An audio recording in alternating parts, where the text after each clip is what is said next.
Hello, Danger Noodles. Oh shit, I need to move you. Wait, what? I didn't realize.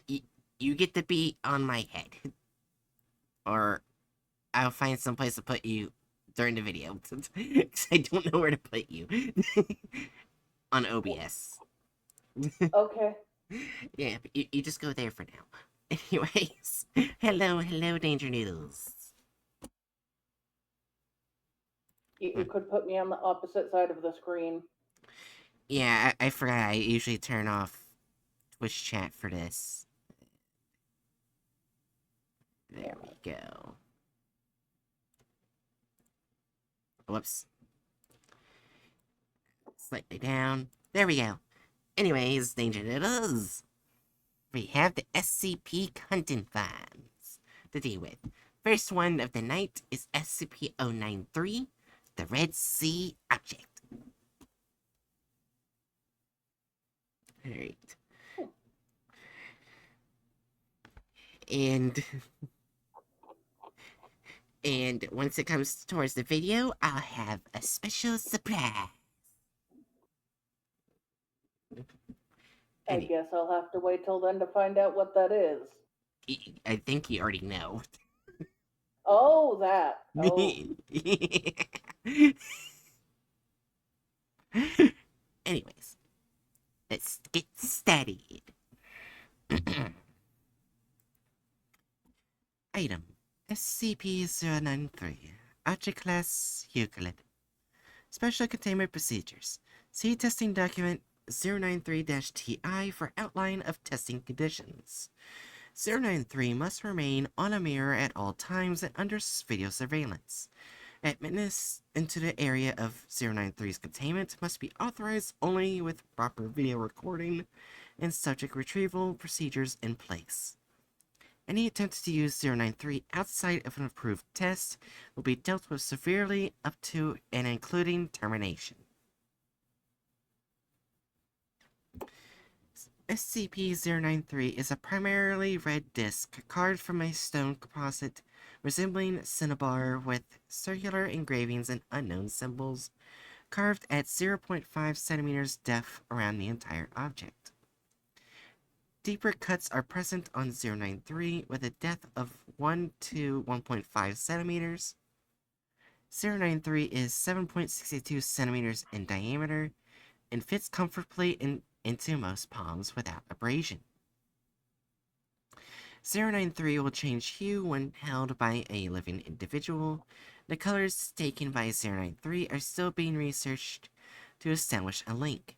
Current belief holds that the changes depend upon regrets carried by the holder. If 093 is removed from a mirror and not held by a person, it will seek out the nearest mirror-like surface. 093 has been observed to travel in the largest possible circle while rolling, building up phenomenal speed. The mechanism of this acceleration is currently unknown. If an obstacle is between 093 and the nearest mirror-like surface, it will use this momentum to punch through the obstacle and continue on its course at this speed. It will only stop when a mirror-like surface is contacted. Despite tremendous impact velocities, no damage will be dealt to 093 or the mirror. Additional notes. No records exist to clarify the nature of 093's discovery or presence in the Foundation. See 093-OD. Since no records exist to explain 093's method of containment, a test procedure was initiated to establish why mirrors must be used to contain it. Results of 093-T1 led to the discovery of living beings, holding 093 being able to move through mirrors in a series of tests in 093-T2 to ascertain the destination reached through this travel. 093 Original Documentation Item 093 Object Class Euclid Special Containment Procedures Items SCP-093 is to be kept on a silver-lined mirror on a 0.3 by 0.23 meter pedestal at least 1.2 22 meters off the ground floor in a containment cell block redacted. Objects not to be contained in areas exceeding 3.66 by 3.05 meters, nor placed on mahogany, pine, cherry, or aluminum pedestals above or below level 1 of containment cell block redacted. Object can be handled safely, albeit gently without consequences. Tests and consequences thereof involving the containment conditions can be viewed in section B35-1 of the attached report. Description: Object was found on the shore of the Red Sea, January 30th, 1968, emitting a low sigh and a dim blue gleam.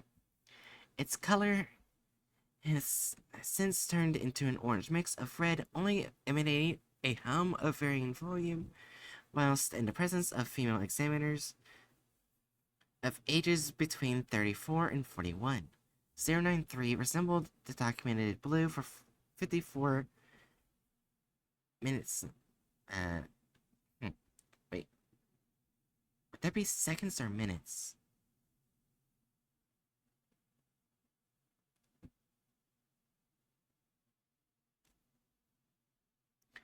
Well, anyway, whatever.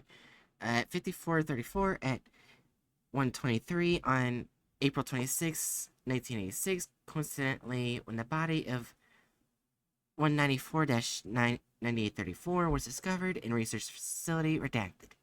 Titles ties between 194-9834 and 093 remain inconclusive, and effects of prolonged exposure to 093 remain unknown, except for infrequent reports of periods in calmness, and in the cases of 242-0049 as periodic waves of depression, loss of balance, and thoughts of suicide.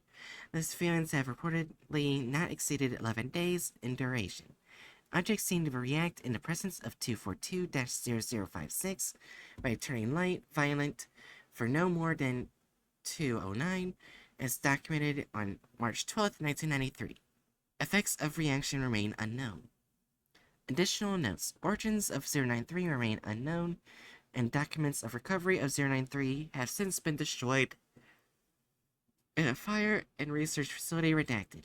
December 9th, 1989, reports on the feelings of researchers who handled 093 have remained inconsequential since April 19th, 1995.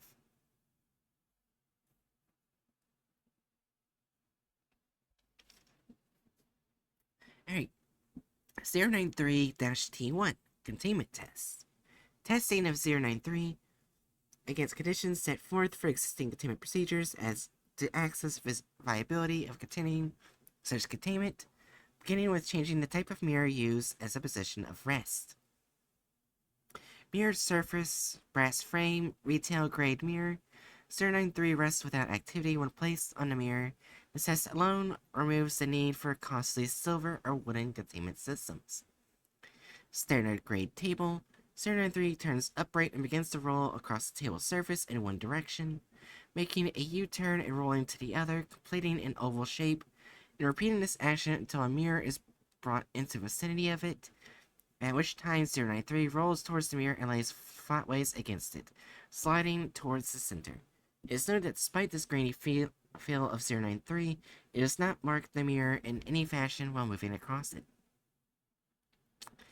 Two mirrors at either end of a standard grade table. 093 gravitates towards the closer mirror regardless of orientation and makes no distance between different types of mirrors, favoring a factor of a distance above all else in choosing the mirror to move to. A mirror held by a person and moved around. 093 follows the mirror as it moves, gaining speed until a maximum velocity of redacted is reached. Any velocity to impact 093 against a mirrored surface results in no damage to either object. A person holding 093 placed in it on a mirror. This test was accidental and result as of one of the staff tripping another after some debate about who would be covering the lunch tab. As a result of the behavior, one of the researchers It was discovered that a person holding 093 and placing it against a mirror will in fact move into the mirror. Addendum. Containment test discontinued after establishing that 093 requires only a mirror to rest inert. Testing on human interaction with mirrors while holding 093 authorized by Dr. Redacted. Alright. 093-T2 Mirror Test. Testing Protocols. Subjects testing 093 must wear a Class 3 buckle harness strapped to the chest and attached to a tension pulley system, allowing for 300 meters of movement. Additional spools may be added to extend movement if necessary. The class connecting these spools must be high grade and capable of withstanding applied force of 0.2 tons. A field kit containing the following should be standard issue for testing of 093. One wrist-mounted light source with 3 hours lifespan and additional power sources, providing up to 6 additional hours. 4 0.5 liter water bottles with water, 4 MREs of any type plus 2 plain granola bars, chocolate chips allowed. 1 standard issue Beretta 9mm firearm with 24 rounds of ammunition loaded. This is not to be issued until the subject has passed into a mirror using 093. It should be given under armed supervision, ensuring that the subject passes through entirely. This item is to be requisitioned first upon subject's return, and such should be made aware of this before leaving line of sight within 093's mirror. 1 standard issue field knife. The subject is not to be made aware of this item and must find it on his own within the kit. Subject must also be attached to a video system with a camera mounted on the subject's head or shoulders. The video device should be cable-based and allow for the same length of travel as the return system. Wireless cameras have shown mixed results and should only be used in testing conditions where 093 is currently known color. New colors must be tested using wired feed. During testing, the color of 093 must be recorded as well as history of the subject in terms of their incarceration to identity. How 093 determines the color to assume a link appears to be connected to a guilt or a lack thereof in the subject's psyche. The attached results should be read in order. Okay, so we got the blue, green, violet, yellow, and red test. So, me and Jerry talked about this off screen. I'm guessing it's not sin, but guilt. Yeah, guilt would be the thing. If you've done it, apparently, I guess there's guilt behind it. Yeah. I don't think everyone would feel guilt, so I'm not fully sure I believe that, but Alright. Oh yeah, there's one thing I forgot to tell you off screen, Jerry. Apparently 610's article got updated again. oh, So you know what that means. oh, yeah.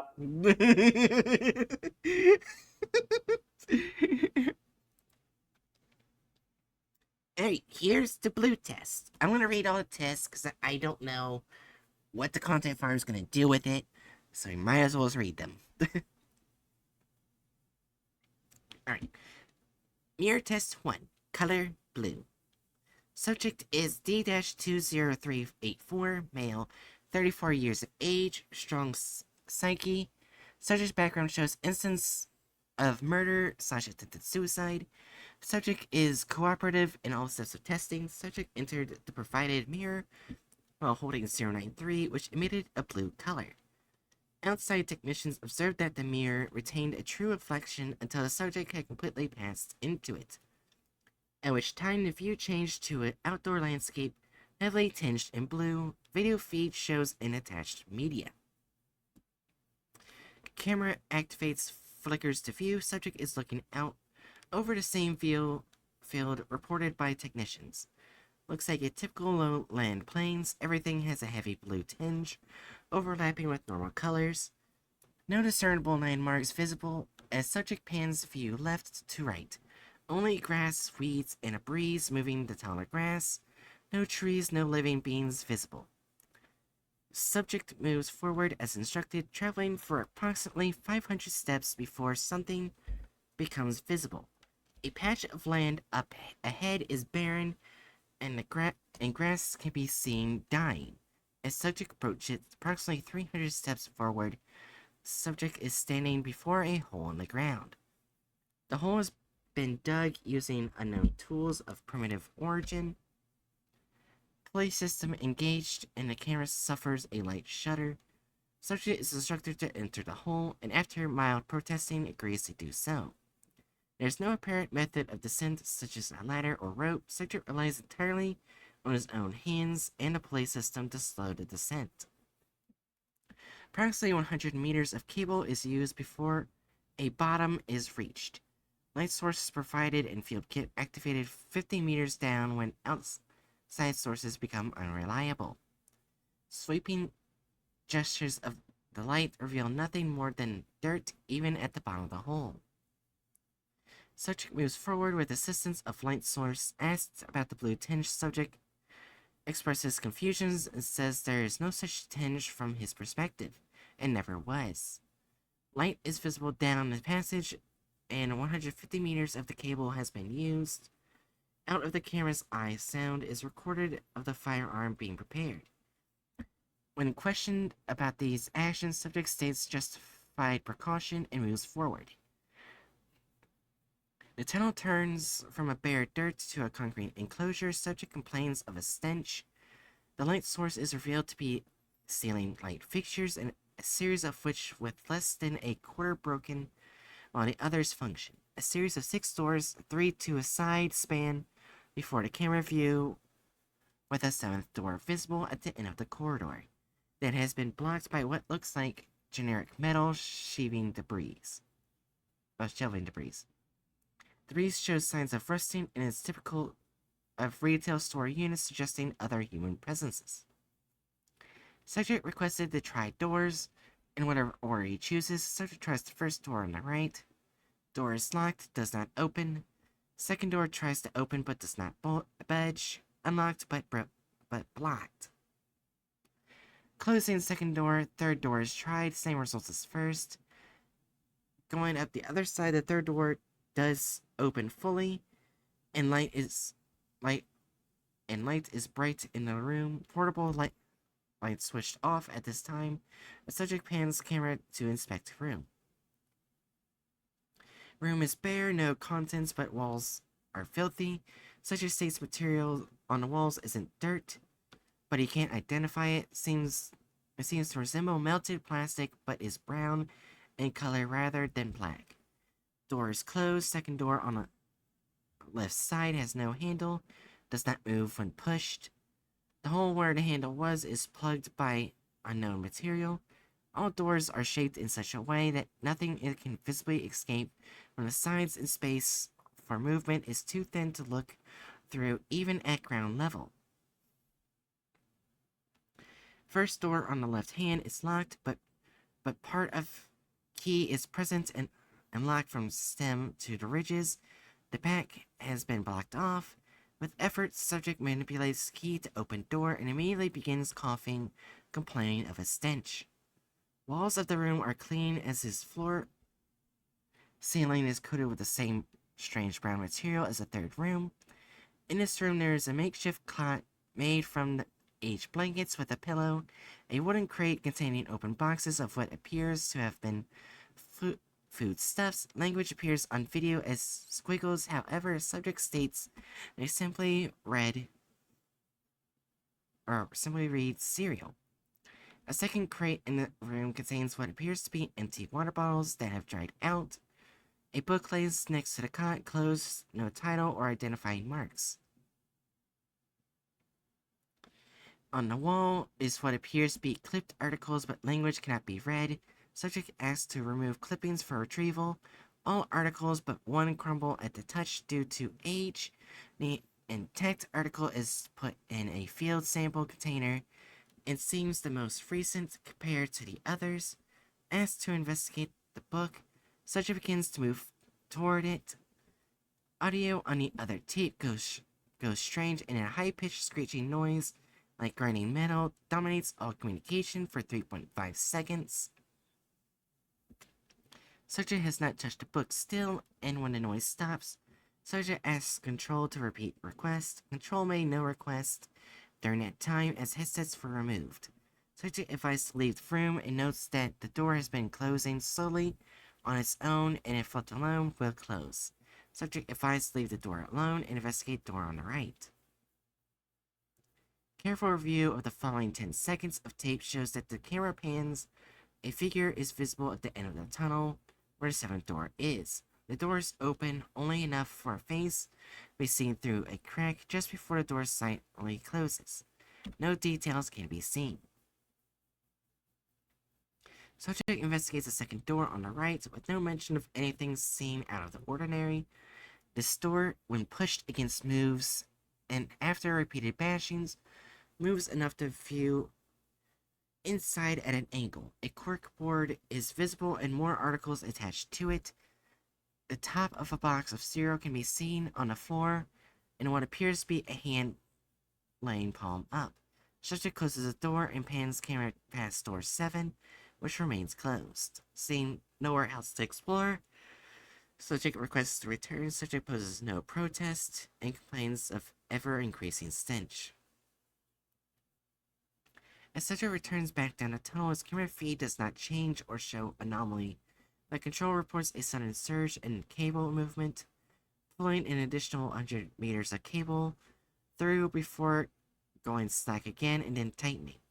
Video feed shows the subject ascending the tunnel slowly, while Control attempts to verify integrity of the pulley system. Subject requested to stop ascent, but states he is not climbing the rope is pulling him up. Panic sets in on both sides and subject informed to ready firearm. Upon reaching the top of a hole, nothing is visible on camera and subject reports nothing has changed in landscape. Then begins to return trip following the path of the cable. Traveling for approximately 900 steps, subject asks how much cable he was used. Control admits they were unsure due to complications, but subject traveled in a straight line to reach the hole, so it should be a straight line back. Subject becomes concerned when he states that the more cable is visible now, moving in a 90-degree angle away from a point in the ground.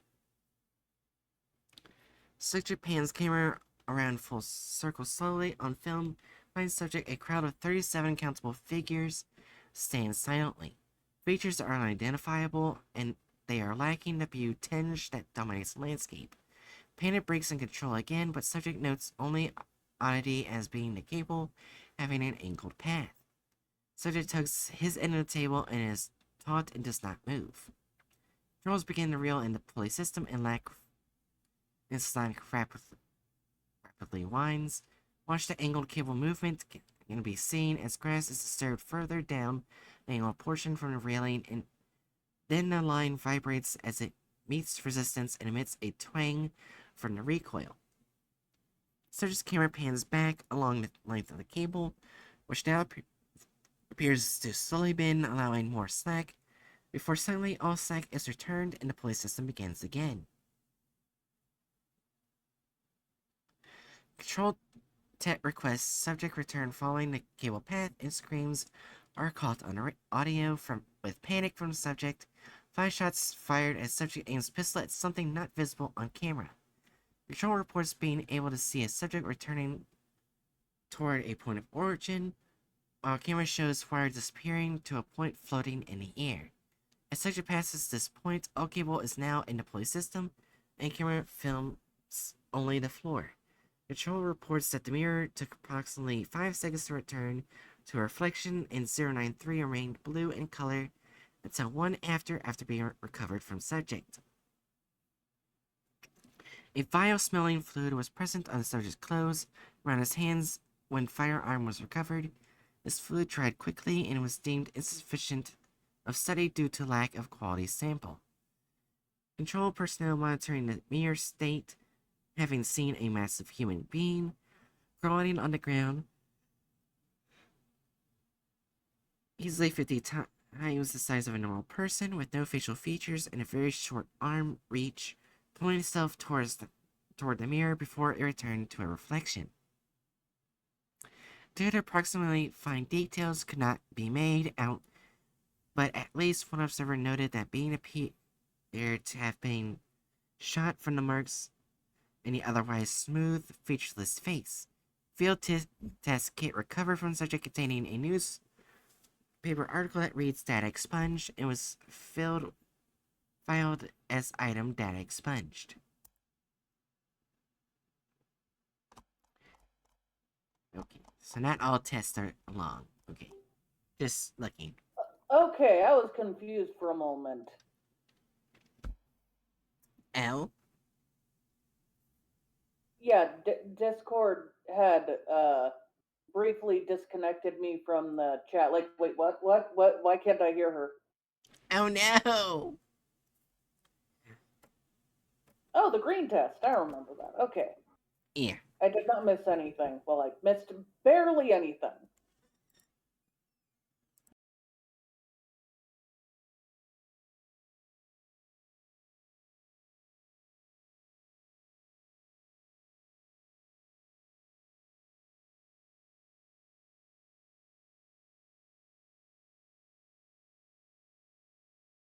Wait, why are you muted?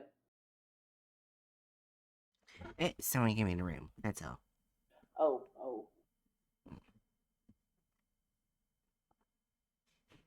Anyways, mirror test 2. Color green.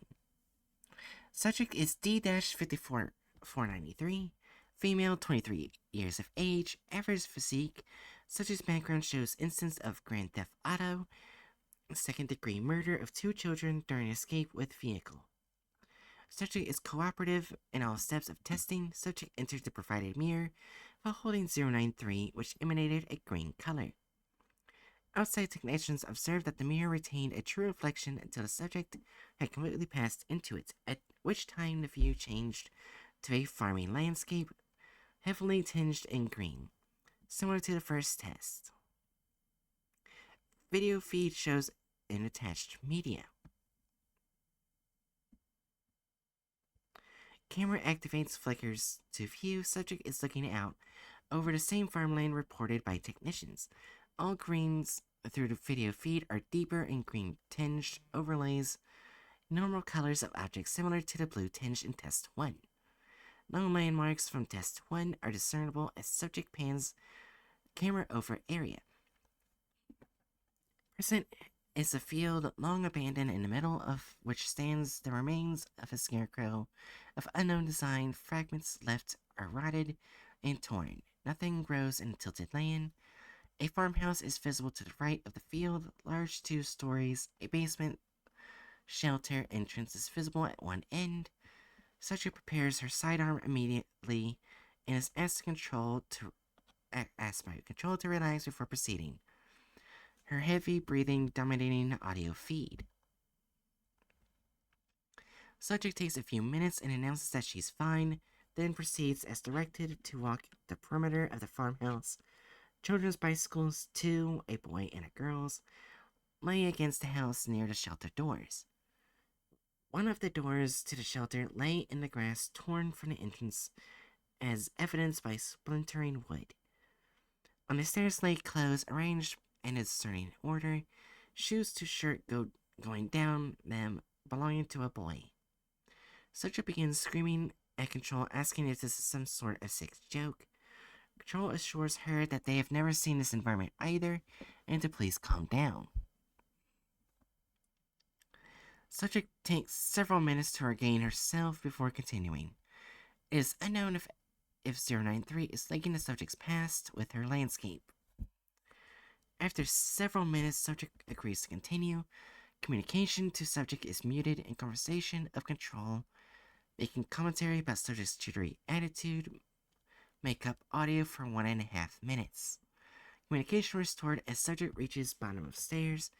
The cellar of the farmhouse is unremarkable and typical. Several wooden shelves line the far wall containing unidentified canned substances. Broken light fixtures sway gently from swart beams. Camera is panned across the basement slowly. No evidence of footprints are visible, and the basement can be assumed to have been abandoned for some time. Subject begins to comment about a stench.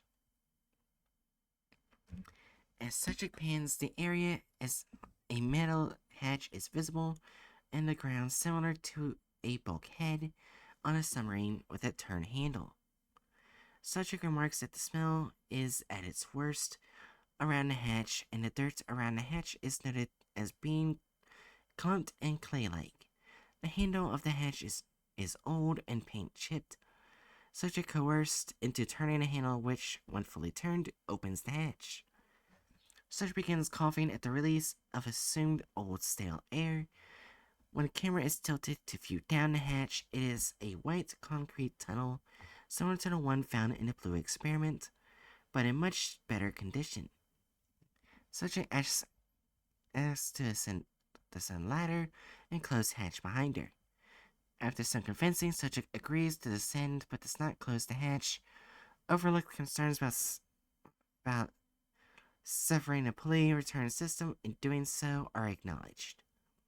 Descent down the ladder and trip to the farmhouse has consumed approximately 53 meters of cable when bottom is reached.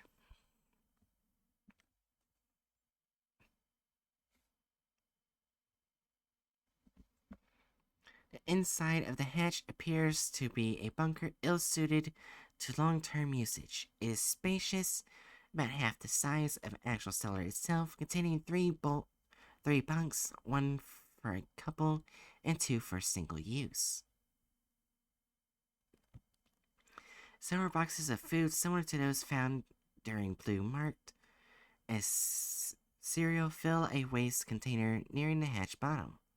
On the beds are two skeletons, and on the floor is a third, lying next to which is a simple 6-shooter revolver containing no ammunition. 3 spent casings are across the floor near the gun. On the other side of the skeleton is bound book in good condition. This is retrieved and placed into a field kit container upon request. The gun is left alone per request from control. Subject examines more of the bunker, focusing on a desk where a newspaper has been cut and is in good condition. Clipped articles are recovered using a field kit container. Little else of interest is to be brought back and is in the bunker as the camera is panned around. Trash bags containing clothing, a few children's toys resembling popular 1950s era products are lined against the wall. Subject is requested to leave the bunker and then sharply asked to wait by control technician who directs the camera view to an area nearing the exit doorway to the hatch. Goes to inspection as subject moves and finds that a small area has been fitted with what appears to be an Ethernet jack, the cover of which has been forced slightly away from the wall by a strange amber-like substance. Subject refuses to touch or collect the sample, commenting that it stinks so bad that if they want it, they can come and get it themselves. Control declines and subject leaves the bunker. I swear, I would stab Discord if I could. I would stab it. Oh no.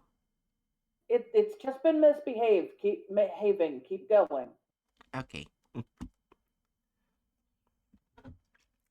As subject grips ladder to leave, the camera pans up for a moment. At the top of the tunnel, a humanoid figure is seen peering down. Control asks subject to confirm figure. Subject states nothing is up there and begins to climb. Figure draws out of the camera view after first rung is touched by the subject, who ascends without incident. At the top of the tunnel, no other life is seen. Nothing has been disturbed. Subject insists nothing was there and closes the hatch, then immediately vomits.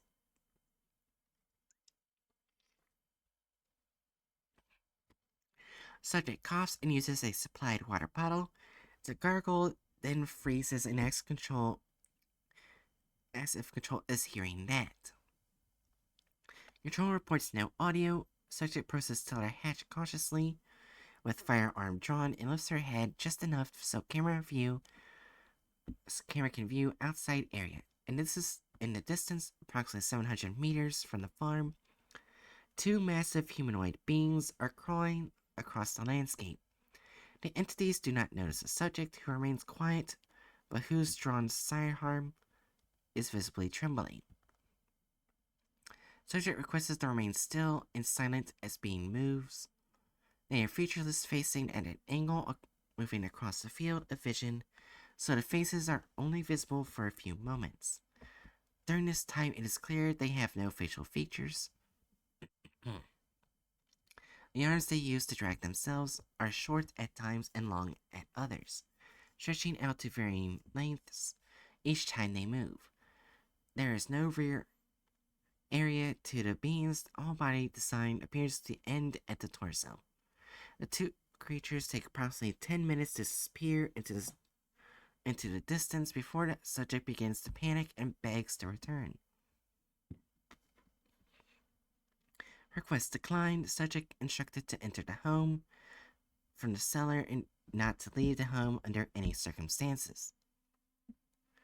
The first floor is entered through the hatch in the ceiling/floor that opens with rusty creaks that cause the subject to pause for 37 seconds before continuing upward and entering a kitchen. A heavy layer of dust coats all items in the kitchen. The refrigerator is left open, all food is spoiled. Adjacent to the kitchen is a living area that subject enters slowly. There's a recliner, a couch, and a television, all of 1950s style design. In a recliner is a laptop whose case also resembles 1950s decor and is coated in heavy dust. Opening the laptop reveals the last moments of its operating system, Faithful OS, leaving a standby mode and immediately shutting off. Laptop has no external power source and will not power back on. When asked to recover laptop, it brings the cushion of the recliner with it, the two stuck together. Subject advised to leave the laptop where it is. The inside door leaving the home is nailed shut with thick wood planks. No attempt made to interact with these. Camera view pans to a staircase leading upstairs. Subject ascends the stairs without being asked, and the stairs remain silent to control surprise. When the subject reaches the top of the stairs, a hallway with two doors is viewed, one on each side, and at the end of the hall, a dumbwaiter is inlaid into the wall. Subject opens the door on left on her own, which opens to a master bedroom. The bed is neatly made, but the wardrobe next to it is thrown open, and clothes are everywhere on the floor. Subject finds laid out on the bed several pieces of jewelry and is forced to leave them. Subject begins to protest, then comments that they stink and leaves them alone. Promptly leaving room, subject asks to open the second door. The second door opens and gives a view of shared children's bedroom. Obviously a boy and a girl, given the types of toys and clothes scattered on the floor. There is also a window which subject approaches and wipes with a curtain to clear dust. Subject requested to move camera to the window and does so. The farmland is visible in approximately 40 kilometers from it, at best guess a city. As the camera starts to draw back, it pans down and films the area around the house. Approximately 300 figures, similar to those from the footage captured during the blue test, are visible around the home, all staring up. Subject asks to confirm figures, but states nothing is there. Subject requested to return and quickly agrees. Egress from the house is uneventful. Pulley system shows no erratic behavior. As subject returns to point of pulley wire's origin, a loud groaning noise causes the picture to reverberate. Technicians at control report that they were also able to hear the noise and experience vibration. Subject returns to a point of origin without investigation, and mirror returns to reflective surface. 093 relinquished. Video ends. Return newspaper fragments filed as redacted. Now for the violet test.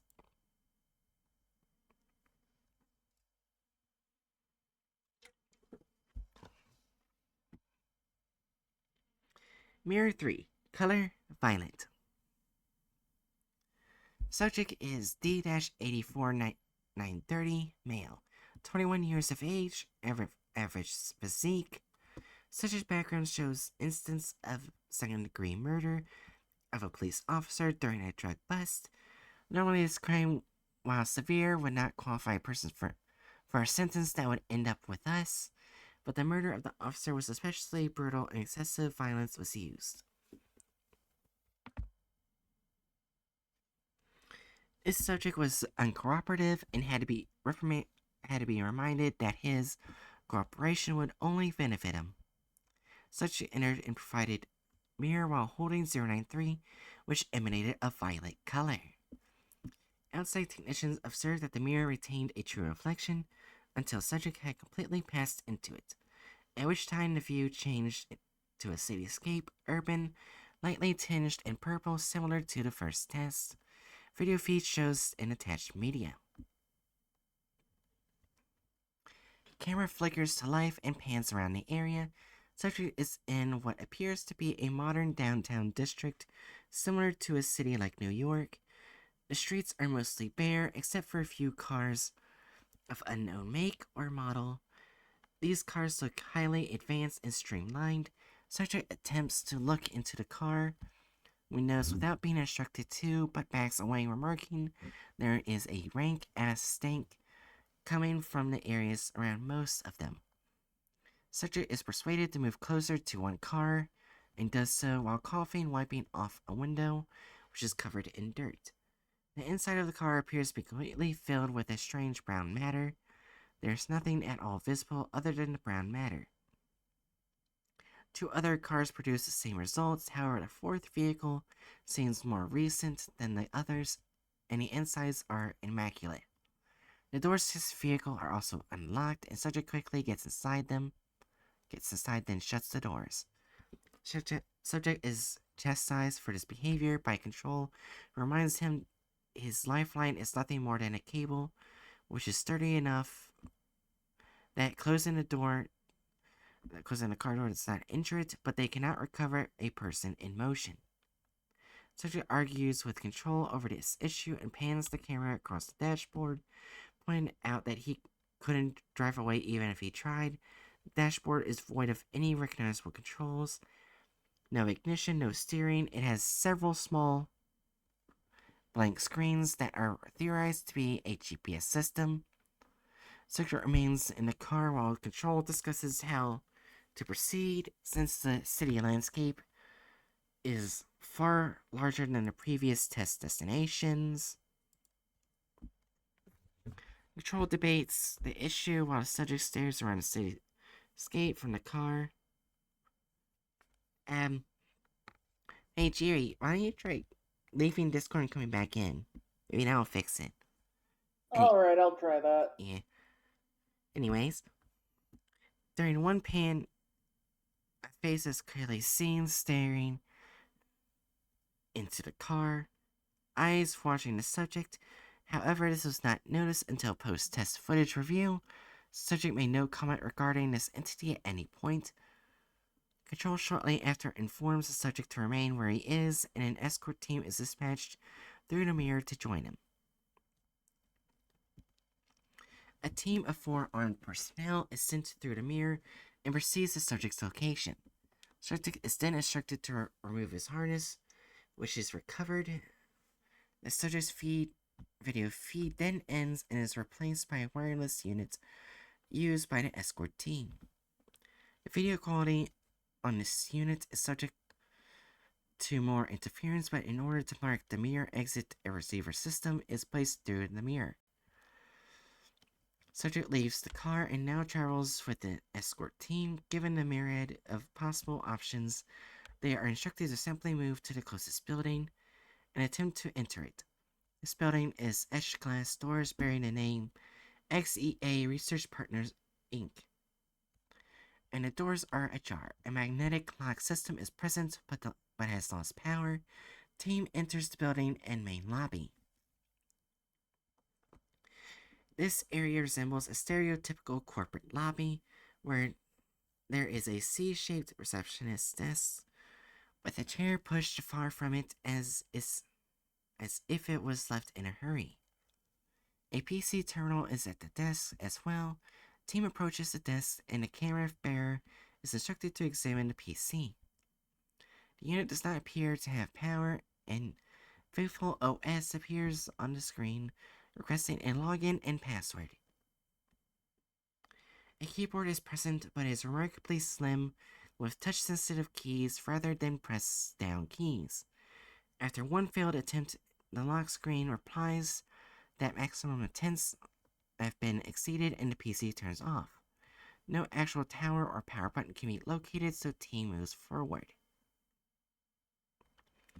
Beyond the receptionist's desk are two elevator doors, one to the left and one to the right, with similar touch-sense keys. The elevator on the left is broken, the doors open, and the shaft empty. The elevator on the right appears functional and has power. Without a clear destination, the team is instructed to proceed to the highest floor to get a lay of the city. All floors appear to be accessible, with the highest being 114, in reality 112, as 13 and 113 are missing from the keypad.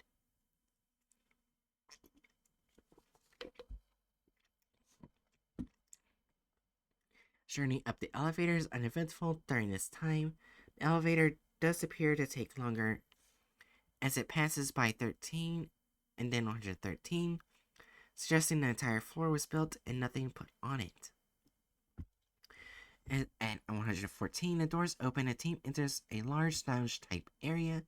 There are many couches with desks on them, a widescreen, apparently LCD TV,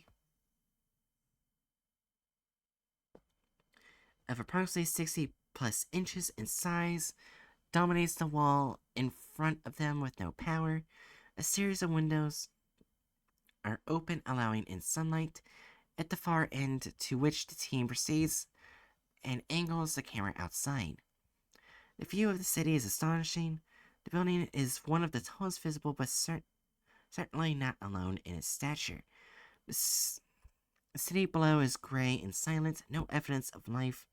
At this altitude, some buildings in the city have a strange brown growth that appears to have been splashed against them, as if a gelatinous mass was flung and then seeped down before the hardening. Other buildings have floors where the glass has been shattered and the same brown substance is seeping out the edges. One member of the team calls the camera bearer to the windows on the other side. From the other side of the building, the city edges can be seen. Attention is pointed toward an expressway that encircles the city, upon which crawls another of the large half-body humanoids, drowning itself with its elastic arms, as witnessed in previous tests. It travels the highway, then moves out of sight. The team returns to the elevator and notes that a button has already been activated for floor 74. No one has approached the elevator, so the team agrees to travel to this floor. On the 74th floor, the doors open and reveal a waiting area to what appears to be a doctor's office. At the reception desk, there is a sign in sheet with a series of names and dates. The dates on the sign and sheet all carry the year 1953. A PC at the receptionist's desk is on and functioning at the user desktop. The background for the PC is a large set of praying hands with the word Faithful OS under them. On the desktop is a series of folders with years on them containing files that, when clicked using the center button of the mouse, open the word viewer. All files appear to be appointment information. On the desk is a notepad titled, "From the desk of Dr. Borsiski, Blessed Purifictionist." The door to the doctor's area is sketched with the same name and title, as well as a crucifix. Opening this door leads to a white dust-free hallway that has two examination rooms and a key-coded door at the end. The examination rooms are unremarkable and typical of any doctor's office. All medicine cabinets are empty. A small amount of C4 is placed at the lock to the key-coded door at the request of control, and then blown, forcing the door open. The area it opens into a much larger than the reception area itself. It seems to contain a series of large containment capsules. There are a total of 6 of these capsules. 2 are broken, and a brownish amber material coats the floor coming from them. 1 is empty, and the last 3 have nude humans floating in them, with breathing masks. Attached to the front of these tubes are medical charts showing vital signs and conditions. For symptoms, the charts explain of somewhat awkward English ailments, and have seen more like flaws of personality or character, or just incidents that have occurred with the patient.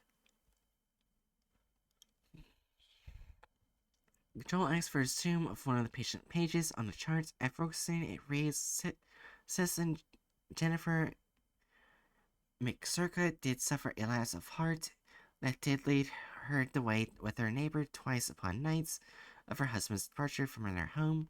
Patient did submit herself to the Lord's and our hands for cleansing of mind and body. Prayer administered by High Father Unwaken, and patient submitted by a 3-day period to the Lord's tears to cleanse her system, then released in good spirits. The topmost page reads Citizen Alberus Farfan struck out at a high father during a sermon, blaspheming that the Lord's tears did turn his daughter to be unright in his mind and heart, thus laying blame for her whorish activities at the feet of the High Father and his blessing.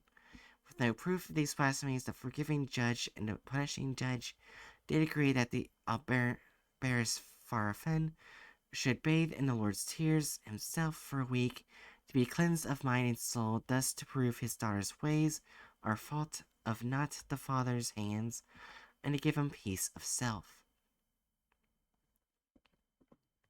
Subject who has been traveling quietly with the escort team now begins to panic. The camera feed pan to focus on him, and he is surrounded by entities similar to those witnessed in the first 2 tests.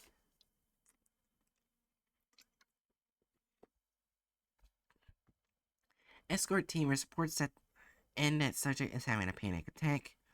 The control requests them to stand still and wait. Subject screams at the entities which are denied to exist by team commander, stating subject is alone in the corner. Control requests that one team member be dispatched to approach and recover the subject. The escort team member approaches the subject as ordered on the video. The figures part to make a pathway for the approaching member, who lifts the subject to his feet and brings him out of the corner. Figures on the video are then seen closing ranks to close the path. Subject is lifted to his feet by an arm and escorted through the figures that close the ranks when the subject is moved. They remain steadfastly staring at the subject no matter where he moves to. Control requests the team to return now. The team turns to leave. Before leaving, a team member mentions something noticed on the reception desk, a binder labeled The Lord's Tears. Control requests binder be returned as well, and is stowed into the subject's field kit. The team returns to the elevator and returns to the ground floor. Upon leaving the building, subject points down the street toward direction of entry point. The camera pans to a section of raised expressway across from one of the large torsos is crawling slowly until it turns its features head to look at the escort team, raises its hand to the sky, and emits a bellowing sound. Team leader issues the order to move, heading for a spot marked by a wireless video receiver. The creature on the expressway extends an arm down that stretches to touch the ground before the camera moves to the port. All team members save one move through the entry point. Subject moves through entry point and mirror returns to reflective surface. 093 is dropped by subject who panics and tries to fight its way out of the room. Subject is terminated by team leader after he draws the field kit pistol. Team leader requests portal be reopened, but it takes several minutes to find someone who can hold 093 and generate a similar color. When a matching color is displayed and applied to the mirror, the video receiver is visible and all individuals report a horrific smell. Team leader moves through an entryway with control person redacted.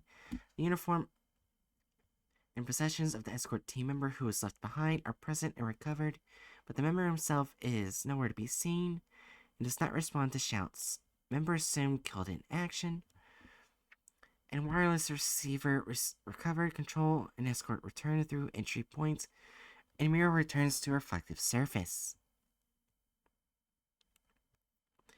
Later review of the recovered camera shows escort member redacted, grasping at the air where the entry point should be, and turning to look up at the oversized torso. A brown gel seems to drip off the creature as it moves, and that disappears shortly after being dislodged, as if evaporating. Several shots are fired at the creature's face with the automatic weapon carried by Redacted that land in the face of the creature, causing a spray of less viscous brown liquid to pour forth from the wounds. Redacted screams obscenities at the face of the creature, descends upon him, and the creature is pushed, and the camera is pushed to the ground. Camera feed remains dark for approximately 65 seconds before light comes back to the camera films.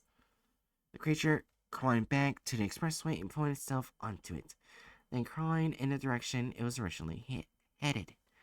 Redacted believed to have been absorbed by the creature and perhaps digested. This may have been an example of how these unknown entities feed by direct contact with living material. Further study is recommended to be avoided on this issue. Return ledger filled as redacted.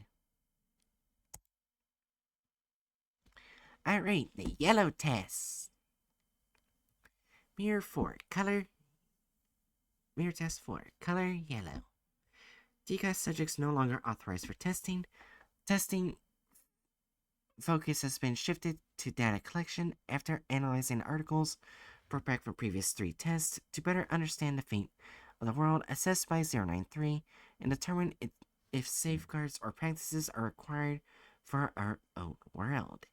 Analysis of brown fluid on the clothing of the lost escort team member redacted has been filed with other recovered articles.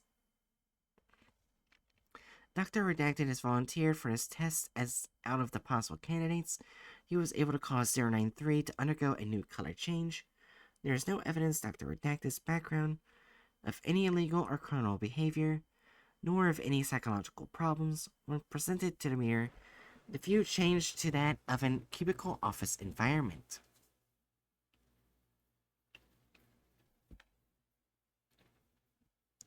For this test, Dr. Redacted opted to use the wireless video system and forgo the pulley system, stating he was confident he would be safe as none of the torso creatures had been witnessed within a building where the mirror's destination showed. Video feed commences after Dr. Redacted has crossed the mirror with prior tests. 093's current colors, yellow tinges, all video material. Video flickers to life and pans across a series of plain white cubicle constructs. Approximately 30 are visible. At the far end of the point of entry is an office module built into the wall with frosted glass walls and a glass door.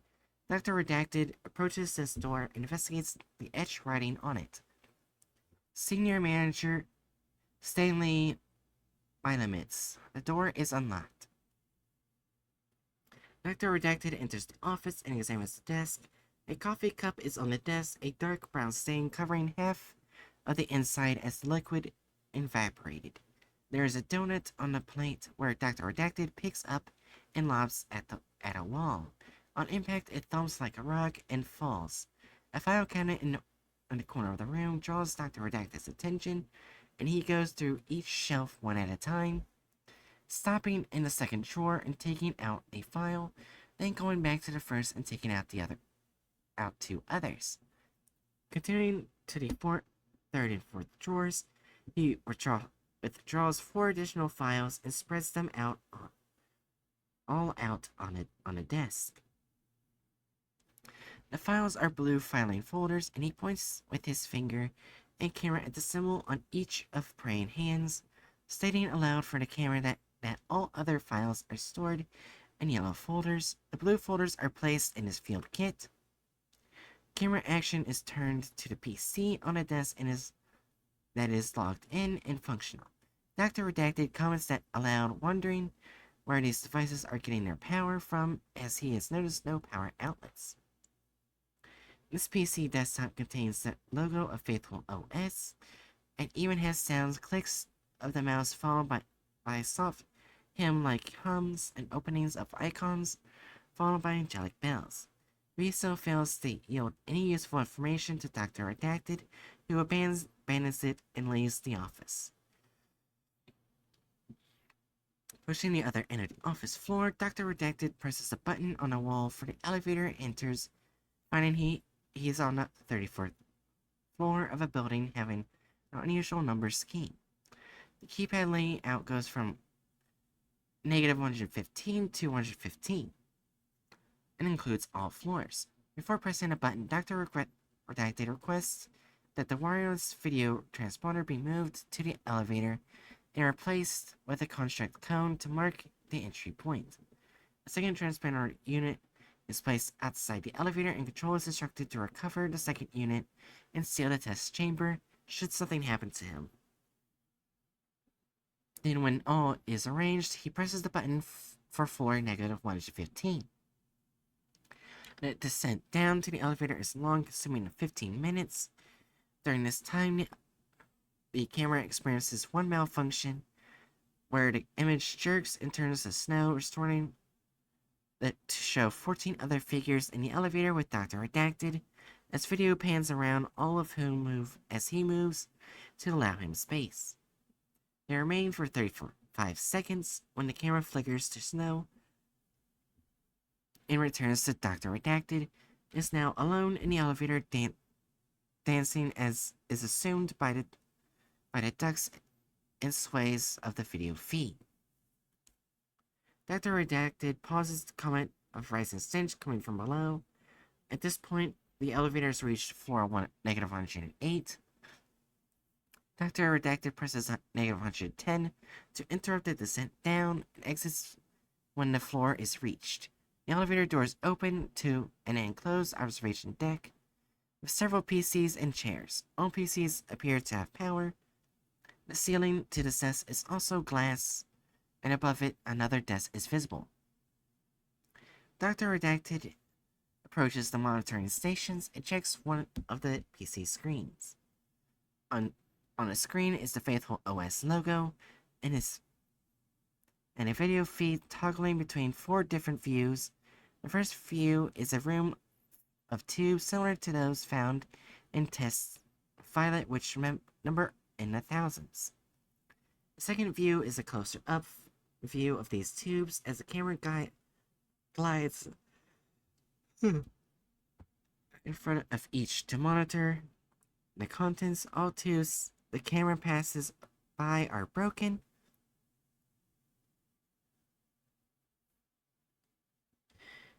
Alright. The third view is facing the opposite direction as the camera glides vertically, checking each observation station. A total of 10 can be counted, and Dr. Redacted is visible as the camera passes by his own station. Looking up, a hovering camera unit with no visible means of propulsion glides up past them. The fourth view shows the ground floor below observation deck, where a single astonishingly large torso being is crawling in circles, bumping into walls and changing directions. From the camera feed, the creature's estimated size is 6 stories. Returning attention to the contents of the PC, Dr. Redacted moves the video log aside to see a simple text editor that was hidden behind it. A printout of this test was recovered and filed in the field kit. The printout directed Dr. Redacted to a safe on floor 54 and provided a combination. Dr. Redacted leaves the observation deck and proceeds to 54 without event. Arriving on a cubicle office floor, he proceeds to the desk mentioned in the document and finds the safe hidden beneath a desk undisturbed. Combination opens the safe and reveals a notebook, filed in the field kit, and a peculiar revolver that has been returned as redacted, in addition to the 24 rounds of ammo found within it. Dr. Redacted proceeds back to the elevator without event and returns to 34. Given the sheer number of floors available to explore and the vital information obtained from the observation deck, the test is considered over and the equipment is retrieved. Before returning through the entry point, Dr. Redacted investigates a terminal nearby that has power and finds it shows the exact same screen the one on -110 shows. It is theorized that the author of the note installed a network virus to propagate it through the building so any PC on the network would be found and information discovered. Dr. Redacted returns to the entry point, and the mirror returns to a reflective surface. All materials filed with other 093 recovered materials. Analysis of redacted and ammunition is to be postponed for reason that it would require deconstruction of one of the rounds, and they may be beneficial until testing of 093 is resolved. Video ends. Alright, time for the last test. The red test.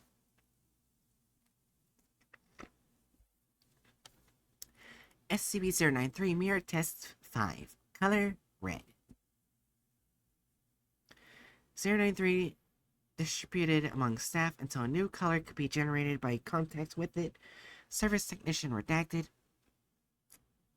was able to cause 093 to take on a fierce red hue and glow, much brighter than the object's normal color. Redacted agreed to assist with the test of 093 per Dr. Redacted's request.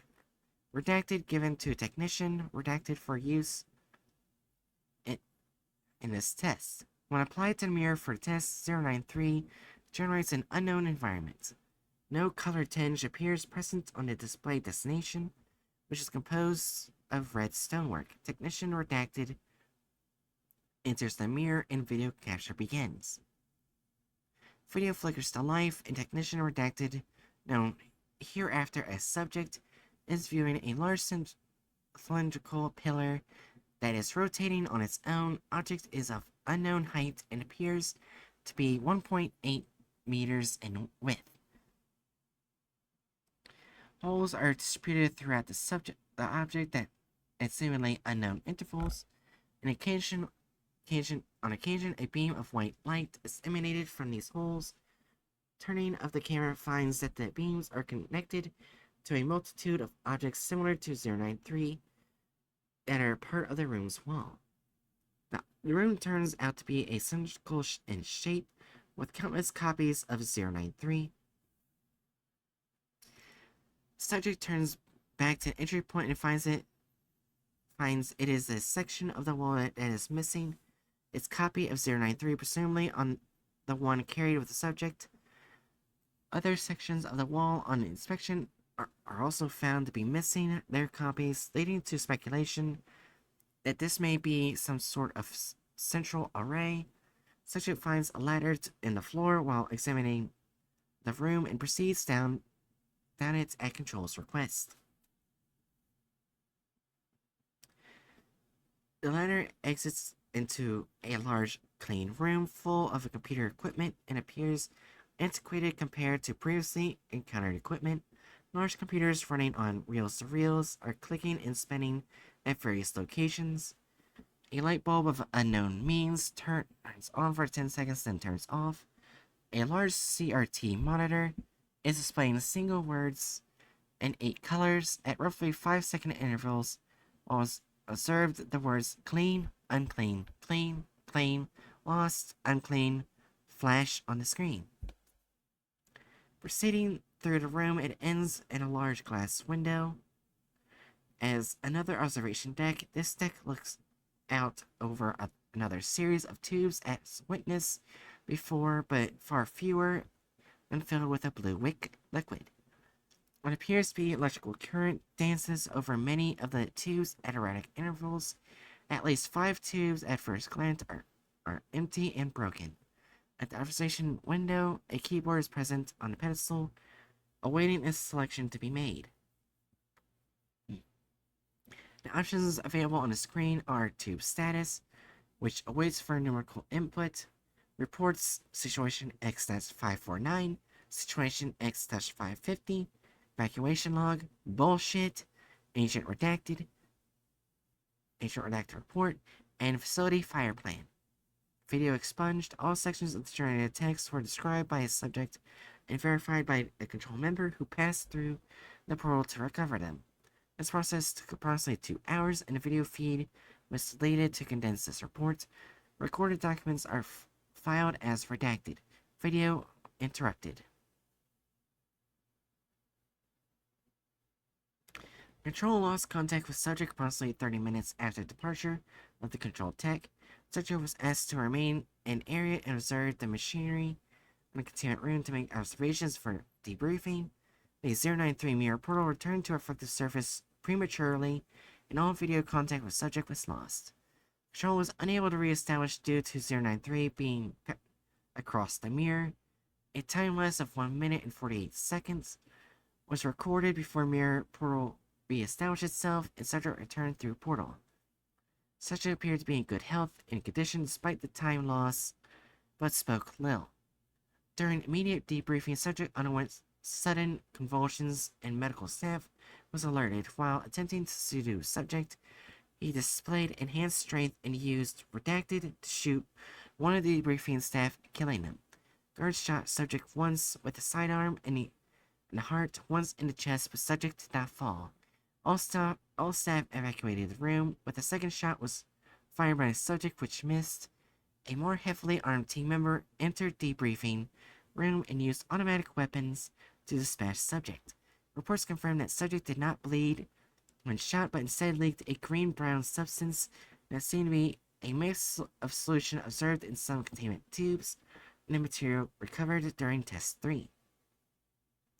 All further 093 tests have been discontinued. While review of materials recovered in this effect, a secondary tape recording device was found to have activated in the field kit after loss of video feed, and its contents have been filed with other recovered materials. All recovered materials from 093 testing of our Level 4 classification release must be approved by no fewer than 2 Level 4 personnel.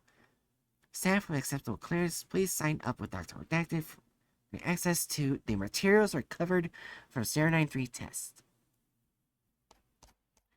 And this will be the end of it. Alright. Don't have much left to 093. Alright.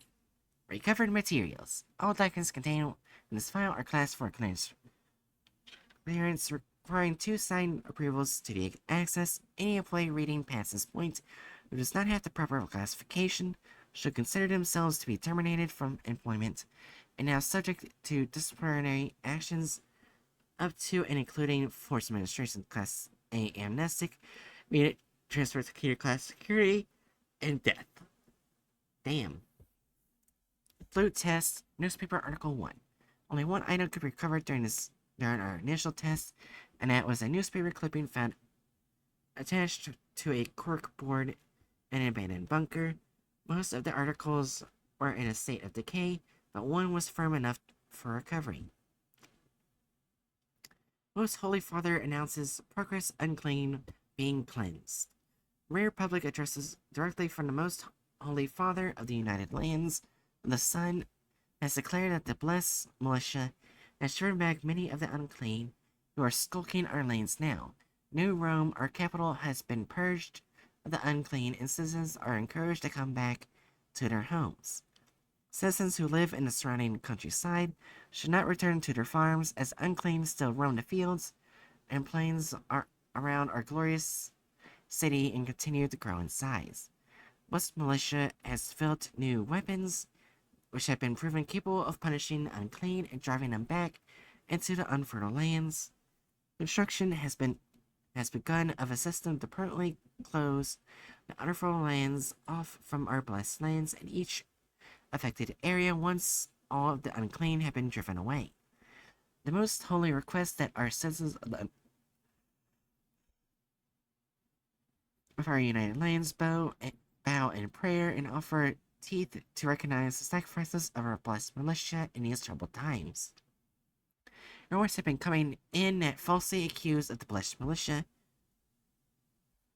of having committed sin against citizens whose homes they are inhabiting as they travel bravely through contaminated lands. The most holy would like to remain to write.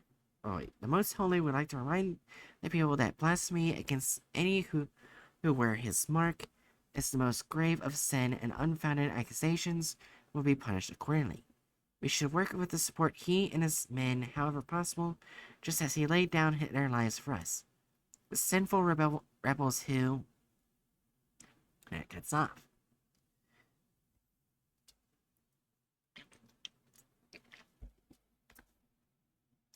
Newspaper... Oh wait. Green test. Newspaper articles 2, 3, and 4. Diary. Our second test will cover many materials to help establish the sequence of events for this alternate world. The diary recovered provided a glimpse into the last days of the owners of the home, from which it was recovered, and may represent activity in other areas of the world as well. Newspaper Article 2. Farms surrounding the city of Silver Feathers have reported being unable to contact neighbors across voice or video feeds in the last week until an approval, as granted by Regional High Father. An investigation cannot commence, but he assures the people that these events have not escaped his attention.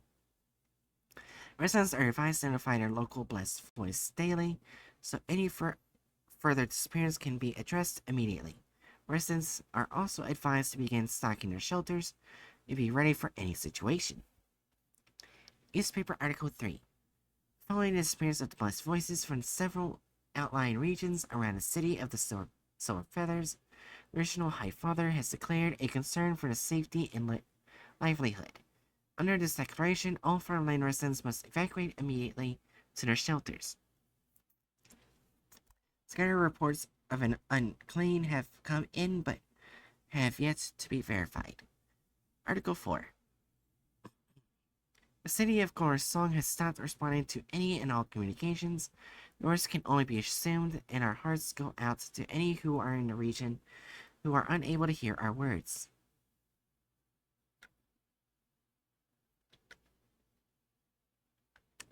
The city of the Silver Feathers blessed militia has reported several incursions by the unclean into the city and have exterminated 4 of the abominations before they become a danger to any residents. The Regional High Father reminds the citizens to avoid direct confrontation with the unclean. Conventional arms do nothing to the unclean. Only the most holy of implements will penetrate their sin, so do not put yourself in danger. Any citizens who suspect their neighbors indulging in heavy sin should immediately contact and bless militia through designated checkpoints. Diary. Redacted. I have a distinct feeling we're going to die, so I'm going to write this all down. Now, for whoever comes along to find our bones, my name is Herfif Jaculusif, and I'm a farmer. I grow the rav sticks and huskiers. We raise the inks and the ooms. It's me, my wife, Ophiri, and our 2 little uns, Trevin and Listeria. I got this book in trade from the blessed man who came by for food and shelter. He told us to start getting our shelter ready and not to let no other blessed who come in by even know we're here. Says the whole thing break down, nothing right no more. So I does as he said. I got it all ready. We're going down there the next day or so. In the morning, he was gone, which made the wife sad, as he was polite to us, unlike most of the others. Figured he didn't want to be no birder. Liz went out looking for him to be sure he weren't just around the house. Redacted. He didn't turn up nowhere, so I guess he left.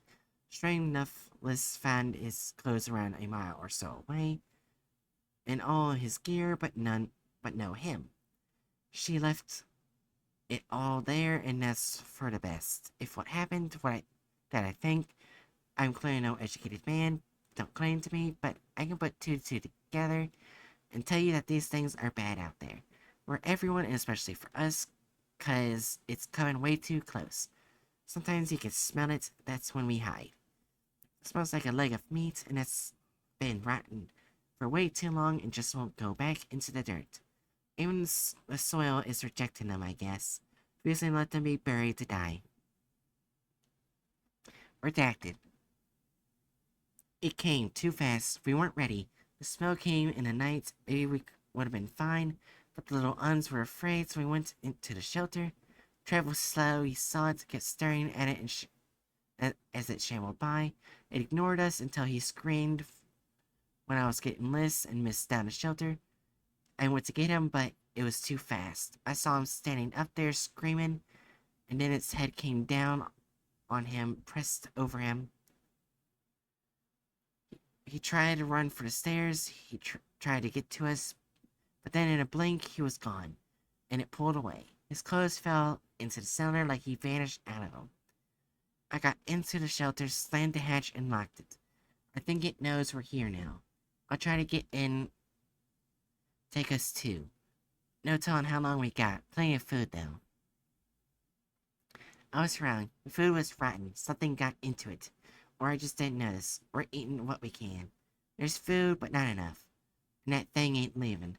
It's trying to find ways in. Smelt the smell coming from the lifeblood plug in the wall. Something seeped through it, and we kept away. It got all hard like a rock. And don't smell no more. Maybe the power in and plug finally let it die. I went up to peek. The cellar is fine. Trev's clothes still on the stairs. Peeked outside. We're not gonna make it. There were 10, 20, 30. Couldn't count so many. All going in a circle around the house, looking at it with those faceless faces and the stink. Oh, the stink. Went back into the shelter. Locked the door. I think I don't want to see my family rot away. I think faster is better. The miss, she agrees.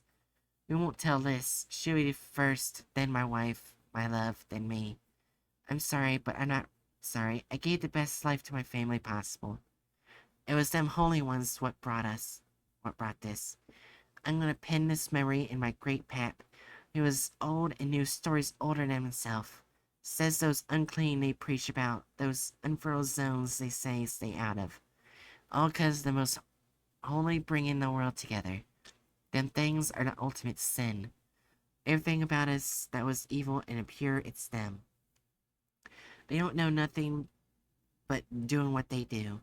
Don't even know why they do it. They just do it. Take us into them. Then we're gone. I asked Pap what they were, and he lit a stick, took a puff, and he said, "Don't know. Nobody knows. Nobody who'll admit it. But if you see the symbol, if you see it, you run, boy. You run fast, you run far, and you hide. And you never go back where you saw it. That's all I know. I remember the symbol was on the rock. He kept it on his neck under his shirt. Next day, Pap was gone. Nowhere to be found. Dad weren't sad. Said he knew it would happen one day. Pap went gone. Pap went home. See you soon, Dad. Pap. Dad explained the symbol matched the symbol found on 093's surface as one of the deeper engravings. Also matched the symbols noticed on the video feed of final tests on 093 duplicates. Violent test. Office ledger. The third test with 093 resulted in an unfortunate loss of security member, but also allowed us to recover a ledger with insight to the medical procedures carried out on an alternate Earth, now termed E-093.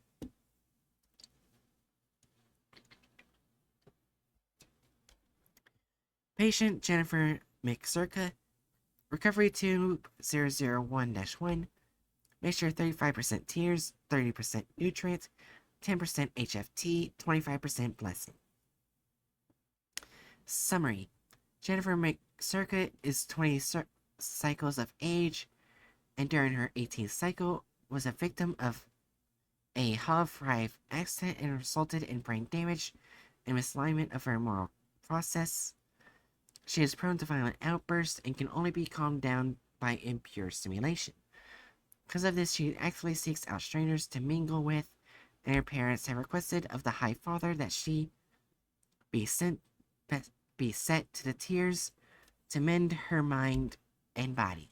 Patient accepted. During preparation for the tears, subject went into a rage and a tended hand went to recover sedative. Jennifer tore her clothes off and screamed impure words at me, so I locked the door and instructed the hand to wait outside. I am half shameful to admit I laid with Jennifer a total of 7 times before putting her to the tears. It has been very long for me, and her parents have abandoned her to our care, so care for her I will. Before sending her to the tears, I authorized a blessed probe of her body functions and found she is settled now with young, and tests confirmed it shall be mine. I have mixed her bath to accommodate this, and she'll soak in the tears until her body is ready to give life. Patient none, recovery 2001-2, mixture 9, summary 9. Sorry. Patient Alberis Farafan. Recovery 2-001-3, mixture 80% tears, 20% nutrient. Summary: Alberis Farafan is a farmer from outside of city of Silver Feathers who claims to have lost family to the unclean. He confronted with the High Fathers of the city and demanded compensation or retribution for the loss.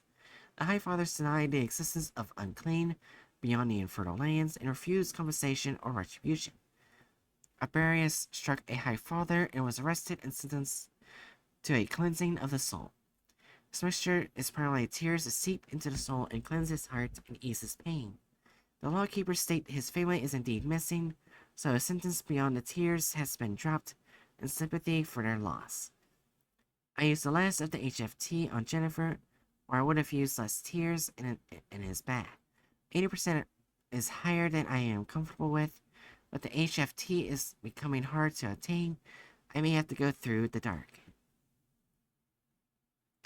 Patient unknown, recovery tube 002-1, mixture 75% nutrient, 25% blessing. Summary: a member of the blessed militia who was wounded in combat. Request is from the High Father. Details withheld. Patient redacted.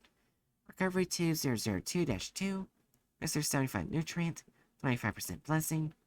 Summary: a member of the blessed militia who was wounded in combat. Request is from the High Father. Details withheld. Patient redacted. Recovery 2002-3, mixture 75% nutrient, 25% blessing. Summary: a member of the blessed militia who was wounded in combat. Request is from the High Father. Details withheld. Yellow test. PC printout. Safe diary redacted. The fourth test into E-093 provided us with documentation assumed to be written by a technician in either a medical or government facility. Redacted found in the safe is being considered for SCP classification, primarily due to composition of the ammunition found within it and the advanced firing mechanism attached to what should be a very base firearm. PC printout. I do not trust the Overwatchers. I felt something was wrong years ago. Under my desk on the floor 54 is a safe with a weapon in it. It is one of those used by the Blessed Militia. My brother sent it to me. He says that they are also not what they claim. They have not done things to our fellows even more vile than what the unclean would do. He tells me to be ready to fight. I cannot. It is not me. I do not know violence. I am too frail. You. Use it. Save yourself. Safe diary. My name is Herval Tolowis. I am a hard systems watcher here. My job is to monitor the sinful who bathe in the Lord's tears and then make sure that they reach the prescribed dilution time. I have been doing this job for 23 years, and now things are falling apart. I can no longer abide by the most holy. I must speak the truth. We are being told to evacuate. The containment tubes have been breached. All unclean has appeared in the place of rest, and we are unable to destroy it. Live motion footage shows how it came to be, and this is what has unsealed my heart and mind and tongue. I must speak. Should the Overwatchers see this, I will be silenced, so I must hide it. Thankfully, they are ignorant with the hardware, so I can hide this easily.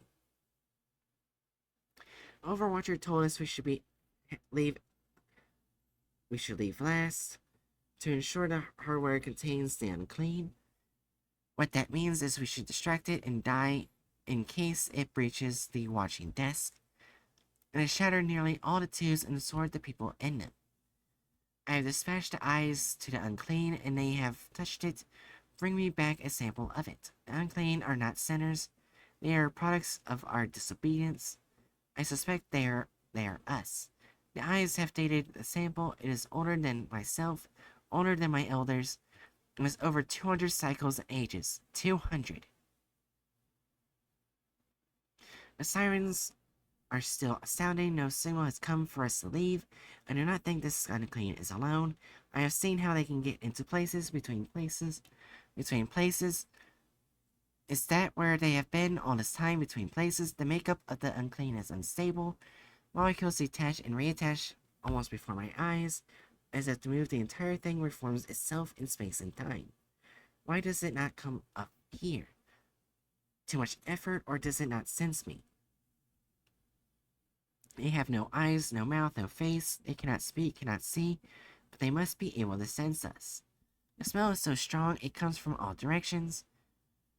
It is not the smell of the dead, it is the smell that comes from something that should be dead but does not know how to die. The War of the Holy Union, I think that was where it may have started. We are united under the Most Holy, but what does he owe us? Nothing. We merely keep society running, while those on high belief, high benefits. This is not how it always been, but now we are told we are pleasing the will of those above us and the clowns. Those great beings who gave us the power to live and prosper, those who have never laid eyes upon, but are told we must revere. Lies, all of it. It must be. I'm using the eyes to create a fluid to oppose the makeup of the unclean sample. Perhaps they will cancel each other out. I will leave soon and store the rounds here. I cannot use the weapon. I am too weak a man for this. I will protect my family with my mind and not my rage. We will be safe in the fields. I know where to go. I will go above now to my family. I will leave the hardware running. I was told to turn it off, but this is where I defy them. It will run. This will watch. The eyes will see for however much time they have. Someone will read this and someone will know. Take the gun, take the fluid, do not listen to the Most Holy. We did, and we are damned. Redacted is a revolver-style weapon with two 12-bullet cylinders. The design of the gun has one cylinder on each side, raised slightly, so that they may flip into the gun itself, then rotate, firing all rounds before flipping back out and allowing it to be reloaded. While the second is usable, allowing a total of 24 shots before it runs empty, there is no firing pin in this gun.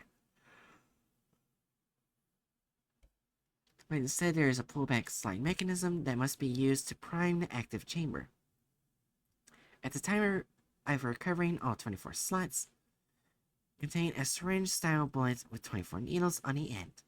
On impact, it is assumed the force of the shot will press the liquid inside into the target. None have been tested. Of express interest is that these cylinders can hold standard .45 caliber ammunition, which has been tested. The gun uses ultra-high power magnetic rail system to deliver the shots, so the gunpowder and the bullet is never used. In consideration is a redesign of a round that would utilize the gunpowder mid-flight to add even higher velocity to the round, or that it would explode on impact for higher yield.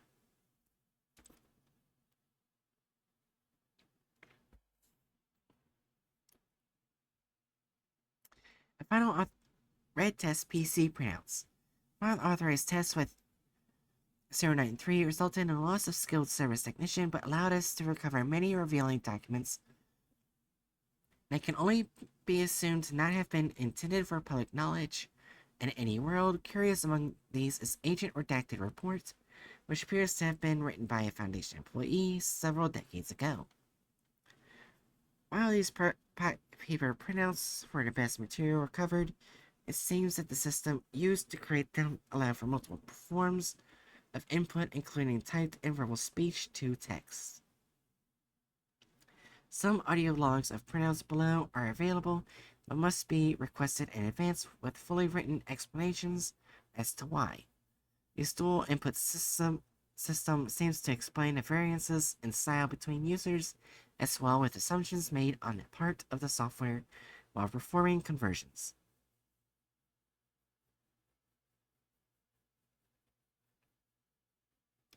Facility fire plan. In the event of any emergency requiring the facility to be evacuated, all Clear Force staff should report to train Station 3 and use their vial to call the evacuation train.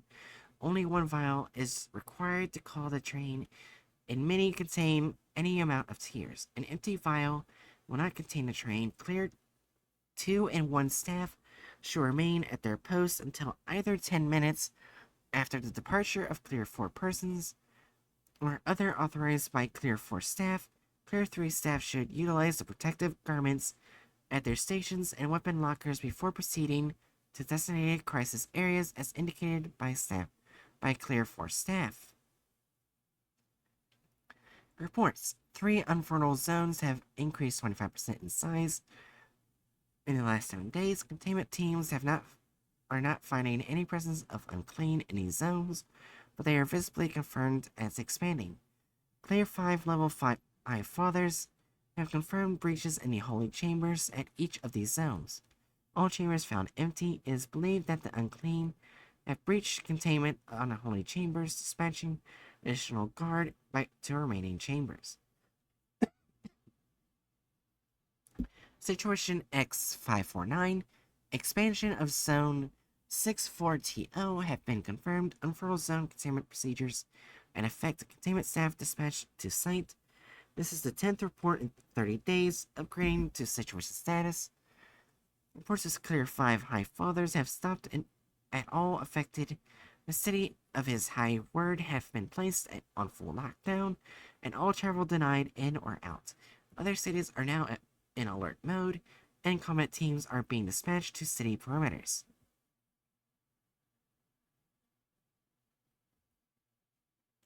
Situation X550. The Great Land of Hufushia has fallen per satellite images. Entire landmass considered tainted. Outbreak of Sen reported in Lavina. And landmass has requested assistance of the Holy Union. Assistance denied due to our own outbreak and mass reportings of unclean. Clear 10 staff have issued the order to evacuate via the gateway, and for all Holy Union authorized persons to proceed to the nearest sky platform for evacuation to Star I Eden. To continue monitoring status, gateway keys are being ejected to prevent spread from the center to other space-time vectors. Resurrecting staff are being awakened to monitor and continued reports here as we evacuate. May his blessings forgive our greatest sin. Evacuation log. Evacuation in progress. Shuttle 1 away. Shuttle 2 away. Shuttle 3 error. Release us. Why? Shuttle 3 error. Launch aborted. Proceed to Shuttle 4. Shuttle 4 reporting delayed launch. Overloaded triage protocols. Engage. Shuttle 4 reports passenger limit obtained. Law. Why release us? Why us release? Why us? What did we do? Why system detecting electrostatic activity, compensating, ones 0 1 0 1 1 0 1 1 0 1 0 1 1 0 0 1 1 why were we hurt? What did we do? Why were we hurt? What did we do? System shut down. System restore. Purge of containment data in progress. Why listen? Record 5432-104-392. Password forgive us. 555-444-332. Why?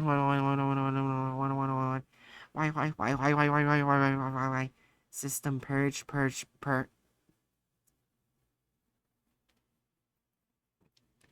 Bullshit. What the fuck is this place? Slow. Okay, so LYK. There are people typing stuff here, so I'm gonna type too. Lol. So LYK. I found this rock in a pond by the house, and it was all kind of glowing stuff when I picked it up. So I'm LYK. So oh wow, pretty. And when I picked it up in the pond, you couldn't see the bottom. It was this weird room with glowing rock Right. things. Lol.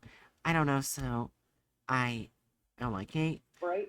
I guess fell into it. Oops. And now I'm here and not there. And really I'm kind of scared. But this place is like a movie set, so it's cool. Well, there's some guy I can hear talking. He keeps asking me to come downstairs, but I don't see no door. He's screaming for help too because I told him to eat me, laugh, and he won't shut up. I guess I could try going back into that.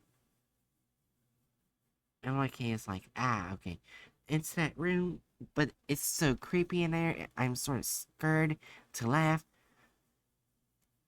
Oh, so hey, I found a door. It's like in the floor instead of on a wall. So like, I'm gonna go tell that guy yelling to shut it up, so I can go home.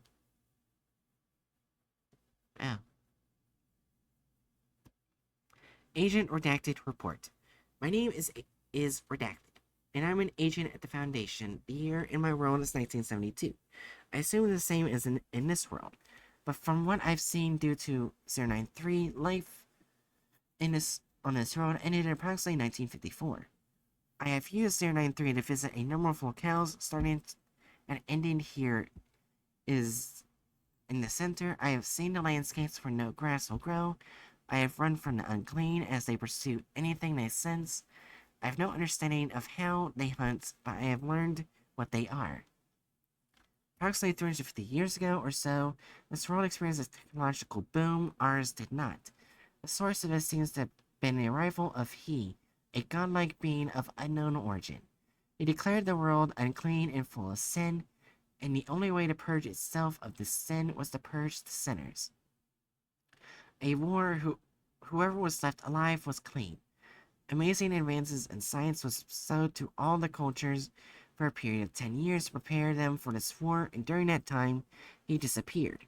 The war happened anyway. The instigated the Holy Union of Land. Apparently, the landmass that for us would become the United States. Records are sketchy in books that detail anything about this time period are forbidden in the world. I located a cache of recorded history by following a series of corrupted computer communications. It seems the primary weapon used in this war for his love was in fact people, exposed to something called his holy tears. A liquid compound I have seen in use even today is abandoned medical facilities. His holy tears purge the sin from the unclean and make them love him. At least that's what the label states. The records that were covered are very unclear about how this war was waged, except to state his holy chosen walked the lands of the sinful and took their sin onto themselves. Those who cried for his salvation received it and are now our children. Those who denied his love were purified in his radiance. But something apparently happened no one knew how to deal with: the unclean. The large creatures that are half a man and devour whatever they touch that lives and breathes. I actually found a scientific report written by someone who stumbled here with a 093 copy. These creatures are a result of exposure to a very pure form of his tears, resulting in a genetic apocalypse occurring within the exposed. There, there are terms in here, something about quantum restructuring. I don't understand any of this, but it means they were once humans like everyone else that couldn't be controlled, but they could be contained.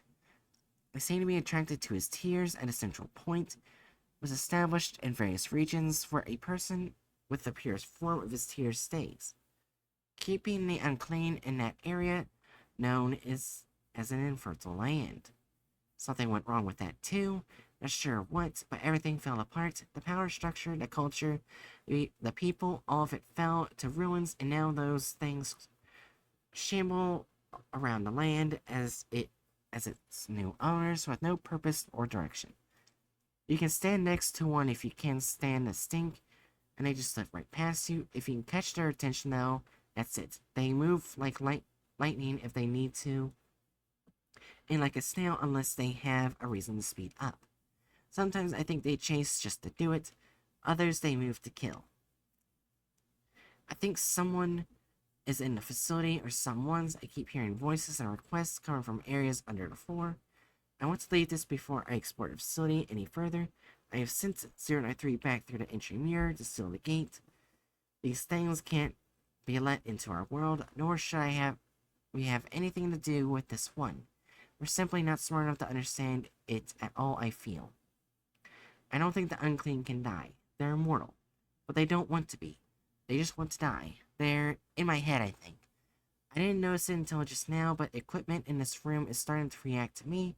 Words on the screen begging for help. I remember touching the tear, smelling it, tasting it, just a touch. Not eating it, just touching to it. Tasting for acidity. We have plenty of stupid investigative procedure, I think. The High Fathers are alive. They have technology we only imagine in our comics given by him. Some of the records on this machine indicate space travel, but they didn't go far, just far enough to watch the world fall apart and wait to come back and take it. But if they're up there, who is in this building with me? I've seen faces of the people, the unclean. They show up on the pictures cast by the machine in the room with me, watching me. I think they're everywhere in this world, only seen by machines now. They don't look sad or happy, just curious. They want to know why them, why did it all happen? I don't know. I just don't know. They showed me things when I touched them, and it's not like the records say. The unclean remember it all. Every person they touch becomes part of them, safe inside them, but dead to us. Every mind, every feeling, every terror, it's eternal to them. I kind of want to join them, but too much to do. They want me to find him, kill him. There was no war. It was him. It came from between the folds of time and space, the world's in light and dark, something that is but should not be slipped, and it called out to them as their god. They believed it, and they tasted it and touched it, and laid with it and become its property and did its will. And it is still here. The 093 I brought with it, pulled forcefully with it, built it. I don't know what they don't know, but it belongs to him. It lets him move between places, between worlds, so I broke it. I threw pieces of it away through holes, so these doors are closed, just like ours is closed. I can't go home, so what else can I do? It calls through the rock somehow. It knows where they are, but can't touch them. But if you hide the rock, he can't call out, and he's stuck too. I got you, son of a bitch. I got you. Bang, bang. Ha ha. I touched him with my fist and my gun, and he fell down. But he'll get back up soon. I'm sorry. I did all I could. Let me sleep now. Please let me sleep.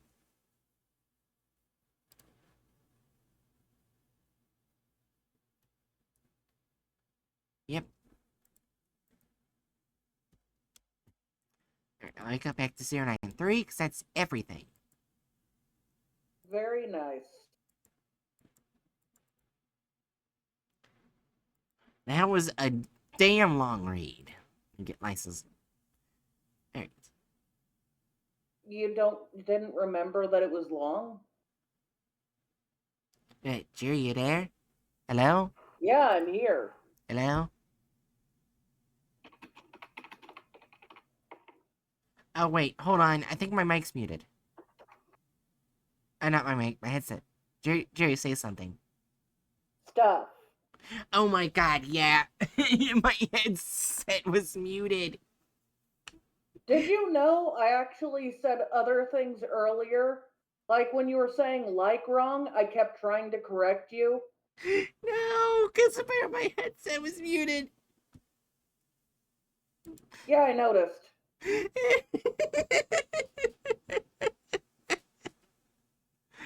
Alrighty. So, Jerry, you'll see the thumbnail first. Oh, goody. Honestly, it's not as bad as you think. Oh, that's actually pretty normal. Okay. I mean, that's inaccurate, but it's pretty normal. Yeah. As in, it's a little clickbaity, but not really.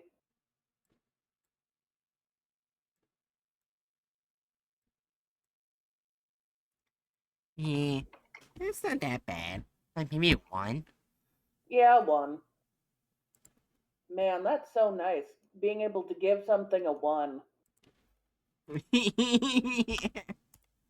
Hey, content farm, you're doing better than Lucius. So, when I was grabbing videos, there is one thing I did notice with some of them. At least the ones I collected so far. They're all the same. If you just go to the description here, do you see something missing? Oh, copyright. It is copyrighted, which means when I bring up this special surprise, boom! Alright, What's the so boom? the bingo. Oh, oh, nice.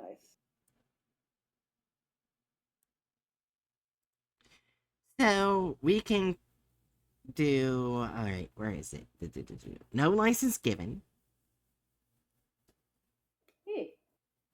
Yep, alright, let's see. I'm not gonna hit clickbait thumbnail because Yeah, it's not clickbait. yeah, it's not really. Add a video. Yeah, so we only got one so far. All right, now let's watch the thing. Yep.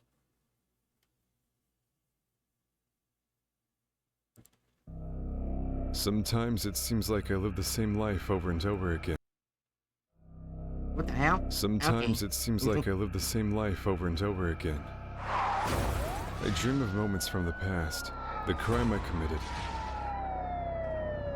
and the punishment for it I am now forced to Wait, bear. why don't I hear anything? This is my personal hell. Do you have the stream muted? Oh, yeah, I do. Sorry. I was like, I have the volume all the way up. Why can't I hear it? It's on mute. Yeah, that might help. I can no longer escape from.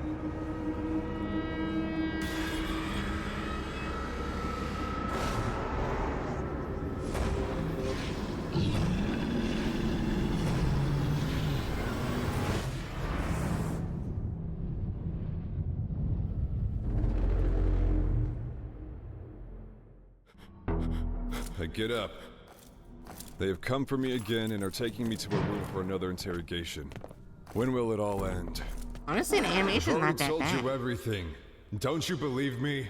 Mr. Collins, I promise this will be our last conversation. It's pretty okay. Okay. Yeah. Turn on your camera. This is the record of the interrogation of Stephen Collins. It is highly classified and is intended for study by personnel with the highest level of access. Mr. Collins, tell us everything from the beginning. Stephen As Collins. I've said before, I don't think that was a character.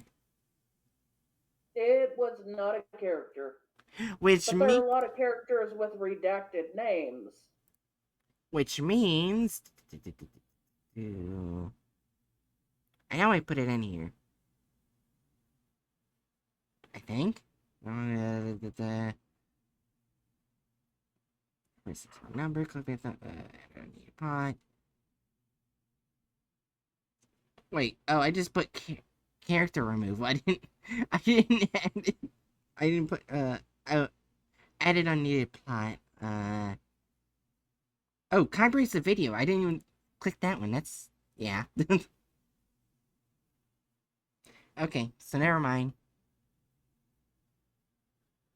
we were walking along the I beach thought I with my had dog, Tyson, when we found an abandoned house. It was practically falling down. I don't know why, but I was curious about what was in it. So I went in. It was an ordinary house. There was a mess inside. It seems like no one had lived there for a long time.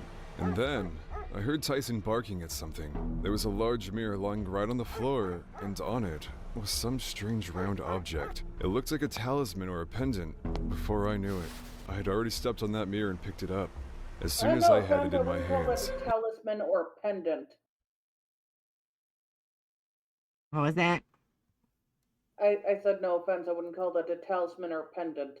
Yeah. It immediately began to glow purple. I fell in that same second, right inside the mirror. I found myself in a strange place. Tyson was barking furiously.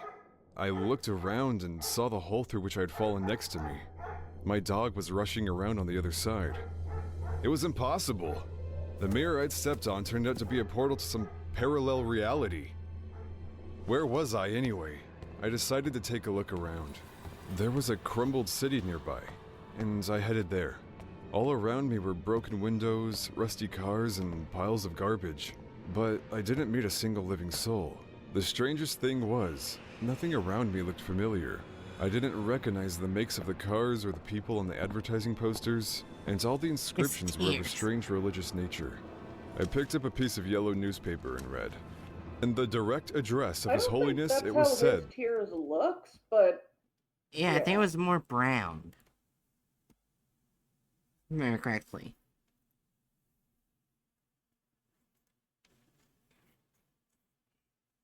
Yeah. That the blessed militia fought back many of the unclean.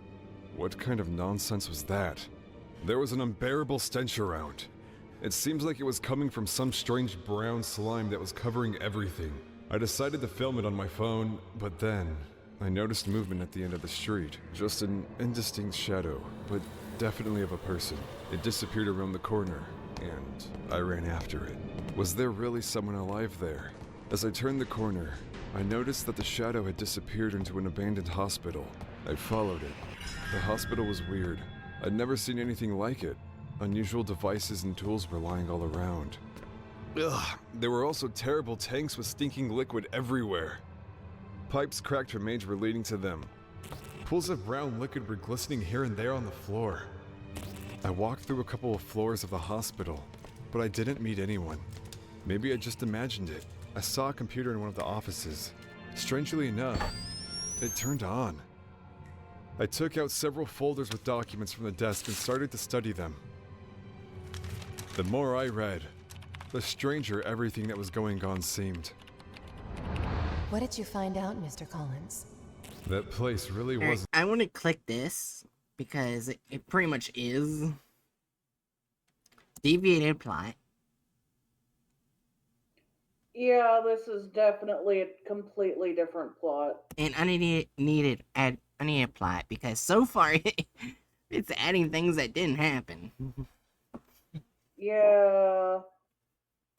This entire world. It was some sort of parallel reality.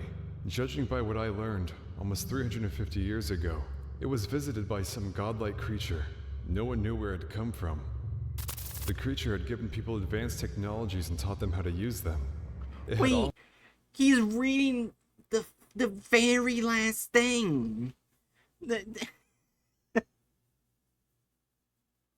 Yep, some random character that does not exist in the thing is talking about the last part that they found out. Yeah, it was by a Foundation agent. Yep. also said that their world was full of sin, and the only way to get rid of it was to purify all the sinners. A liquid called his tears had been used for that. All the sinners had been put in that liquid. But then, something had gone wrong. The sinners had started to mutate and turn into huge monsters after the cleansing. They had devoured all living beings. Soon, there was no one left on that earth, only the ghosts of former people and those giants. What did you find out, Mr. Collins? That's I when I don't think decided that's those were what just happened. ravings I of a mean, madman, it is what happened, but it but still it made wasn't me feel. really public knowledge. Yeah. They were trying to say when they were put in the liquid that the sinners were saved or something. Not that they transformed into monsters. Yeah. I mean, they were transformed into monsters, but Mm-hmm. Feel uneasy. I decided the time had come to end my crazy trip. After leaving the hospital, I went back. The stench was getting worse, and it became hard to breathe. I walked to the corner and threw up. I leaned Now against. they're just mixing scents from the I forgot what color. I think green, where the D-class vomited. yeah. They're just mixing. They're turning. I think it's okay to mark removal of characters since they're basically The wall. removing all the staff that entered and all the D class and combining them into this random guy that's not a D class and not a staff. Yeah. Let's see. Character removal. So far, what I'm happy that we haven't seen is sexual content. Yay! That would be weird to add here. Yeah. Wall and touched that brown slime by accident. Heck! It burned so much! I jumped back, tripped, and fell next to a wrecked car. I grabbed some rag lying on the hood. But what was it? It couldn't be. The rag turns out to be that dress! What dress was it? I've kept silent about it for a long time, but now I'm ready to tell you. 3 years ago, I was coming back from a party. I must have fallen asleep at the wheel. I woke up when I heard the car hit something. A girl had jumped out onto the road. I got away with it that time. My relative was investigating the case. He made everything go away. But I knew that someday I would have to answer for what I had done. I still remember her lying on the hood of my car, her dress, and red spots on it. Now, that same dress was lying on the hood of that wrecked car. It didn't just look similar. It was definitely the dress of that dead girl. How had it ended up there? I felt more scared If he's than ever. talking about At that moment, hallucinations like I that, then understood why is everything, he and a outside chill of ran the down my mirror? spine. Yeah. No offense, but he should have been stuck in that world as either dead or one of the quote unquote sinners. Yeah, I'm gonna click something because we were only talked about like only one. It was like abuse of a police officer that was mainly given detail, not Yeah. a woman. It's weird added violence to something that's already violent and dark. Yeah. We haven't gotten gore yet, so you didn't see like guts bursting from the woman's Yeah, let's head. please no, please. Yeah. I'd ended up in hell. The one they used to scare me with as a child. Damn it! I wasn't going to stay there a second longer. So, I rushed to the portal. My eyes were watering from the stench. I turned on my camera and immediately cried out in surprise. There were shadows on the street ahead of me. Those very ghosts. They stared at me. I started running around the corner, Aren't shadows but there were supposed even to more look of them there. black, not white? Yeah, they're supposed to be black. Wait, did they race swap the shadows? They race swapped the shadows. That's a weird statement to say. How else would you call it?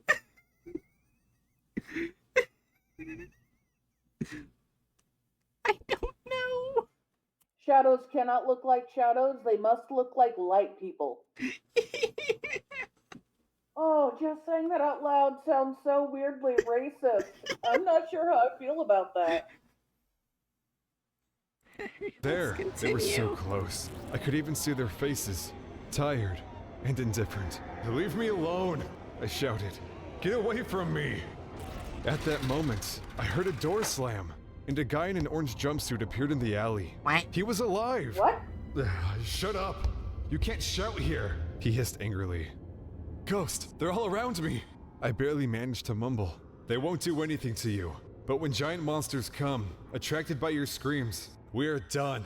That guy grabbed me and started dragging me along. We found ourselves in a small room under old pipes. It was obvious that he had been living there for a very long time. He was very strange.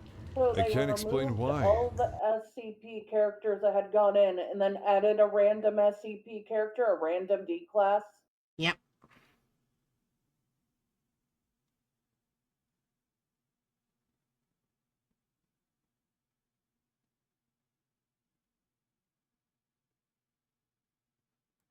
But he seemed very familiar to me. It was like I'd met him before. I'd asked what his name was, but he just said, "It doesn't matter. Now, I am forever subject D, Oh, pause it. Let's see if the 43093. number exists in the 43093. That starts for 2, 5, 8. Oh yeah, it's 2. Yeah, because the next 2 are done by Foundation personnel. So 2, 5, and 8 it starts off with. So no, that character does not exist. Okay, they've made up a random D class to replace the D class they removed. Okay, yeah, okay.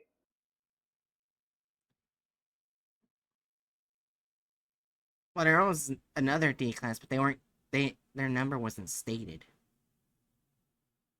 Oh, well, 2 actually. Their numbers Well, aren't what stated. genders were the 2 without the number stated? They just call them subjects in the article, so it's completely unknown. Okay. Let's continue watching the video. I wonder if that's Connor's number. You know, like the Immortal D class. Okay, let me look up. I would not be surprised. I'm just saying that because of how popular Connor is. I'm just looking up very, very quickly.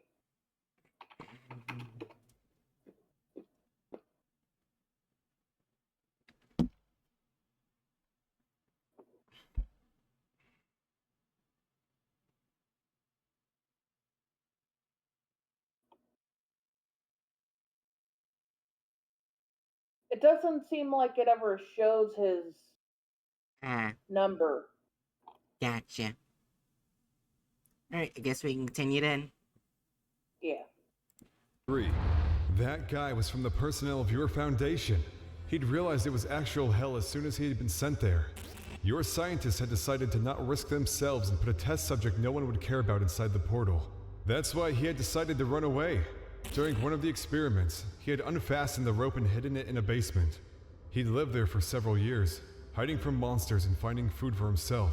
This sounds was like weird, a warped but it version felt like he'd of been waiting one for of me. the people who entered. Yeah, Only As that soon as I'd person caught my breath- definitely is gone. yeah. He got up and said, "We have to go. The portal may close soon." We started on our way. We walked through yards and alleys. Wait, he finished speaking, yet was still, So it's not the twi- animation was still going. Yeah. And now they've teleported outside and are running. Did I add that?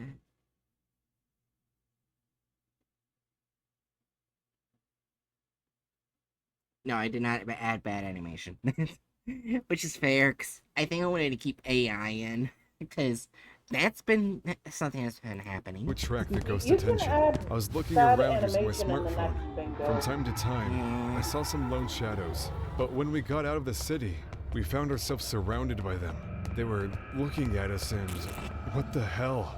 pointing fingers at us. I needed to get out of there. And then, I thought, how had that guy in the orange jumpsuit known where to go? After all, I hadn't told him where the portal was, but I What? didn't have the time to ask him that. At that moment, a giant shadow covered us. I looked up and saw something right above me. It was a huge half of a human body as high as a 5-story house. It was getting close to us, leaning on its hands and, it seemed like, sniffing. "Run!" shouted my friend wildly, and we took off.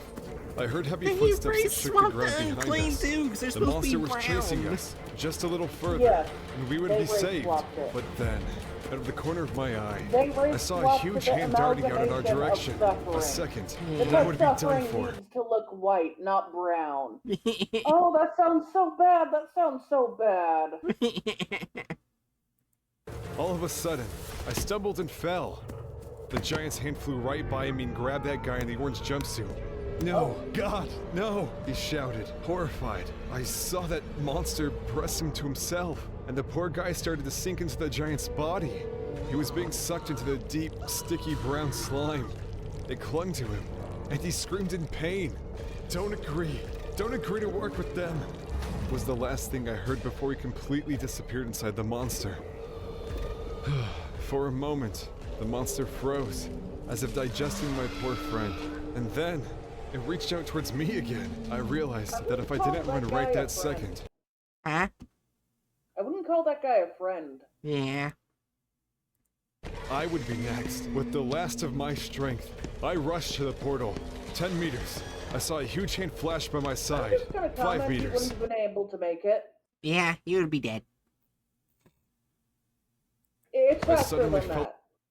Yeah. Wait, what? Myself being squeezed from all sides and lifted into the air. I screamed in horror. But then, I saw people in military uniforms jump out of the portal. They started shooting somewhere above me. They For a wouldn't have been second, affected by the the monster's bullets. huge They palm wouldn't have opened, cared. and I felt Yeah, they would be more pissed off. It wouldn't have dropped him. It wouldn't have been affected. It's not harmed by bullets. Yeah, it would probably just cling on to him and walk forward to the other soldiers. It would I'd probably stuff him inside and then go to them. yeah. Like, ooh, direction. fell down. When I got up, I saw it shrink back a little from the bullets. Anyone watching And then this, just so you know, shooting at it will not make it pause. It will not make it drop people. It will not make it get hurt in any way. There will not be actual marks on its face. Okay, I want to go back because something just started making me laugh. Where Just above wait me. for it. For a second, the monster's huge palm opened, and I fell down. When I got up, Look, I saw it shrink back a they're little just from they're just shooting straight up this way and this way. That is such horrible animation. Like, we're dancing behind you, we're dancing with our guns, and that somehow gets the bullets inside the unclean one. Oh my gosh. Did I just do the bad video song? Maybe. bullets, and then stretched its huge hand towards us once more. Someone grabbed me by the collar from behind and pulled me through the portal. The last thing I saw on the other side of the mirror was huge fingers disappearing in the cold It would hell. have taken an hour. I found myself back in the abandoned house. People in protective suits were moving a disc into a small mirror box. That's Everything not around us was protective covered suit. with film and tape. It's hazmat suits. Also, the Red Sea object wouldn't be like, oh, I'm gonna be burn right through your hand. Like, you can pick it up safely. You don't need to be in a hazmat suit. No one would be in a hazmat suit. Tape with the inscription SCP. Well, you already know what happened next. Damn it! They had locked me up and been interrogating me for 2 Why weeks was I already. that? But you know what? It was better than staying in that lousy place. Mr. Collins, you do understand that you are going to get a life sentence for the crime you've kept silent about for 3 years? A life sentence. Are you serious? After everything I've been through, you have no right! I have already redeemed myself when I got out of that hell with monsters alive! Not quite, Honestly, Mr. you Collins. wouldn't get a life sentence for killing someone. Yeah. It's a really shitty thing to do, but you wouldn't randomly get a life sentence for it. Especially since it was clearly an accident. He even Yeah. admitted it was an accident. I mean, it was shitty to cover it up, but accidental murder does not get you a life sentence. Yeah. But you can redeem yourself. How? How the hell else am I supposed to do that? You can agree to cooperate with the SCP Foundation and take part in our experiments. You will only be free after several years SCP of working Foundation for are us. full of heartless, Wait. cold assholes, but we will not lie. They do not lie and say you will have a life sentence unless you do these things for us. Yeah. That's not what happens. They Also, use people who actually have life sentences for actual reasons. yeah. Here's another thing, and I'm sure you picked it up, Jerry. She said 7 years instead of a month. The E-Class are told a month. Yeah. She said 7 years. So she's basically been lying out of her teeth the Yep. entire time. Yep. When we The decide that you Foundation have doesn't paid lie for to people like that. They would lie to people they need to, but they don't need to lie to him. He's gonna be dead. Yeah. everything in full. Just say That's when I made honestly, another mistake. you will get I a didn't few want to years spend the of rest of jail my life time, rotting behind the bars. and we So, can cut it I down agreed to a without month if you just work for us for a month, and Yeah. then we'll let you free. That is more realistic. Mm-hmm. hesitation and signed the papers. I was given an orange jumpsuit and registered under the number D43093. Stop! What the? It doesn't matter. Now, I am forever subject D43093. I've Are already you seen that fucking number. kidding me? Don't agree. Don't agree to work with them. It couldn't be.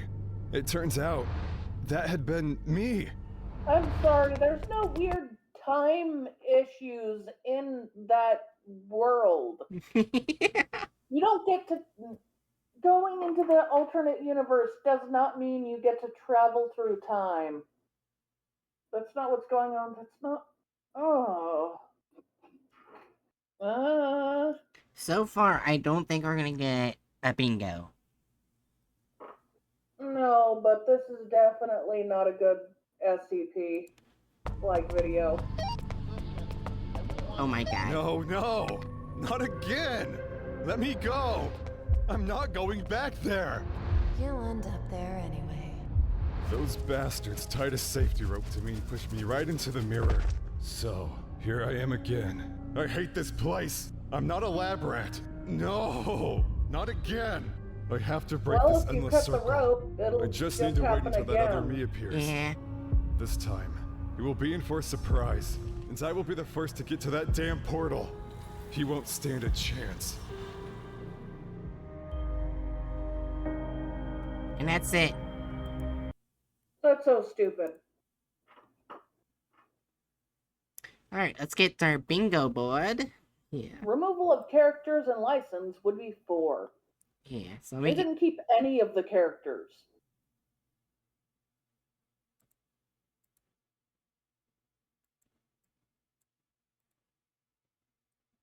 Hold on.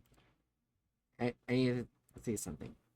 Wait. Uh. Oh my god. Okay, What? that's useful. I don't know why OBS is doing that. But apparently on YouTube videos, the bingo board shows itself on OBS. But on the spreadsheet, it doesn't. Nice. I don't That's know weird. why. I don't get it, but Yeah, I don't get it either, but that's useful. yeah. Take it. Alright, removal character's license. 4. They did both. Yeah. Added gore or violence. Not as bad as Professor Lucius. It's like a 1. Yeah.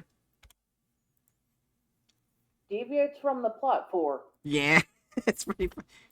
And it actually wasn't a way, it was slightly offensive. They removed literally every woman in the article possible, and they somehow race swapped the unclean.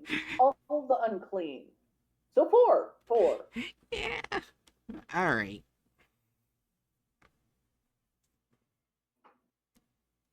So hold on. Let me get the percentage.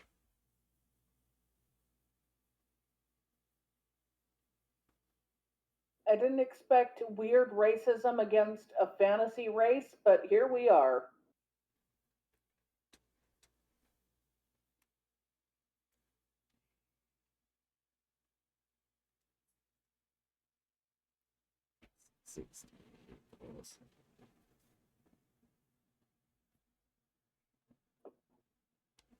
Honestly, not bad for a first one. 30%. That's not bad.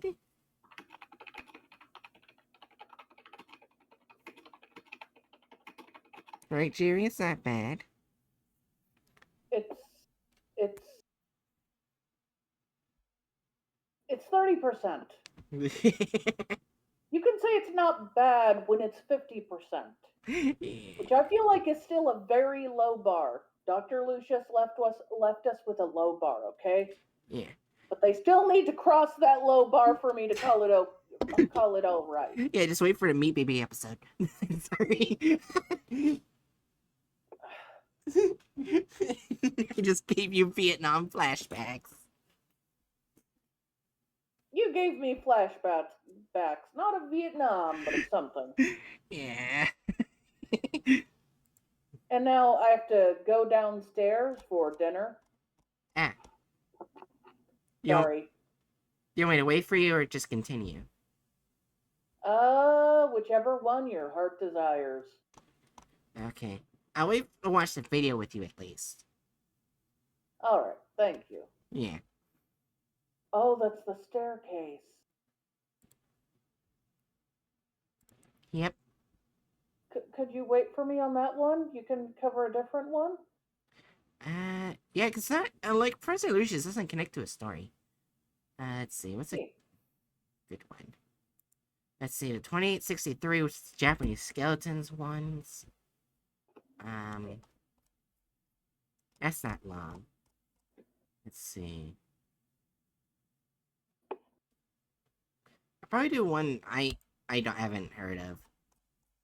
Alright. Then Oh, I'll be back after dinner. gotcha.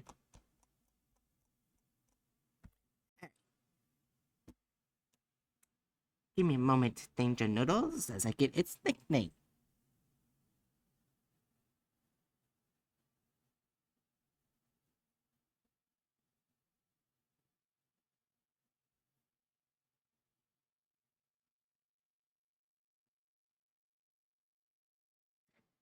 It's 3760. 3760 is he's got lifeless eyes. Black eyes like a doll's eyes. That's the nickname. I actually don't know if there's anyone other watching than Jerry, but anyways. Item SCP-3760. Object Class Keter. Special Containment Procedures. Subliminal Mimetic Agent Kappa Omicron SMA-K/L is to remain in global circulation propagated via a fabricated scientific fact that acts as a carrier. The Department of Misinformation is to suppress any notion that SMA-K/L's carrier may be untrue. If an individual ceases to believe that the carrier information is factual, they'll lose the effects of SMA-K/L and become susceptible to 3760's anomalous properties. To prevent a potential end of the world/KO failure scenario, all records regarding the nature of SMA-K/O's carrier have been restricted to Level 5 access. Description: SCP-3760 is an anomalous mutagenic phenomenon which affects the regrowth of human tissue. In response to injury, humans within proximity of a subject afflicted with 3760 run an ongoing risk of infection. However, 3760 does not appear to be microbial in nature due to the circumstances of its containment. The vector of transmission of 3760 has yet to be conclusively determined. The footnote is one widely held hypothesis proposed in 1922 suggests that 3760 may be spread through eye contact. Injured tissue in infected subjects and analysis developed various forms of non-human biological features associated with members of the clade Slashomorpha. And the footnote 2 is diseased tissue has been observed to be affected in some cases. Such features most commonly include, but are not limited to, dermal denticles, scales in which structure is comparable to pointed teeth, benign cartilaginous growth, eyes with nictitating membranes, a translucent eyelid that moistens the eye while retaining vision, nasal ducts, teeth, and/or jaws. Sensory organs grown by affected subjects appear to be functional and respond appropriately to stimuli. These sensations are not directly experienced by the subject themselves. Other organs demonstrate similar independent functionality, including mandibles capable of mastication, involuntary self-injury from bites are frequent. Any matter consumed by an 3760 grown oral cavity will vanish despite the lack of observable connection to a digestive tract. These affirmation orifices will repeatedly seek edible material for consumption. This behavior intensifies in the presence of blood, and may even include acts of auto-cannibalism. Fifth footnote is, with a notable preference for living or freshly deceased animal tissue. A failure to consume edible material at regular intervals will result in necrosis of the affected tissue. In turn, this necessitates the removal of the chronic tissue, which consequently leads to the emergence of additional 3760 mutations and orifices. Precise epidemiological statistics regarding the spread of 3760 are currently impossible to ascertain. Estimates by Foundation researchers have placed the saturation rate of 3760 to be between 71% and 92% of the global populace. SMA/K/O is proven capable of suppressing symptoms in most affected subjects, with only 7,285 recorded cases of 3760 activity observed between 1958 and 2016. Addendum. The following is a series of journal entries made by Dr. Keith Woodward, chief medical officer aboard the USS Kirby. His patients are believed to have been the first victims of 3760.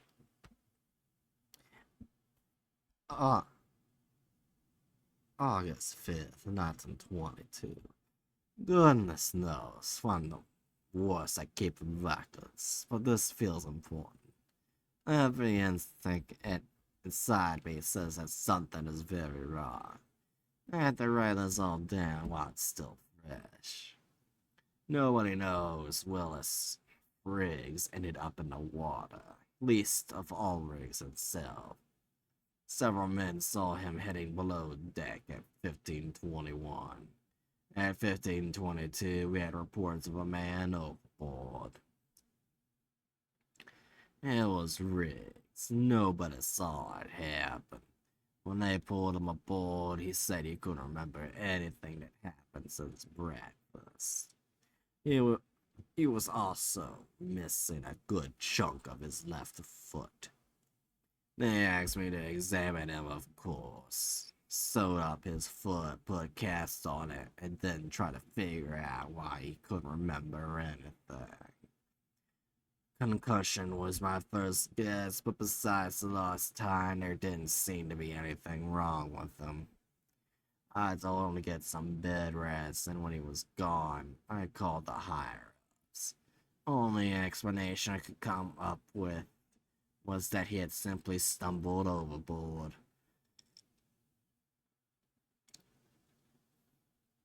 It was possible he had gotten a hold of a drink, though he didn't look intoxicated. It was a strange case. Folks talked about it for a couple of days, but I didn't think too much of it. I'd seen worse things happen. However, things kept happening. All sorts of accidents here and there. I didn't find out about most of it till later on. These aren't the type of men to go crying to the doctor for any kind of little thing. Worst case I had after the Riggs incident was some foolhardy kid with a black eye. About a week after he'd gotten his foot manged, Riggs came stammering back to my office. He said he hadn't been able to get any sleep the past few nights because of the noise. I told him that he ought to be used to putting up with noise at nights on a ship like this. He said it wasn't the loudness that kept him up, but where it was coming from. Then he propped his foot on my desk and asked me to listen to his cast. I gave him some pills and kicked him out. Figured his concussion was finally showing itself. And then, just last night, they dragged Riggs to my office again. He was screaming so loud you'd think he was on fire. They had to hold him down while I cut off his cast. I expected gangrene, or over 2 decades, I've seen some serious cases, smelled them too. But the miasma from inside the cast was the worst damn thing I've ever smelled in my life. It was like someone shit in a dead fish and left it in the hot summer sun for a week. The flesh around his foot was all kinds of black and green and maroon. There are these sharp tooth-like protrusions sticking out of the skin where I'd sewn them up. They chewed through the sutures in several places, leaving open gaps that exposed more rows of smaller, sharper teeth inside. I told Riggs and the others that his foot had gotten infected, had to scrap the whole thing up to the knee. Ever since the op, I can't sleep. It's been affecting my work, my judgment, even my eyesight. I've had this dark spot at the edge of my vision that keeps coming and going.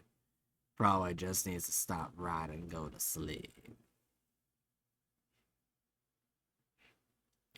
August 8th, 1922. They brought the kid with the black eye in again today.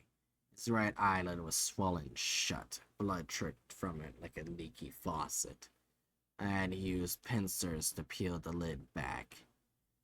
It wasn't just the swelling that kept it shut, it was those teeth again. They grown into the back of the lid and bit in.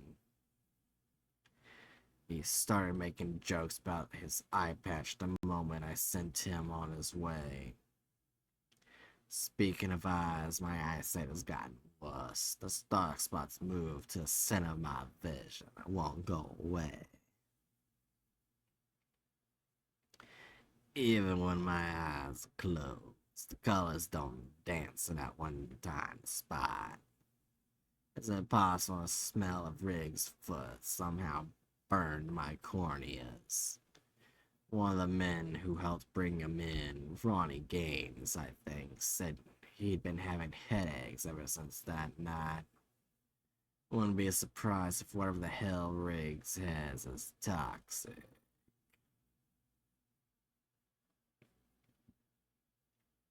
August 9th, 1922. I had 3 more men in today. No teeth this time, though. One of them had this rash going up his back. He said, itched like crazy.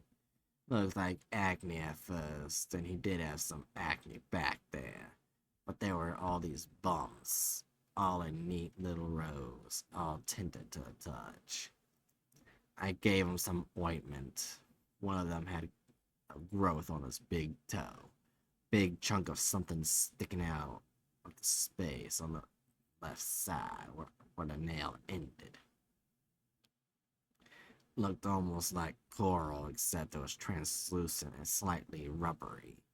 I cut it off. One of them had an earring. I looked inside and saw something look back at me.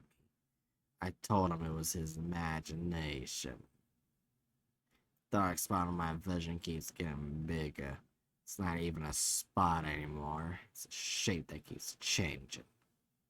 Wish we had an optometrist. August 11, 1922. I told the higher-ups they thought I was crazy. I wouldn't shut up about it, though, so they locked me up. Riggs' leg tore a man's throat out today, so they let me go.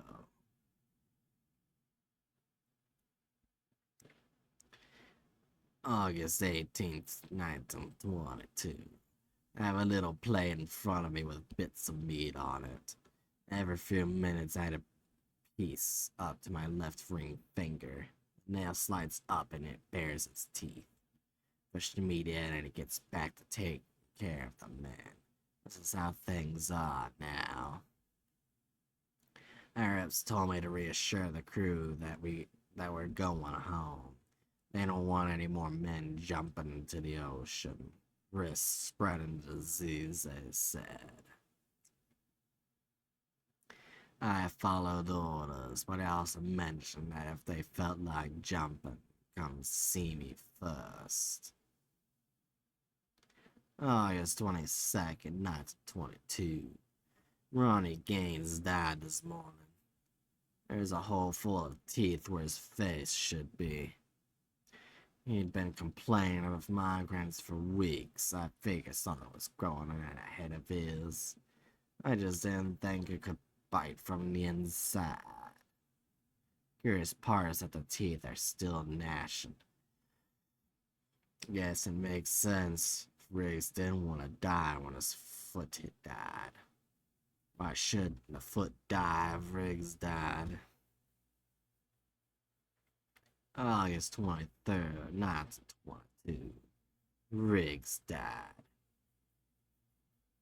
August 29th, 1922. What else is this say? I don't understand it. I can't heal it. I've already described it. No point writing now. I have mouths to feed. September 5th, 1922. I can see it more clearly now. Still can't quite make out its features, even though it's all I can see. Looks like a person. It wasn't getting bigger. It's swimming towards me.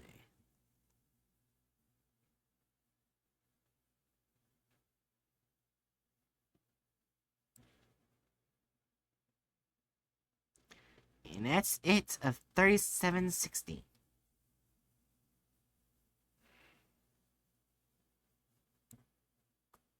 Alright. So we're gonna go over here for a moment. And I'm going to intermission, because I don't think Jerry's back.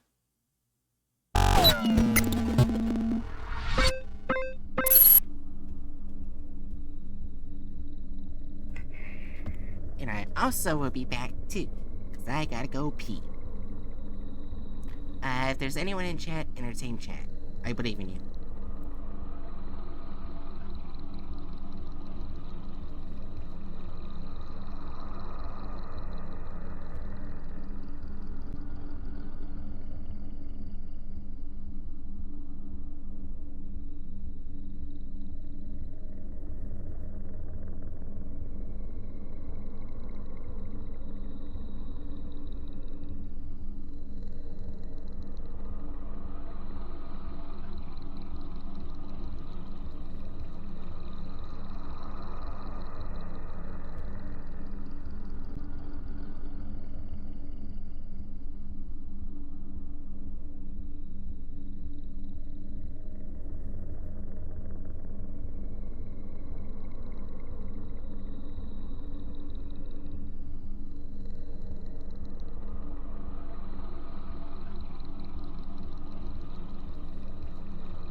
I'm back, Danger Noodles, but I'm just waiting back for the co-host, so, enjoy the Be Right Back screen for a bit, okay?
Right? Where'd you go?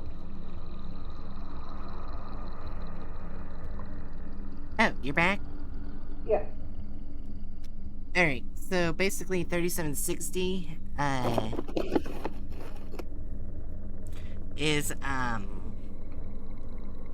it's kind of like a disease infected through eyesight that will basically give you extra mouths or eyes that will constantly eat any constantly wants to eat living or dead matter every so Oh. often, or it'll start eating the host. Oh. That's basic rundown.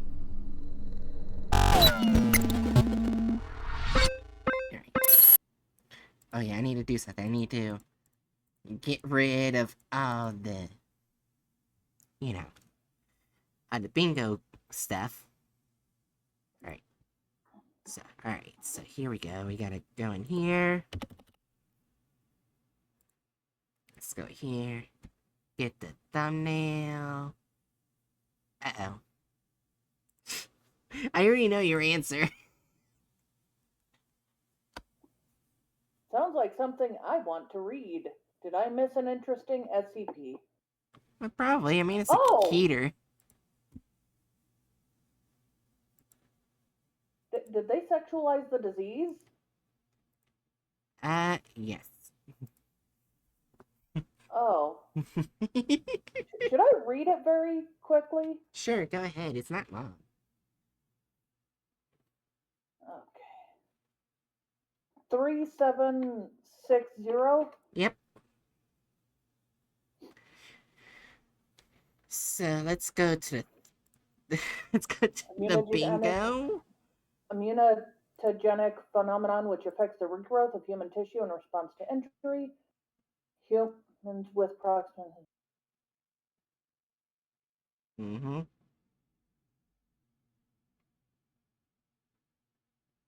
Not microbial,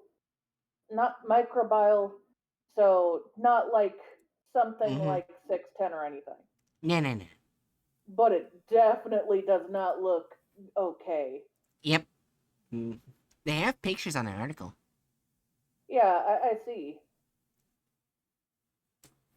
Some of those look like pockmarks, some look like eyeballs and teeth just going in these random fucking spots. Yeah. What's actually cool, because I looked at the bottom because I wanted to see the license or whatever, it doesn't have one. Like, I guess the artist wanted me anonymous or something, but it was updated this year, like a couple days ago, on the 30th of October. Then 6 days ago. Which is interesting. Reading the description of the things that can grow are definitely interesting. Oh, yeah.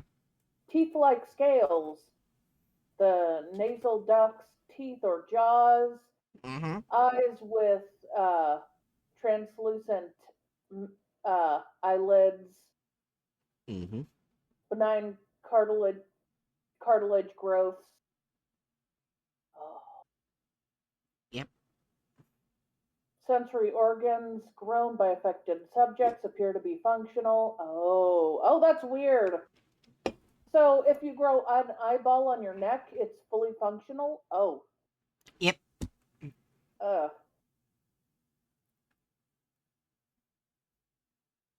Yeah, it's definitely an interesting SCP. So if you grow a mouth on your shoulder, it will seek edible materials. Yep. Oh. And in a foot, so Intensifies in the presence of blood. Oh. yeah, look at the footnote about when it talks about the mouth. Oh. Oh. Yep. Okay. So it's hungry for flesh, and it will even eat your. It will even chew you if it does not get it. Yep. And you'll rot if you don't eat flesh. Yeah, so this SCP is already very violent and very gory.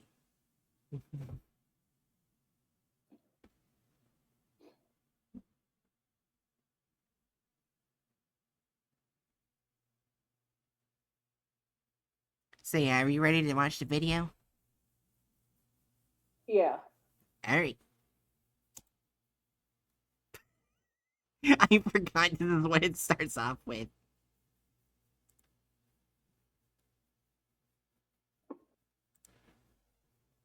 Oh, okay. Yeah, but before we do it, I already know the answer. But, yep. Copyrighted and no license. Bad. Copyright deleted video. No license given. Oh! I just looked. They have the wrong name. Says wrong name / number. Oh. They have the number correct, but they don't have the actual nickname. The actual nickname is really kind of disturbing. What's the nickname? Hold on, I can pull it up real quick. Alright, 3760, 3760. He's got lifeless eyes, black eyes, like a doll's eyes. That's the Oh. nickname.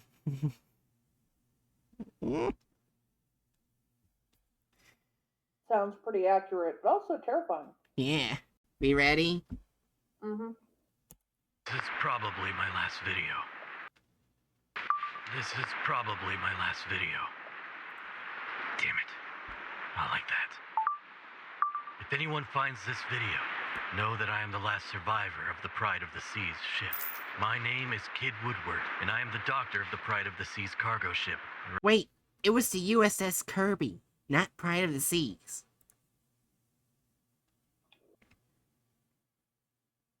Goodness.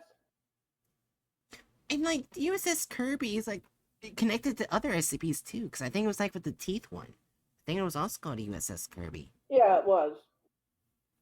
So that means multiple diseases happen on that ship.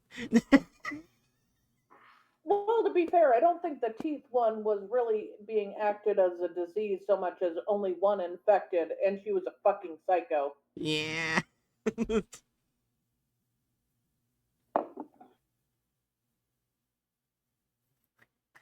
Yeah, anyways, here we go. Rather, I was a doctor.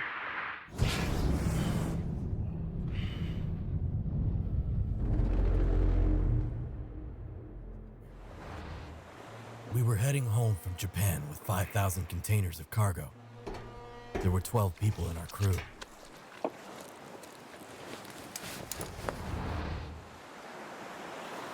Everything was going according to plan until 300 miles north of the Hawaiian Islands. We picked up a Do passenger. they not know That's when it how all boats started. work? Guess not, but hold on, I want to go back with the names.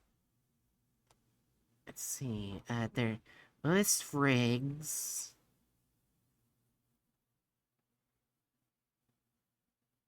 Wait, hold on, what's the name of the writer? Keith Woodward. Oh. I thought there was, like, a guy who had a Russian-like name. Ronnie Gaines or something like that. I'm sorry. I thought. Never mind. I'm probably thinking of the Teeth one because the Teeth one had more Russian crew than. It did. Yeah. The Never first mind, to my notice the bad. girl was Chief Mate That's me. Eads. Her body was rocking on the waves on our left. She wasn't moving. We could have missed her if it hadn't been for her bright life jacket. Wait, this is the first time ever. It was a dude. It was a dude. They replaced They had to add boobs. it. So character removal. That's the first time ever they got rid of a male character. That's insane. They needed floating boobs. I'm not sure if they'll contact anti-men yet. We'll have to see if it gets worse. I don't consider it anti-men yet. I'm just saying. Yeah. From what you showed me before, I think they're going to add boobs to this. Yeah. A storm was approaching, and everything around us was gray, both the water and the sky. Yeah, she got really lucky. When we brought the girl aboard, she was unconscious, but alive. I didn't know how much time she had spent in the water. 2, 3 days? The crew helped carry her to the sickbay, and she soon regained I'm going to consciousness. comment no one The would girl live 2 to 3 days floating in water. No, they wouldn't. They would have to be completely out of the water. Yeah. Survive. So I'm pretty sure over a period of time of water being But on let's not talk skin. about what happens to human skin and flesh when coated in seawater Right. too long. So anyways, we can do 2 more. Deviated plot, added unneeded plot. It deviated already at a minute.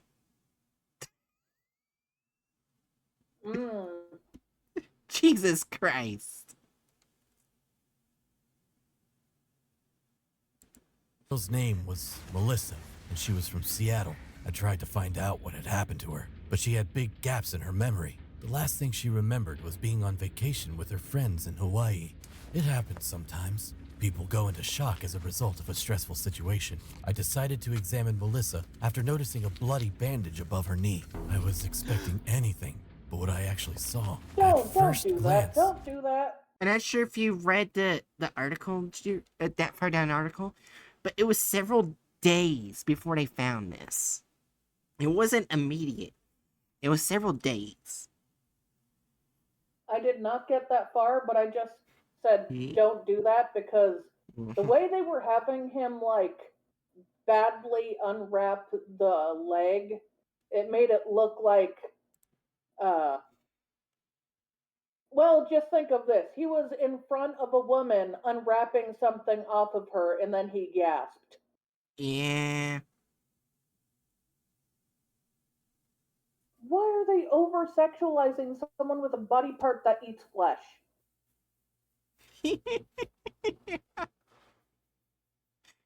Okay, one thing I'm glad is that they didn't give dude lips with teeth. They actually did what it says in the article. Just like pointing out teeth at random in the flesh.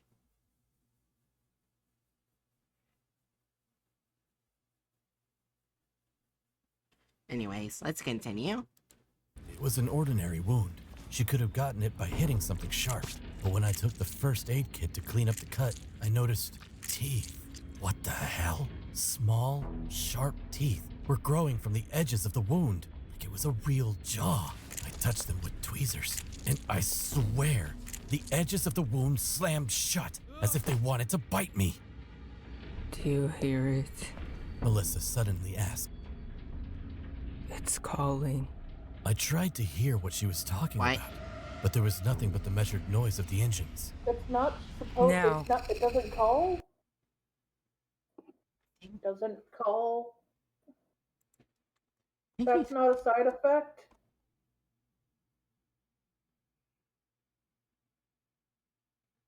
I think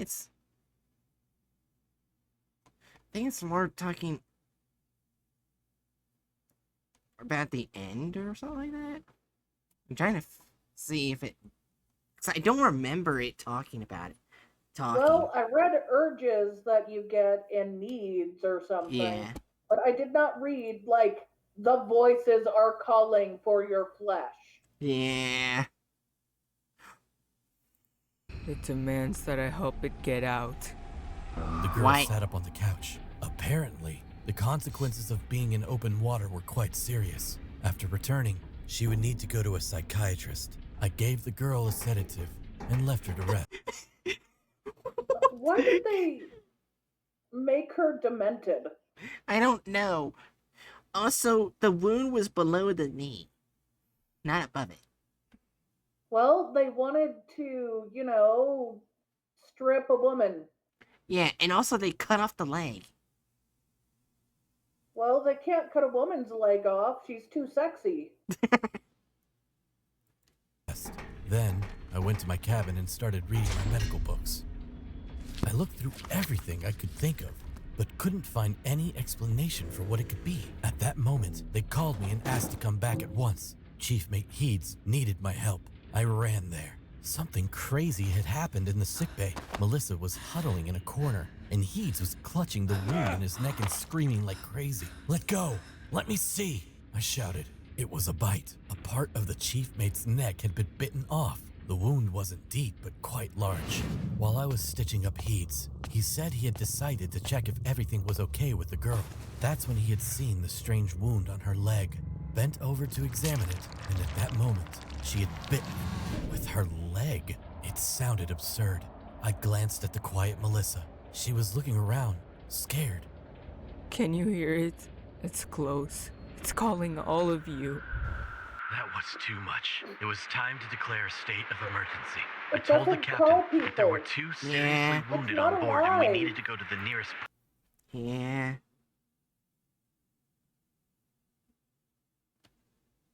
port at once. But he said that a storm was approaching and he wasn't going to risk the cargo for the sake of 2 people. A few hours later, the captain regretted his decision, but it was already too late. By that time, 4 more team members had been injured. Turned out that the mouths that had appeared all over the sailors' bodies had to be fed. Otherwise, they would find food themselves. Everyone on board started to panic. I had to treat more and more people. Horrified, I noticed that not only teeth could appear in the wounds. When one of the sailors took off his shirt, I almost screamed in shock. Several eyes were staring at me from his back. Soulless, black eyes. None of those They are black. weren't human, more like shark eyes. All the infected started to hear someone's voice, that someone was calling them and ordering them to do something. I still I don't know noticed how they that make it less sexy when they add it to the guys. Huh. Yeah. I'm not sure whether to click edit gore or violence, because it's showing what it does. Well, it's showing what it does, but it's also things that didn't actually happen. Yeah.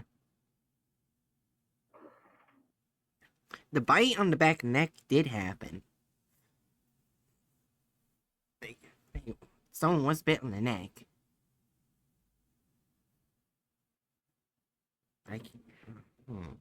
Well, then I Infection is guess no transmitted. added violence yet. Yeah. But it was definitely not microbial or viral. Some weren't even bitten. The captain just cut himself while shaving. How And would an you hour know later, if it a wasn't small eye was microbial or staring not? at me. You wouldn't know. Who Yeah. the fuck are you? Yeah. And plus, like earlier in the article, it's pretty much theorized that it's through eyesight. Just like seeing it. Oh. Yeah. If I remember correctly, at the very beginning, it said.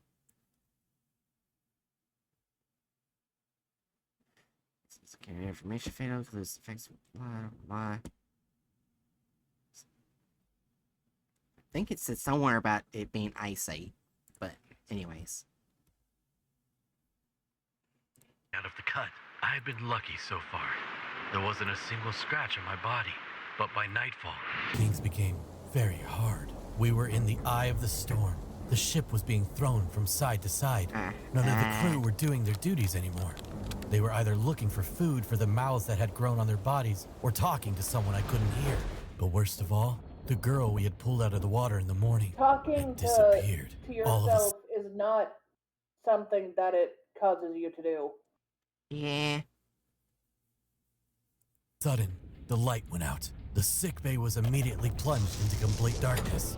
The engines stopped, and I felt the ship begin to lose speed. I don't know what had turned off the power on the entire ship. It didn't matter. I just wanted to stay alive. That's why I'd immediately run along the passageways to the upper deck.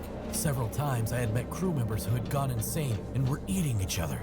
Chief Mate Heeds attacked me in one of the passageways.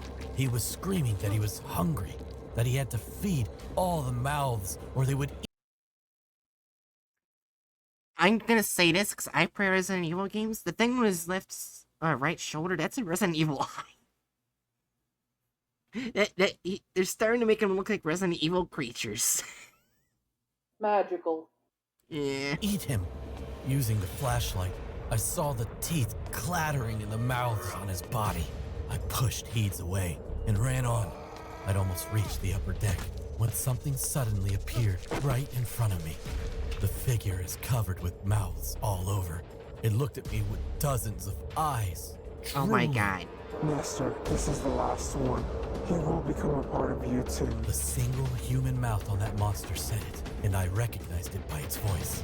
It was Melissa. It was her. Or rather, what she had become. The creature ran towards me. I bolted as fast as I could. You have nowhere to run. Give it your body. That doesn't even look like an infected Behind me, anymore. the Her distance vagina between us wouldn't was rapid. magically vanish away. Yeah. Closing. With the last of my strength, I tumbled out onto the deck and saw a huge number of containers. I decided to hide, tore off the seal from one of them, and ran inside. The heavy door closed, and I hid. I could hear heavy footsteps outside. The creature was looking for me. Everything seemed to be quiet. Another wave hit, and the deck tilted. I heard the cable break, and everything turned upside down. A few seconds of free I'm flight, guessing the and the article container never hit the had water. someone like hide with a car at any point. Yeah. Water starts pouring in through the cracks at once. Damn it, I'm drowning. I rushed to the door, but couldn't get it open. The water was quickly rising. There was Yeah, no shit, you're gonna drown. You're in a metal crate. The water pressure's gonna make sure those doors don't open. Mm-hmm. You're as good as dead. Also, why was not the metal crates tied down? I bet he'll magically get out anyway. less and less air. It seemed that this was the end. My head was spinning. I realized that I could barely breathe anymore. I started to gasp for air. This went on for several minutes. And then I felt an impact. The container had hit the seabed. That was it. I had enough air for maybe 3 minutes. As I was losing consciousness, I saw the door open. Oh my god. 2 people in atmospheric diving suits were behind it. I don't know how they managed to make it in time. They might have been following the ship. There was a research station at the bottom of the sea, Oh, right fuck's under the sake. ship. They called themselves the SCP Foundation. I couldn't believe my luck. It turned out later, I'd got excited too early. I woke up on a bed in the medical bay. A woman in a white robe and with a badge on her chest was sitting next to me. Where am I? What happened? You were drowning. We saved you. It took me a few seconds to remember what had happened to me. The woman's voice feels off. Is it just me? That's because it sounded deadpan. Are you from the Pride of the Seas transport ship? The woman asked. Yes, my name is Kid Woodward. I am a doctor. Great. Mr. Woodward, was there anyone else uninfected aboard your ship? No, everyone else turned into those creatures. Wait, how do you know what happened to us? That's not important. The woman replied and pressed a button next to the bed. 2 soldiers immediately walked into the room, grabbed and started dragging me along the long corridors of the underwater station. No! What's going on? Let me go! I was locked in a cell. Only then did I realize I was in captivity. New here? The sooner you accept that we are all already dead, the better. I heard a voice on the left. Did A they woman just in give an her the orange same jumpsuit fucking was voice? sitting. Yeah. Okay. I don't want to hit the AI one, but it sounds similar to a woman AI voice to me. It could. Did, as if they couldn't find any real women, so they used an AI. Okay, press play. Wait, I want to see something very funny. The first comment down, because I wanted to see if anyone admitted to being a female voice actor. First comment. Seems the SCP forgot to contain part of their name on this one.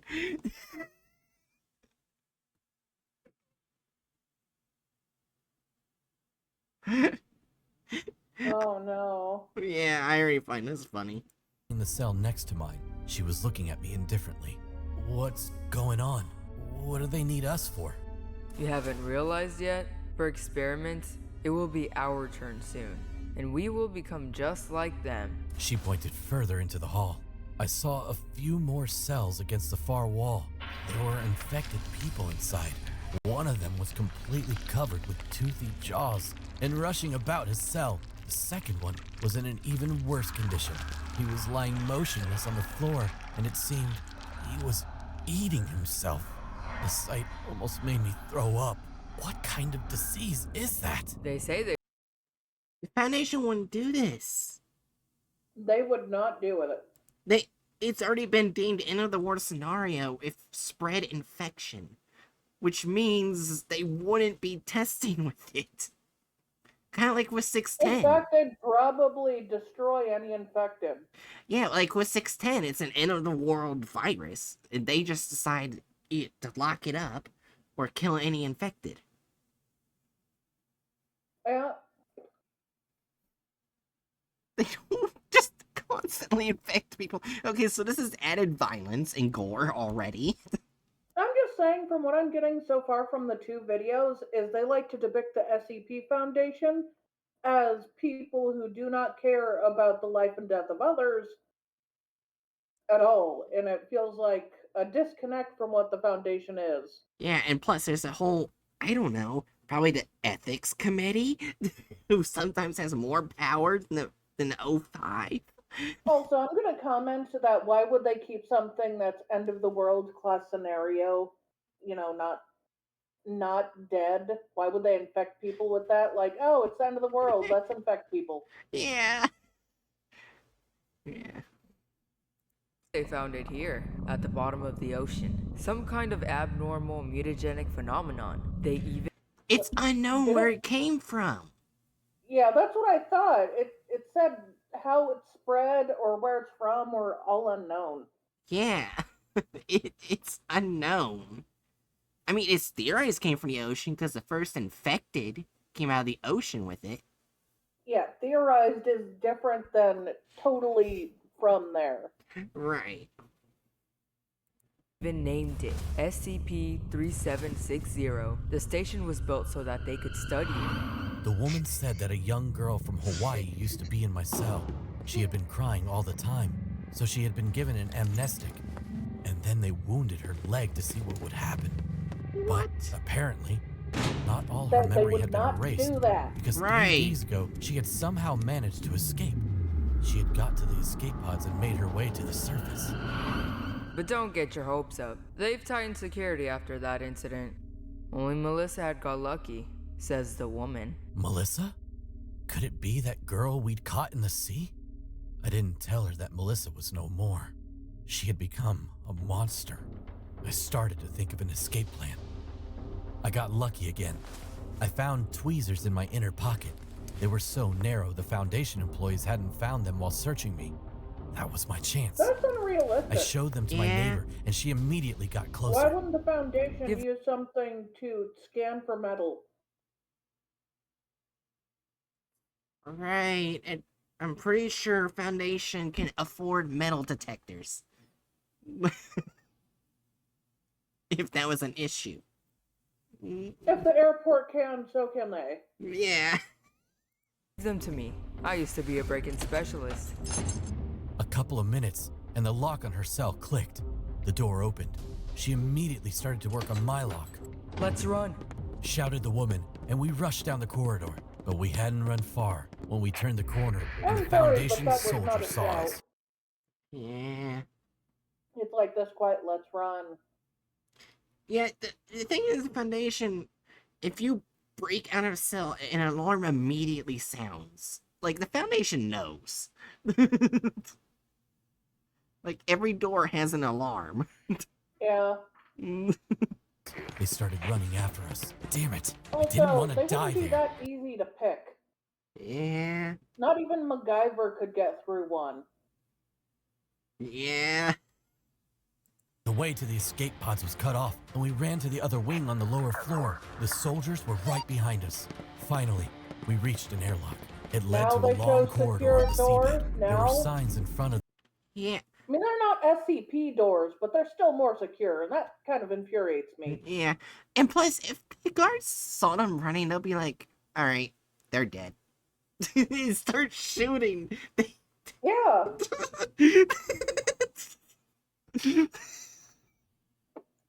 the entrance saying that a danger zone was lying ahead. Only employees with level 2 security clearances were allowed inside. It was a dead end. We had nowhere else to go at that moment. Soldiers rushed in and tackled that woman. She resisted as best she could, but they quickly got her to the Oh ground. my gosh, And they then gave her big she tore off tits. a badge from an electronic key from one of the Their attacker's boobs belts and looked threw it to normal me. until they did Find that, so that I feel thing. like it's just Avenge us all. over-sexualization. I didn't wait for Yeah. the soldiers to catch me. See, they so look I basically quickly opened the dragon. airlock and started running Yeah. along the illuminated corridor. It was apparently leading to some underwater rocks. I had almost reached the second airlock when I suddenly heard Oh wait, I screams just behind realized, me. bad voice acting. There we go. Don't go in there. The soldiers had stopped and were no longer following me. Not only that, they had also ran back, terrified. Damn it, there was no turning back. I had to keep moving. There were diving suits for underwater research in the second airlock. I decided to put one on just in case. When the airlock doors opened, I saw a natural flooded cave leading down. I dived and swam forward. After a few yards, I noticed a light and stepped out of the water into a large cavern. It was something like an air pocket. Equipment was scattered around. They had apparently been researching something there. At that very moment, I heard a voice dived, right just in my felt head. like bad grammar. I Yeah. dived. I can't get it out of my head. Oh, God. Yeah. I died. I started to look around in fear, and the cave No, I walls suddenly dove. came to I life. died. Thousands of eyes were staring at me and smiling with their mouths full of teeth. It This was is all not in the article. Yeah, I think what they're doing is based off the very end, where apparently something came to the ship. Yeah, but the something looked like a person. It was an Right. infected.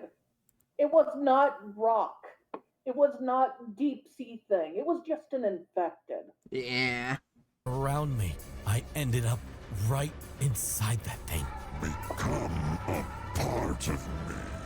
Let me out into the world. Oh yeah, wrong That voice SCP in my design head right was now. giving me orders, and it felt like I couldn't disobey. Oh my it. god. Suddenly, I noticed movement. It's a Resident Evil creature. Should we let's put to a vote. Should we do wrong SCP design? Yes. Alright.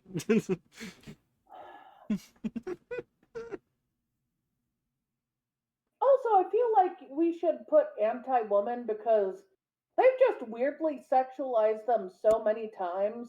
Yeah. Like, man.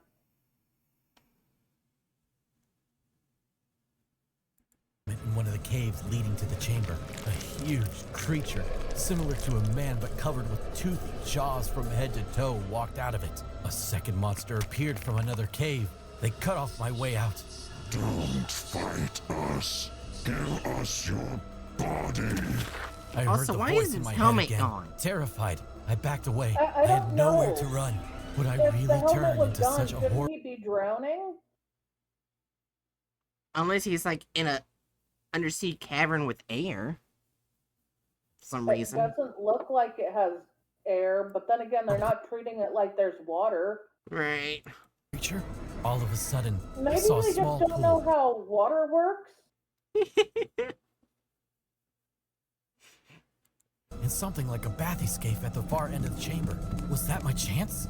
I couldn't believe in such luck and rushed to it. I'd almost reached the bathyscape when one of the creatures fell right in front of me from somewhere above. I didn't have any time to react. The jaw bit into my shoulder with a crunch. I screamed in horror and pushed the creature away. Ignoring the pain, I jumped into the bathyscape and got out of there. If it bit him, he probably, due to all the metal here, he would have been fine. Yeah, also, if he was bitten, where's the mark? On the metal, on the flesh? Where? Right. I don't see a Voice mark in on my the head. metal, a mark on the skin. I don't see a single hair out of place. Yeah, also, why does he have 2 black eyes?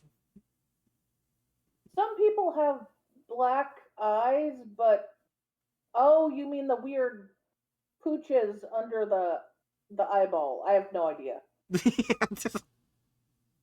And it's Head so kept or- black, it looks like someone punched his face in. Yeah, that's what I meant, because that's usually what I hear when someone gets like that purple stuff around their eyes. They got a black eye. Well, typically, if it's something natural on their face, it's a lot lighter than pitch black. Yeah. ordering me to come back. Don't think about it. Don't listen to it. And then, the cockpit of the bathyscape was filled with the sound of the alarm signal. The indicator blinked red. What the hell? No! Damn it! The bathyscape was breaking Now down. his helmet's back. I could see parts falling off it through the windows. Come on, just a little more. By some miracle, I swam out of the cave. That same instant, the Now it's gone engines again. turned off. What the fuck? bathyscape simply fell apart. I noticed a familiar-looking orange Now it's parcel back. lying next to me. A life raft. I grabbed it and got out. And then I noticed a signal. My suit was no longer airtight. Teeth had left huge holes on the shoulder. It started to fill with water and Where? dragged me to the bottom. I quickly pulled off my diving suit, took a breath, and started swimming up. I could already see the surface. I swam to my salvation with the last of my strength, and I did it. I surfaced and gasped for air. When I caught my breath, it I wasn't realized visible on any of the metal, but it caused the suit to fall apart. No, he was taking it off because apparently it was filling with water. Okay. I was alone in the middle of the ocean. I pulled a rope. There was a hissing sound and the raft inflated. I fell on it and passed out from exhaustion. That's how I survived. 2 days have passed since that moment. There's but nobody the has found me eyes. yet. There is no signal here. I really hope the rescuers will come soon. I'm running out of food, and I need to feed myself and all these nasty mouths. I got infected after all. I'm scared. What will happen when I run out of food? I really need the rescuers to come. The voice says they are pretty tasty. That's not how it works. Right, and now we're looking at the foundation.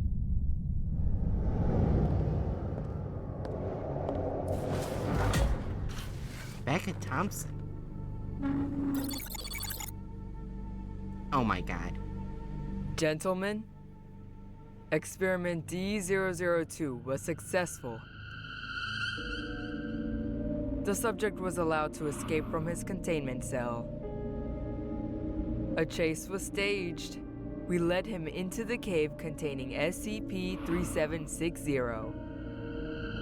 Observation has shown that people don't get infected through bites.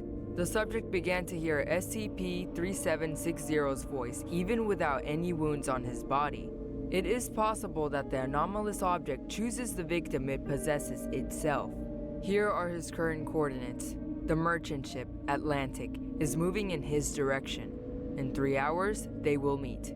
And experiment D003 will begin. Kid Woodward will be ours once again. We might have missed something from the previous 2 episodes. I don't feel like we did.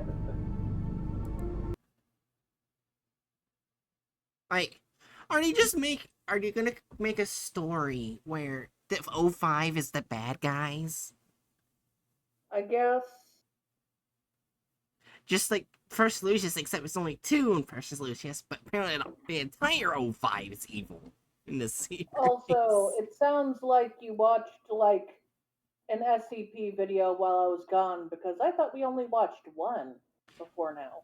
We did, but remember I didn't do 087 or 2863 without you. Oh, Remember? yeah. That's why I miss, like, did we miss something? Sorry about that. You're fine. Oh yeah, click take thumbnail 4. It was for you. Alright, so... Removal of characters in license is also for. Yeah. I feel like they didn't really add any gore, but they somehow added gore. Like one or two. Yeah. Davis reported an article of 4. Or Only men in the video / offensiveness. They added women in such a weird degree that it was they were over sexualized. I'd have to say, because of how sexualized they did the women, it has to be a 2. As soon as they removed the man, they had a woman. They did remove a man and added a woman. So would you? Yeah. Yeah, we'll go with Do that. you think it's 2-2, or do you think it's a different number? I think it would go fine with that, because they didn't go too bad, like Fresh Lucius bad. Yeah, they were flashing boobs, they were pushing up boobs, they were showing thighs, but they weren't showing anything else. But man, those women sounded dead. That had to be AI or something. I don't think a person can sound that dead unless they're doing it on purpose. Yeah. That had to be AI.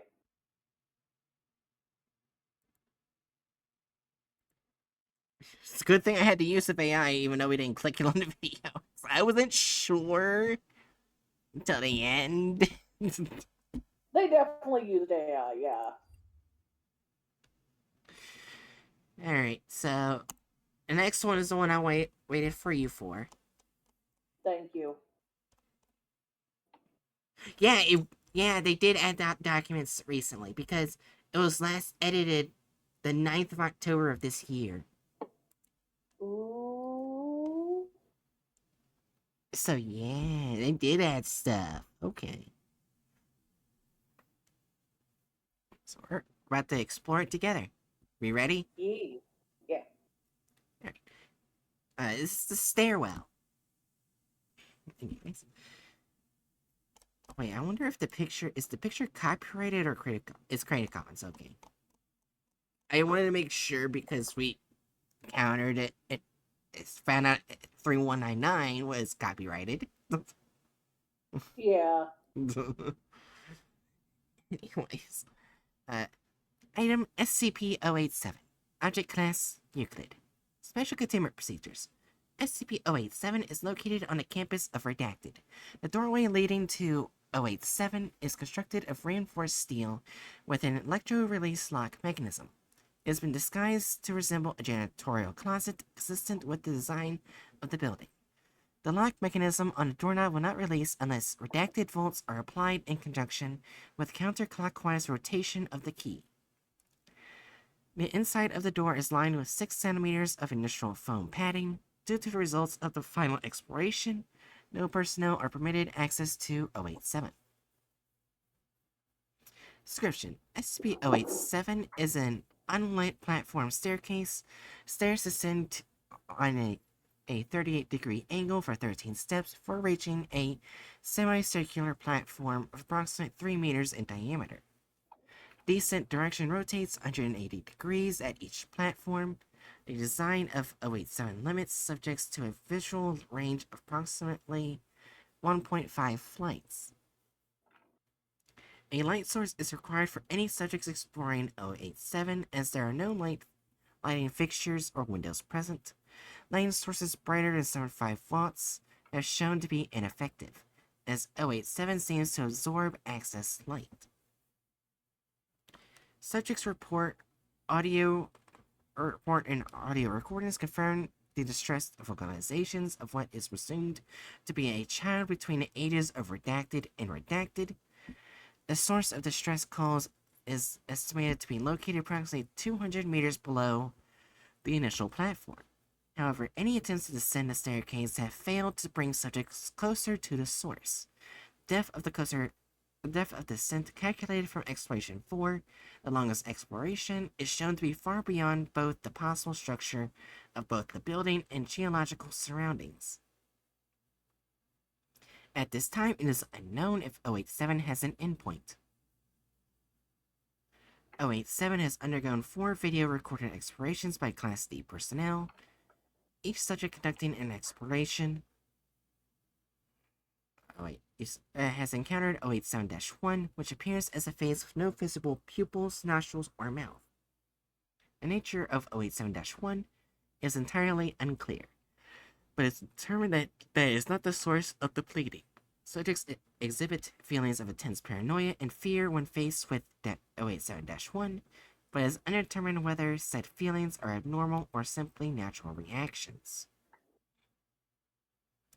Over a period of 2 weeks, following Exploration 4, several members of staff and students from the redacted campus reported knocking at a variable rate of 1 to 2 seconds per knock coming from the interior of 087. The door leading into 087 has been fitted with 6 centimeter thick industrial padding. All reports of knocking have ceased. I don't remember this. That's interesting and terrifying. Yeah.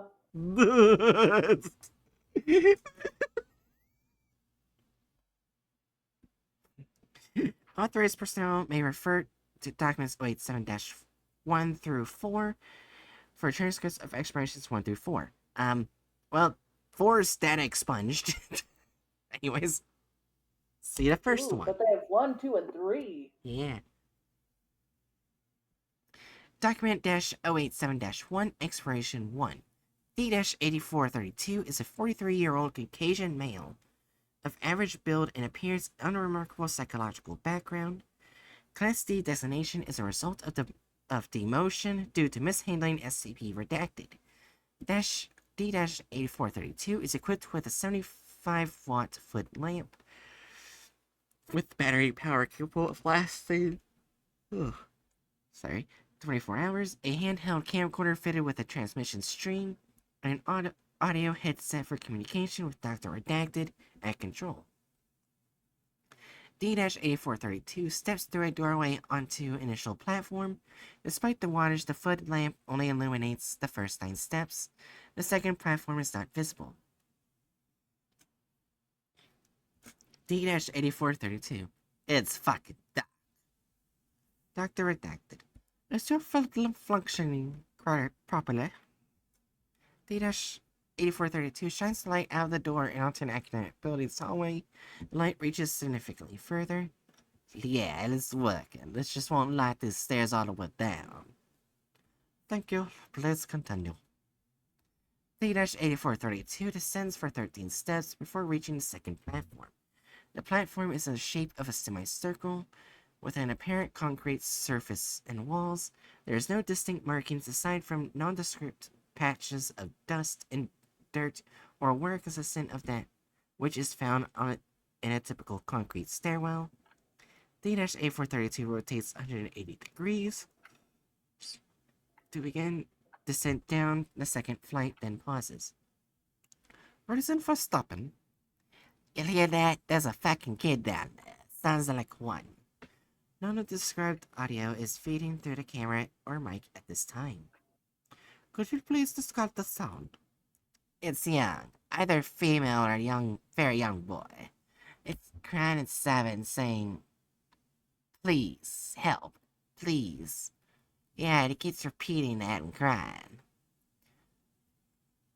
Can you estimate the distance from your colleague's location? Fuck, I don't know, maybe 200 meters down. Let's continue down the next flight. Subject descends another 13 steps. As he reaches the landing, audio of the child as described is picked up. The child alternates between sobbing, wailing, and the words, "Please help," and "down here." The level of audio is consistent with D-8432's report of it being approximately 200 meters below. Can you still hear the crying? Yeah. We're picking it up as well. Please continue down. Stop if you notice any changes in any audio environment. The subject descends another 3 flights of stairs before stopping.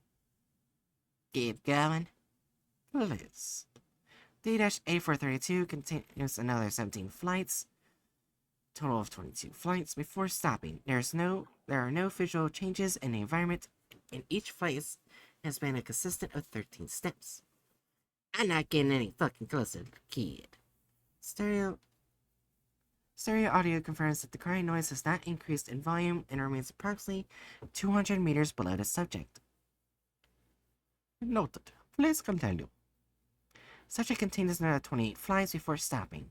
50 flights total. D-8432 is standing on the 51st landing. Continuing initial ground level landing, D-8432 is estimated to be 200 meters below the initial platform. 34 meters have elapsed. The volume of the crying has not increased. I feel a little uneasy.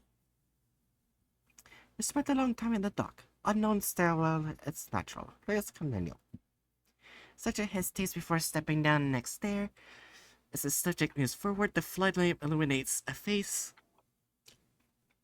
located approximately at the bottom of the flight. SCP-087-1. It appears to be the same size and shape as a human head, except it is lacking a mouth, nostrils, and pupils. The face is completely motionless, but is making direct eye contact, indicating its awareness of D-8432. Fuck! What the fuck is that? Shit! Holy fucking shit, what the fuck? Could you please describe what you see? It's some sort of fucking person face thing, and it's fucking looking at me right now. Fuck. It's looking right at me. Is it Molly? No, it's just staring at me. Fuck, it's creepy. Please approach and further illuminate the entity. Fuck. I don't want to fucking... The face shrinks forward about 50 centimeters directly toward D-8432. Fuck. Redacted. D-8432 enters a panic state and rapidly ascends 087. D-8432 reaches the ground floor in 18 minutes, at which time he collapses and passes out. There's no sign of 087-1. Review of footage indicates an equal number of flights and steps ascending as they ascended. Audio and crying of the pudding remains at the same volume until the last flight, at which point it increases. Medical reports indicate collapse was a result of rapid ascension of the stairs, causing fatigue. I call bullshit, but okay, medical report.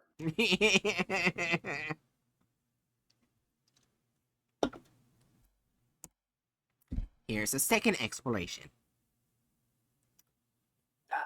Uh-oh.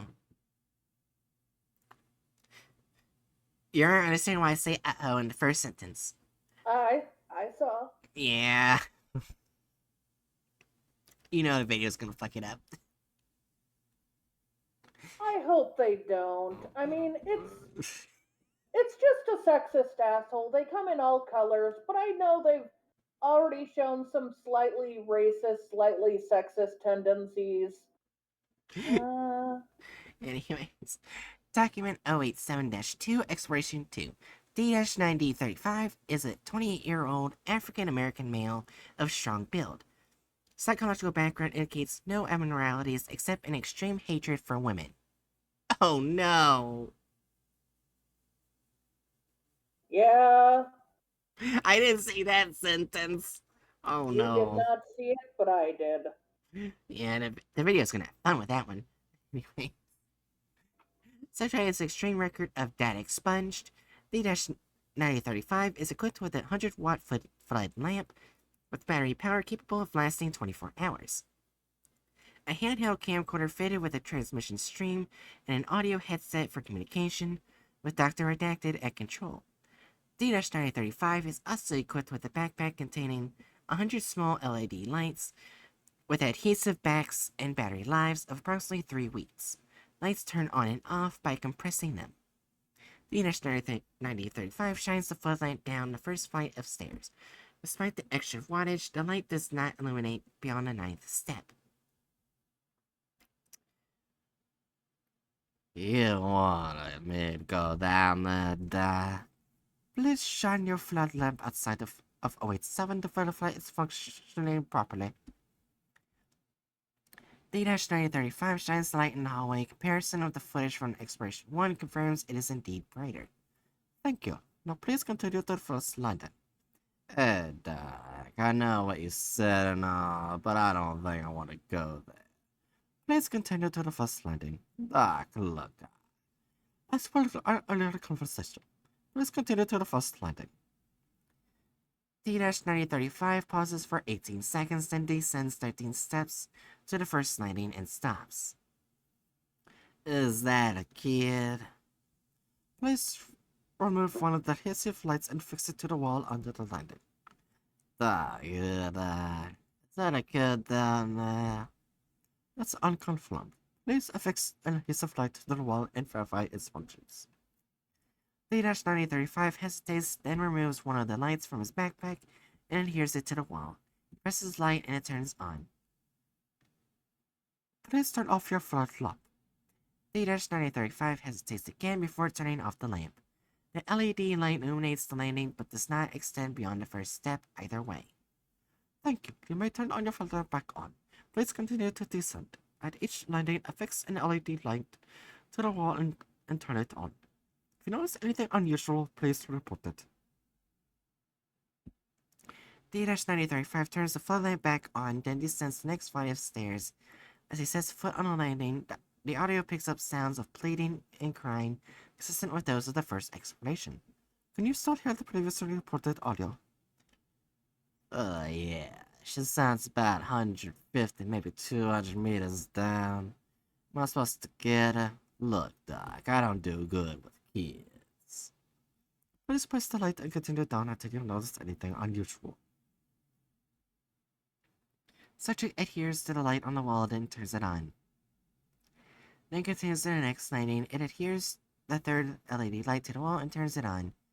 D-9035 continues in this manner for the next 25 flights before stopping.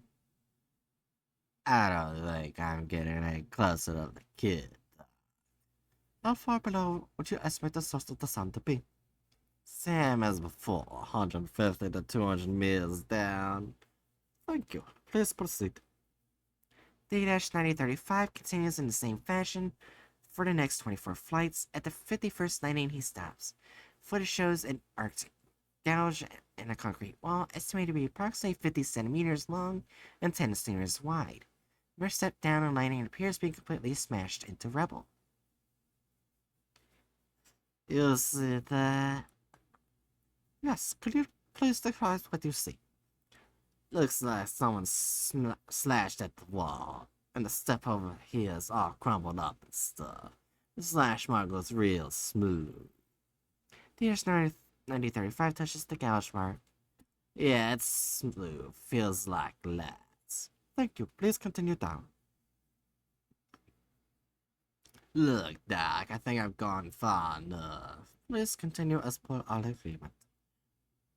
I don't want to be doing this, agreement or not. Data expunged. D-9035 steps over the destroyed step and continues down the staircase. Nothing is notable for the next landing. D-9035 adheres an LED light to the wall and continues in the same fashion for another 38 flights. The sound of the crying and pleading still has not gotten closer. D-9035 is on the 89th landing, and 74 minutes have elapsed from the beginning of the exploration. Subject is estimated to be 350 meters below the initial platform. I feel like the kid's just trying to lure me down here, Doc. I think it's time for me to. D-935 stops talking and moving as the floodlamp illuminates SCP-087-1. The face is staring directly at 9035, again indicating awareness of the subject's presence. Although a 087-1 appears to be unmoving, its location is 38 flights below the initial counter in Exploration 1, indicating it is mobile. Is there any reason you were stopped? Unresponsive. D-9035's breathing grows labored. 087-1 remains immobile for an additional 13 seconds. 087-1 blinks. Yelling incomprehensible. 087-1 jerks forward until it's approximately 90 centimeters from D-9035. Subject turns and flees up the stairs.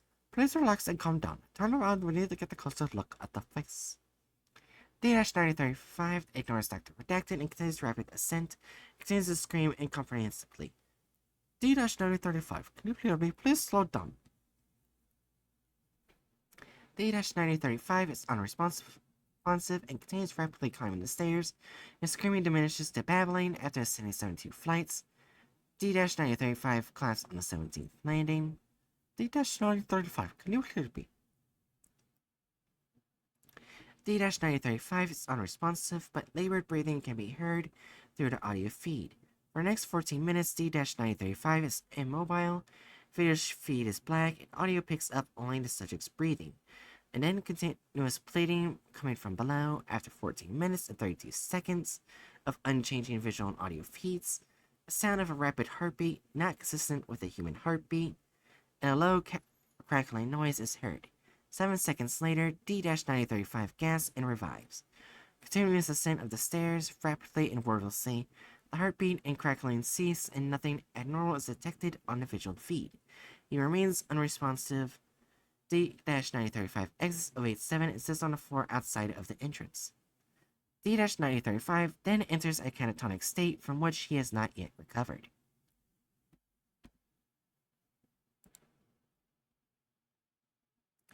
So, I don't remember anything about a broken step before. I don't either, but you know what? I feel like I don't feel bad for him. Mm-hmm.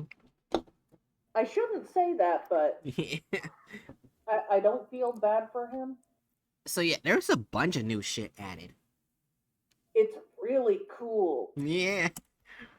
Sad we don't know what happened in number 4. Well, did number 4 even ever exist? Yeah, because it said 1 through 4 below, but the 4 is data expunged. Yeah, I'm saying it might just say data expunged, but they might not have ever had something for number 4. Ah. Anyways, document 087-3, Exploration 3. D-9884 is a 23-year-old female of average build and appearance. Psychological background indicates a history of depression. Subject has a minimal record of using excessive force to data expunged. D-9884 is equipped with a 75-watt flood lamp with battery power capable of lasting 24 hours.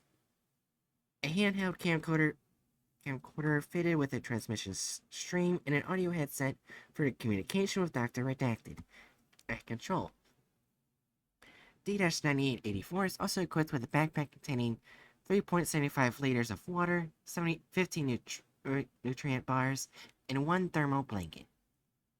D-9884 stands on the ground level landing of 087. The flood lamp illuminates only the first 9 steps. LED lights placed on the wall during the last exploration are not visible. Please descend to the first flight and examine the landing wall. D-9884 descends 13 steps and stops at the landing. There is no trace of the LED light at the location. Footage from Exploration 2 indicates it was placed. Yeah, it's just a dirty concrete wall. There's like nothing on it. No way, it's a little bit sticky right here. D-9884 indicates a spot on the wall. The LED light should have been located.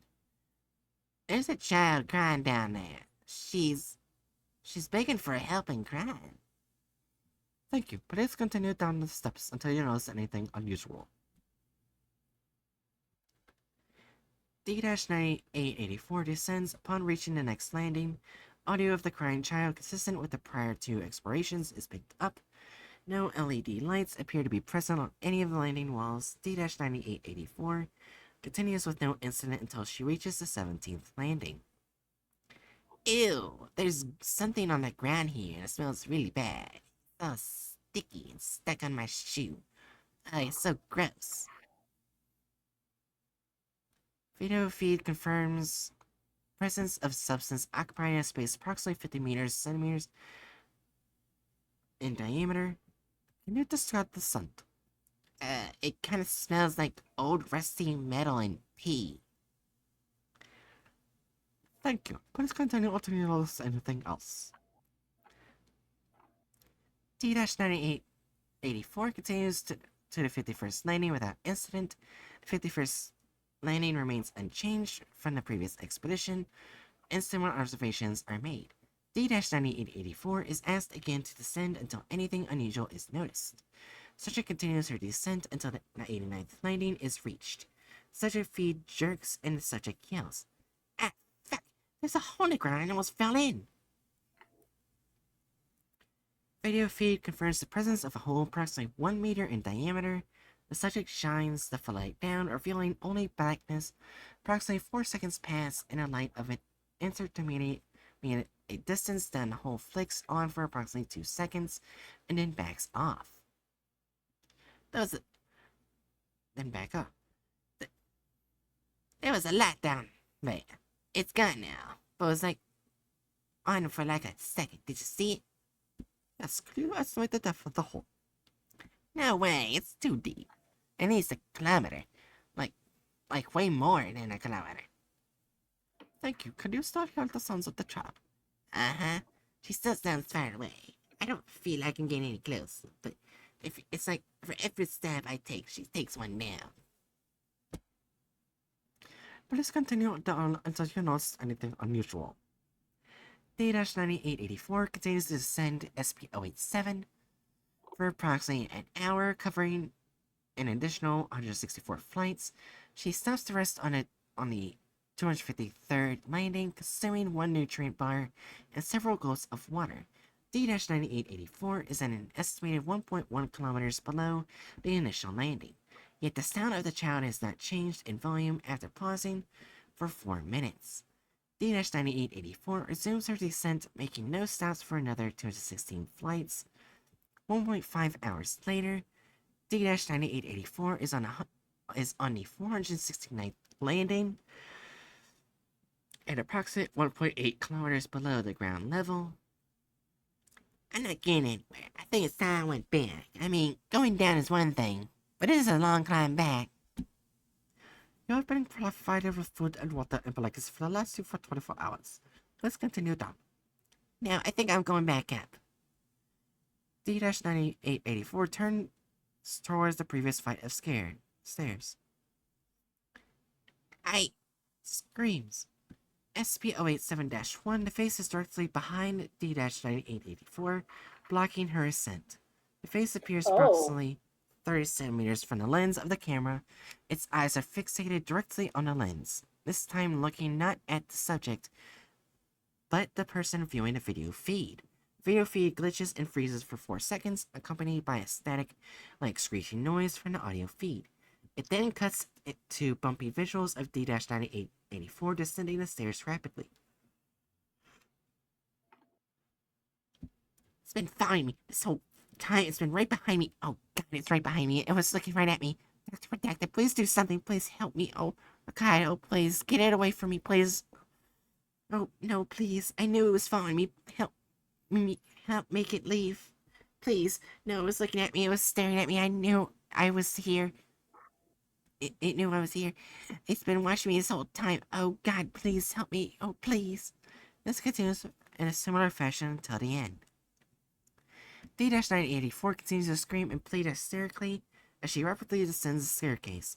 Previously heard static-like screeching seems to overlay the audio feed, beneath which can still be heard the original sound of the crying child.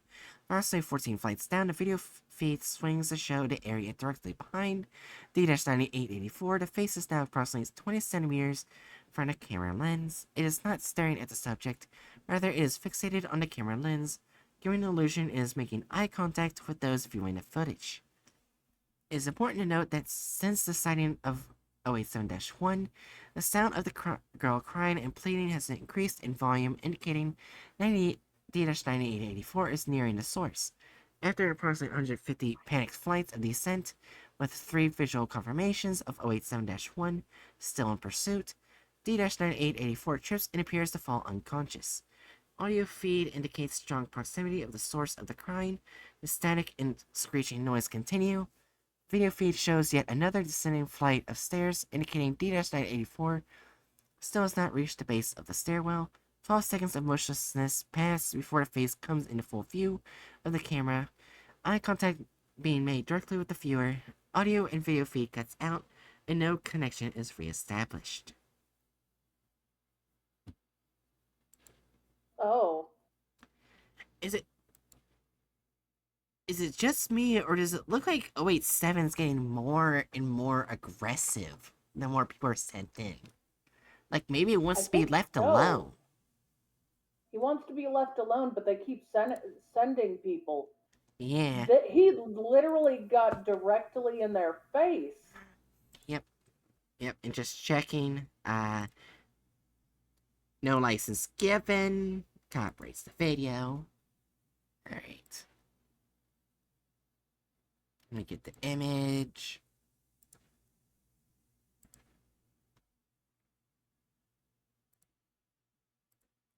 Honestly, the image is not bad. It's wrong, but at least it's not as bad as you think it's gonna be. I think it's stupid. Yeah, I mean, it's not as bad as the previous thumbnail. Yeah, I know it's like a 1 or something, but it's still a 1. Yeah. A 1 isn't a 0. That's all I'm saying. Oh wait, that's the wrong SCP.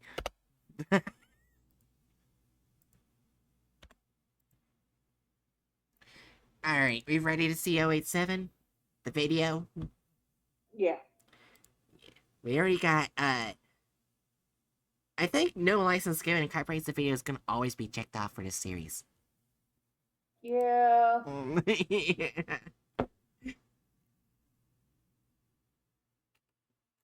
Alright. In 3. Oh wait, I need to go in OBS to turn on the bingo. There we go. In 3, 2, 1.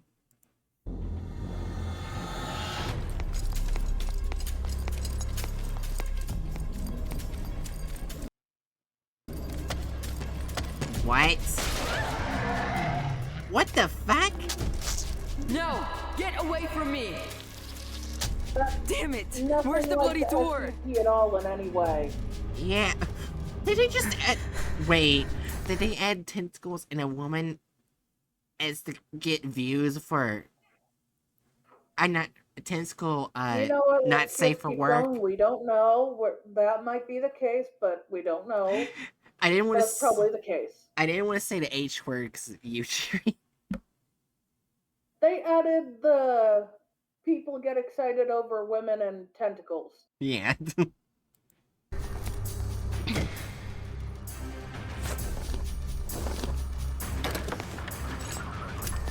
I think we can already, like... Finally, but I'm so I think glad to see you guys. Anti-women. Yeah.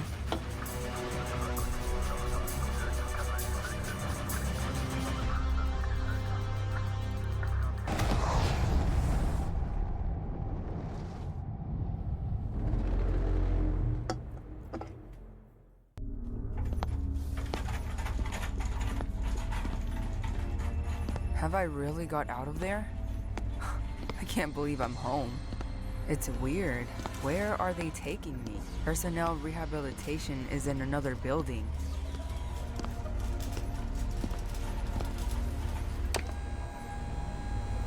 Why does it feel like I'm about to be interrogated? Say your name and rank. Why go to such lengths? What's going on? We don't have time for a standard inquiry procedure. What? Stop moving. You'll only make it worse. Damn. Only particularly dangerous subjects are given this crap. Could it be that they think I will hide something? It seems I've started to say my thoughts out loud. It's working. Identify yourself. Christina Mayer, commander of the SCP Foundation Task Force. What mission were you on when we rescued you? I was investigating SCP 087, a staircase. Start from the very beginning and provide more details. People had started to go missing in one of the Miskatonic University campuses. The last time they were all seen was next to a door leading to the fire escape on the second floor. The Foundation immediately sent us to study that place. A specialist in spatial anomalies, Boris Brown, was put in charge of a team of researchers. I was accompanied by the soldier. No MTF were sent down the stairwell.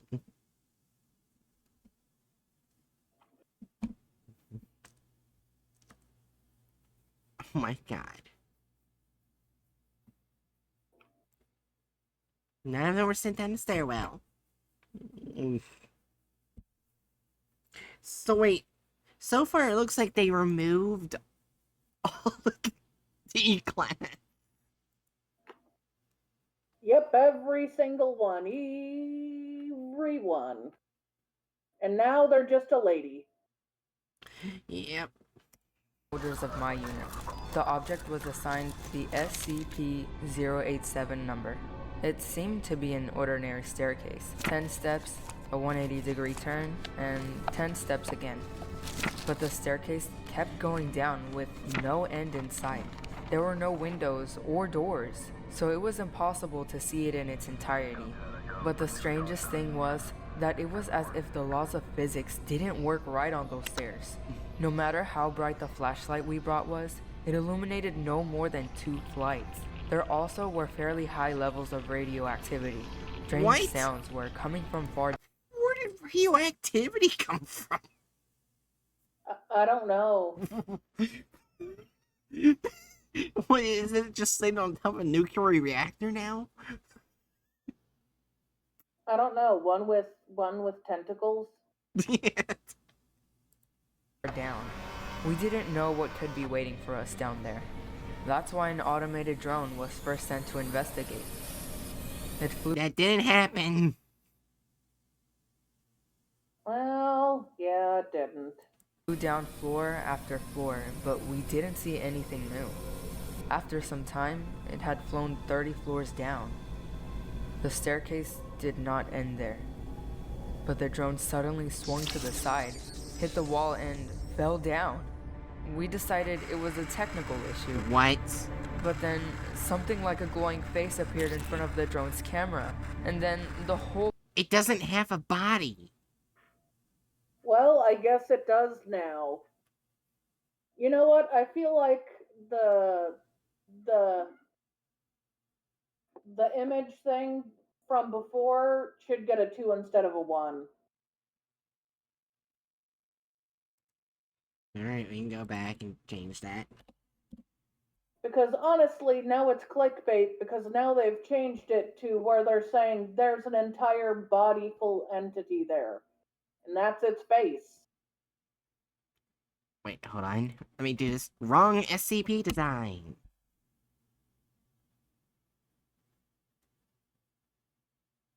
Yeah, also, it had no eyes, nose, or mouth, but what's there?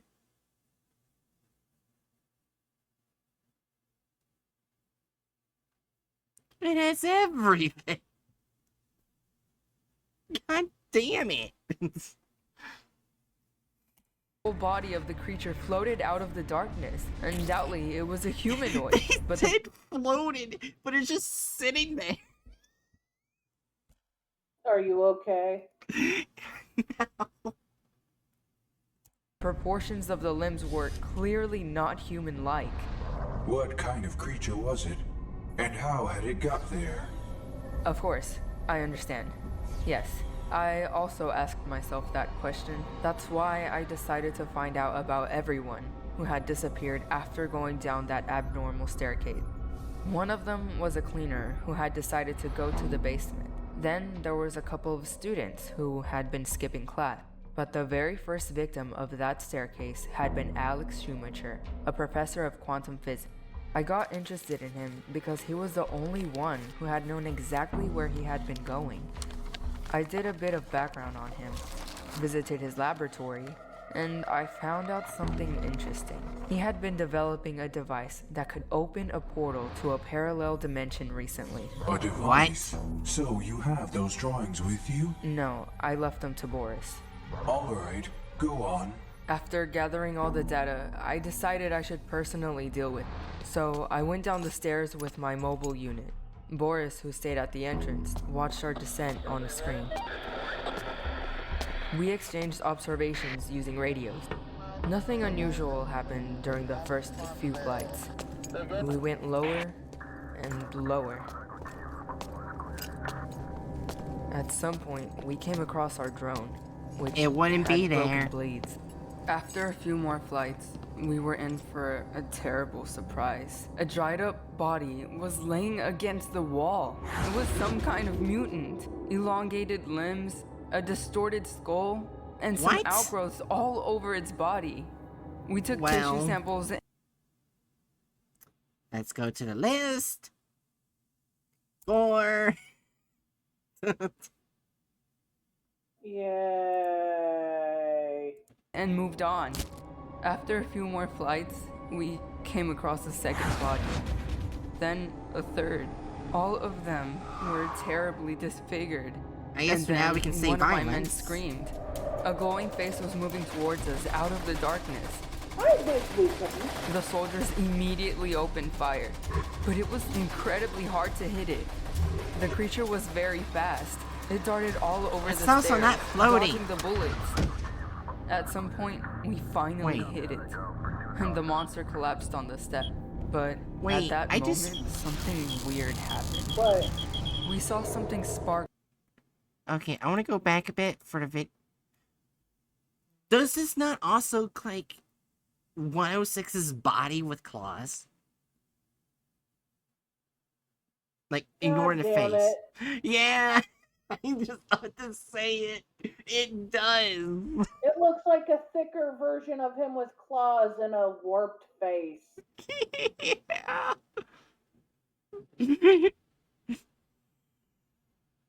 Why did they do weird things to the staircase? Wait, if you look real close to the face is like a mask. Because the head... Dodging. Oh. Yeah. Yeah, so it's a mask. So what they probably did is they got, like, maybe an 106 model and just added shit to it. God damn it. The bullets. At some point, we finally hit it, and the monster collapsed on the step. But at that moment, something weird happened. We saw something sparkle in the stomach of that creature, and the space around it seemed to immediately rearrange itself. From the very bottom of the stairs, a terrible What? rumble swept up. The wall shook it. I heard Boris's frightened voice in my headphones. The door, it's gone. There's only a brick wall here. What is going on down there? The radio signal began to break down. All we heard was some noise. After that, the connection was completely cut off. Everything went quiet. What? It was a truly ominous silence that made my ears ring. I realized that something truly bad had happened. We immediately rushed up the stairs, back to the door. We ran up all 43 floors without stopping once. However, when we were at the entry point, the door was no longer there. The stairs That's were not now what heading would've up as happened. well. Yeah. I saw that my It team was wants getting you to nervous. leave. One man Yeah. even threw up something Then again, green. they changed it so I- much, it's basically not the SCP. Yeah, they went from Euclid to Keter. It's pretty much like if you look at the test records, it pretty much wants to be alone. Yeah. Ordered them to look for an exit, and we headed up the stairs. We ran up several dozen floors, but we didn't see anything resembling a door. All of a sudden, I tripped over a body at one of the turns. I pointed my flashlight at it, It was the same creature that we had killed below. But how had it ended up there? That's when I felt really uneasy. The stairs had no beginning and no end. We were trapped inside. My team was exhausted. Everyone was leaning against the wall and breathing heavily. I felt awful myself. I was feeling sick and seeing double. We needed to have a break.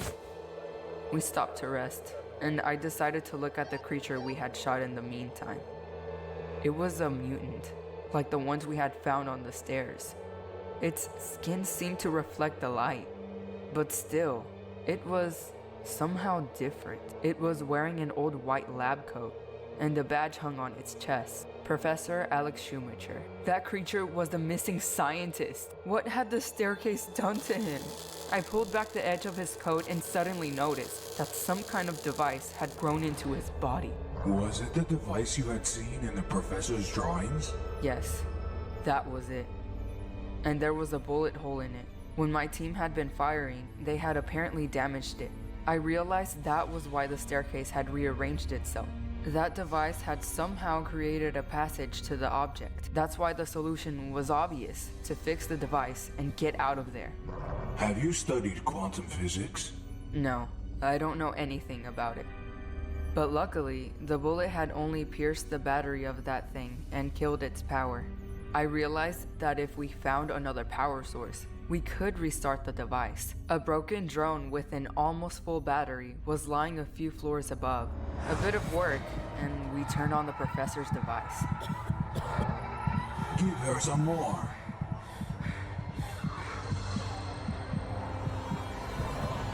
What happened next? There was the rumbling sound again, and wall shook once more. Immediately, the radio came back to life, but I couldn't make out Boris's voice. There was only a continuous gurgling sound in the headphones. But one thing was clear. We had returned everything as it had been, so the exit had to be somewhere nearby. I looked at my team and realized that we had to hurry. Something was happening to them. Their facial features had changed, and their skin was starting to glow. The radiation was apparently doing its job. I told everyone to get up, and we headed up the stairs. Suddenly, on one of the flights, we saw a door. Finally, one of the fighters immediately rushed to it and opened it. Some creepy tentacles immediately flew out of there and grabbed him. What the hell? They started dragging him inside. We clung to him as he was screaming and tried to save him. Out of the corner of my eye, I saw what was behind that door. It was real hell filled with terrible creatures. We held on as long as we could, but the creature snatched him away, and he disappeared into its mouth, horrified. We slammed the door shut and rushed up and away from it. However, after a few flights of stairs, we came across another door. We were acting careful now. There were no monsters behind the door, but what we saw was even more terrifying. Right in front of us was a scorched desert, in the middle of which stood a huge pyramid, and at the very top of it, a giant eye was blazing, and then it saw us. I felt it looking at me. It was a real nightmare. Its look seemed to be burning holes in me, turning me inside out. With a huge effort, I managed to slam the door shut and fell to the floor. My soldiers were lying nearby. They were disfigured. I probably looked the same. We added gore and violence With difficulty, we got up and continued to go up the stairs. Once again, we saw new doors, but behind each was an enemy. One of them swallowed up yet another soldier, and we were left alone with Corporal Higgs. He wasn't doing well. He could hardly stand on his feet, couldn't think clearly, and barely understood who he was. We opened yet another door. We saw an absolute nothingness there, just a black void. Higgs froze. You'll have to go on without me, Mrs. Meyer. I tried to stop him, but Corporal had made his choice. He didn't want to die like those mutants on the stairs. He simply stepped into the void. I saw his body slowly moving away and turning into a dot. I was alone now. I closed the door and went up the stairs again. I won't give up, I told myself. There was another door ahead. No! Get away from me! What the fuck is going on? There was a humming sound all over the I don't stairs. know. As if something was rising from the very bottom. Was that really it? The end? But then I saw a door open in front of me, and our guys ran out onto the stairs. They pulled me out of there. I'm finally I'm home. surprised that didn't turn dirty. Almost. Yeah. Almost? Send a team there. We need to get that device. What does almost mean? It means that you haven't come back home. No, this can't be happening. I'm in another reality. You're violating protocol. I am an employee of the Foundation. Release me at once. What the fuck?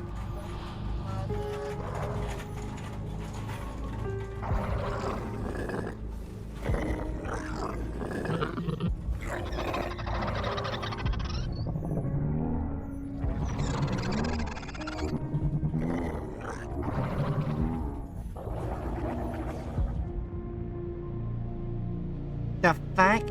Okay. Oh shit, I didn't mean to do that. Granted. Change plot, I think, is a 4. Yeah, but hold on, before we do anything, there is a story where 087 does have an end, but it just teleports them to it when they fall through the ceiling of a different floor of the site of an SCP site. I think it was like a place that holds Keeters or something like that. But it doesn't take you to a different reality. It's still the same reality it's in. You just get teleported. Well, I guess they decided it needed to be a different reality. Yeah, so deviance is a 4. Removal of characters is a 4. Added gore and violence, it made it super 4. violent. Yeah. Only men in a video / offensiveness.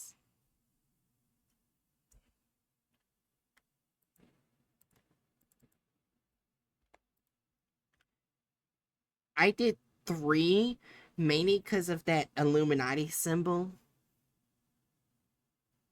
Because I know it's like some people represent the Illuminati with the Jewish people and all that. Like bringing it up. How they run the government or something like that.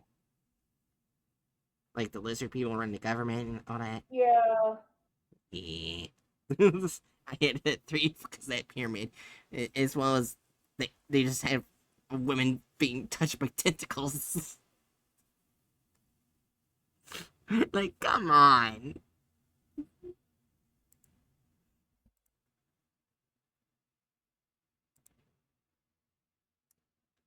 So yeah, it's a 15%.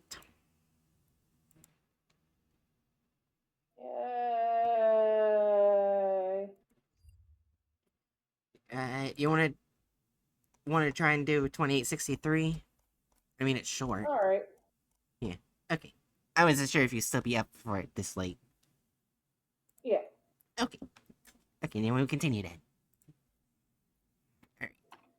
So I don't know the nickname for this one, so give me a moment. Oh yeah, it's the one of the Japanese symbols. Fuck.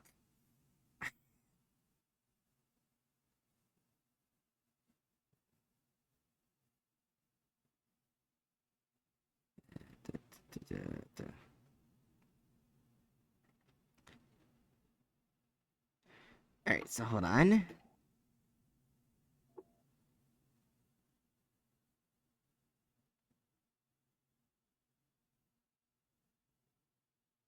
Japanese to English. Paste. Gasha Dokuro. There we go. That's the nickname. Alright, so we ready? Yeah. Alright. We actually did this one before for Lucius. Oh. Let's see who did it better.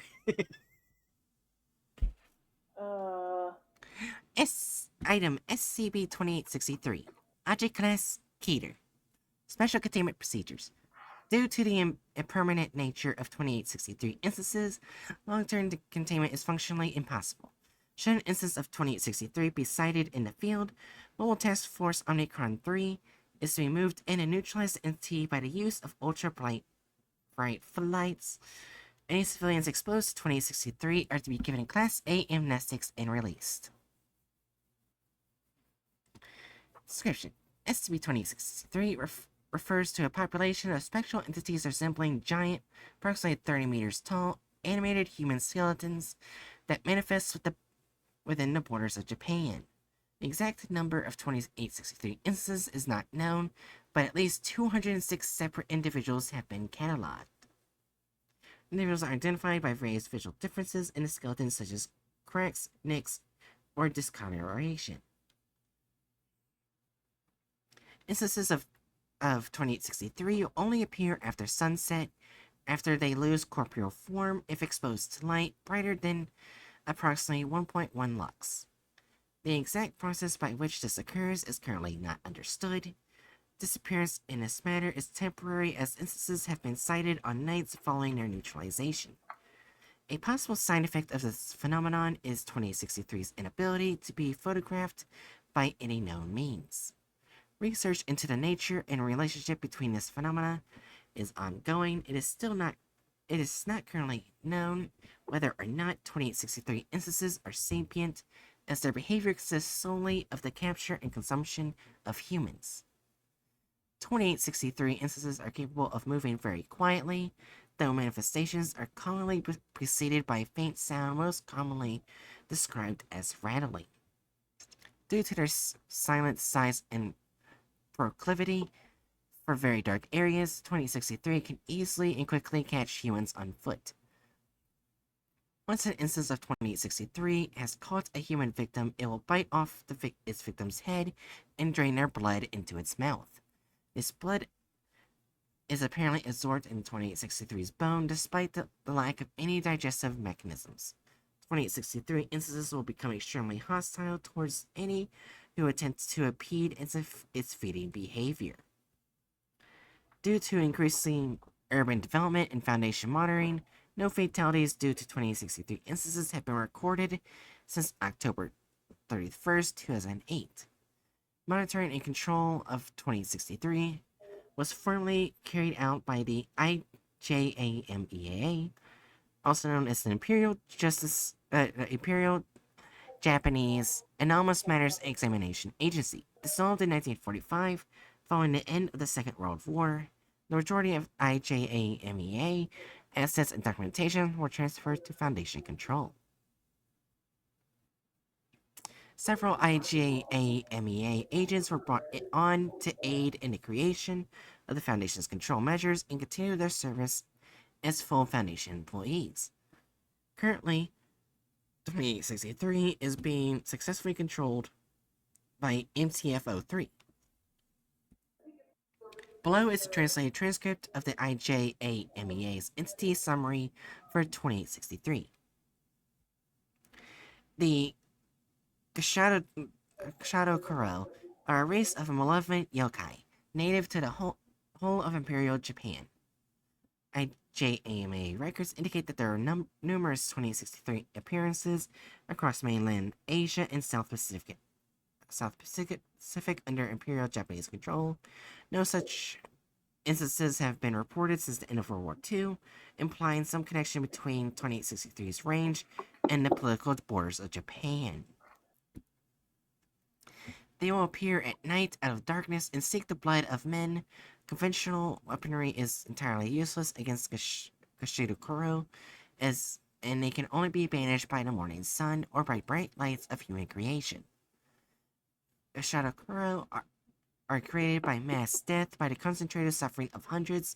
While the Gashido Kuro will eventually fade, they remain for centuries after their creation, lingering until the sorrow has diffused and faded. There is no way to hasten the process. The Imperial Japanese Anomalous Matters Examination Agency is currently aware of 203 separate Gashadakoro. Number is dated circa 1940. 3 additional instances have been cataloged since the time of writing. Shinto ritual may banish a Gashadakoro, but there is no way to destroy one permanently. IJAMEA records indicate a number of traditional practices for neutralizing 2863, ranging from entirely ineffectual to as effective as bright light. MTF-03 operators assigned to 2863 are to be trained in the effective practices as detailed in their training manual. Such rituals are to be considered an emergency alternative to standard neutralization protocol. Despite many failed attempts, no attempt at communication has been successful, and as such as Gashadakuro have proven too hostile to be enlisted into the Yokai Battalion, a battalion of the IJA composed entirely of anomalous entities. The IJA-MEA will continue its attempt to bring the Gashadakuro under Imperial control. However, the process has been slow and grueling, and many men have been lost. If Japan is continuing on its path, then the Gashadakuro must be reined in, lest their numbers grow too large and they become more than just a nuisance. The 3 additional instances of SCP-2863 cataloged since the Foundation takeover of the IJMEA assets as detailed below. 2063-204 is believed to have first appeared in January of 1938 near Nanjing, China, at the point of the time known as Nanking, recently captured by Japan during the Second Sino-Japanese War. Instance is notably large, reaching an estimated 35 meters in height, and is identified by severe damage to the pelvis, skull, and ribs. For reasons unknown, the IJMEA had no known written record of 2063-204, despite 7 years of first-hand reports of sightings from the Chinese, and the instance was catalogued by the Foundation in 1946. 2063-205 was first catalogued in 1954, several kilometers southeast of Fukuoka City. Although unconfirmed reports in that area date back to 1946, instances identified by severe burning to the entirety of the skeleton, instances amidst low levels of gamma radiation. 2863-206 first appeared on March 15, 2011, approximately 40 meters offshore east of Tohoku, Japan. Instances identified by a total lack of teeth and severe damage to the back of the skull. Instance was neutralized after approaching the city of Sendai and exposing itself to the light of the city.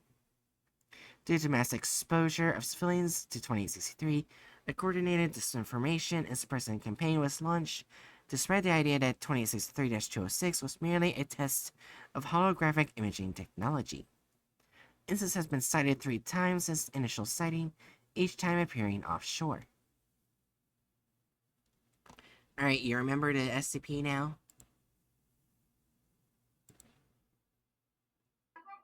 I always remembered it. I just didn't always remember its number. Ah.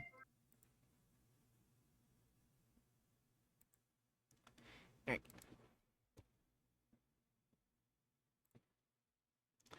Oh no. Well, I'll see what you think, because I don't know what to think of the thumbnail.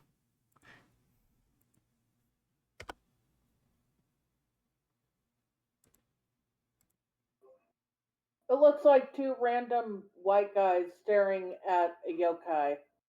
Yeah.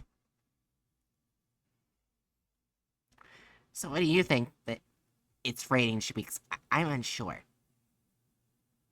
It doesn't look like it's clickbait, but the way it's viewed makes me think it's clickbait, and I'm not sure how. I feel like we need to put a 1 just because there's something off I can't quite describe. If that Gotcha. makes sense. So far, the first 3, their thumbnails haven't been bad. Yeah, they weren't good, but they weren't bad. Up, here we go. I gotta remove these. Says wrong name, such number. Obviously. Oh wait, I need to move this so you can see. My name, such number. As well, no license and stuff.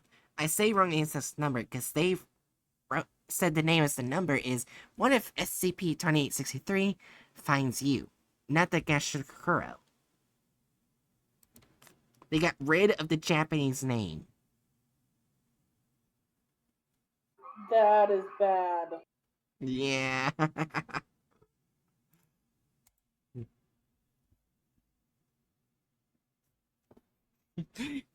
Watch it. Every character's gonna be white. Please don't jinx it. Alright, we ready for the last SCP of the night? Yep, the last SCP of the night. The SCP that's in Japan, that's Japanese, that is labeled as a yokai. Let's hope they don't fuck this up very badly with extreme racism. Not that I'm suggesting it might happen that way. Oh my gosh, I just realized, watch them say Gashikuro really horribly. Or say yokai wrong somehow.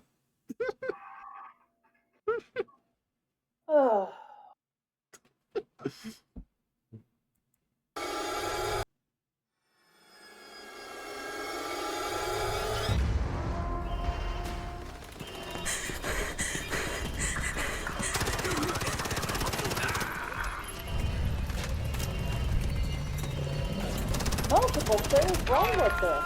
Yeah, so far. So we can add gore and violence already. Also, the eyes aren't like that. Yeah. No. If they don't like light, then why would they have giant radioactive light streaming out of their fucking eyeballs? I can't do it.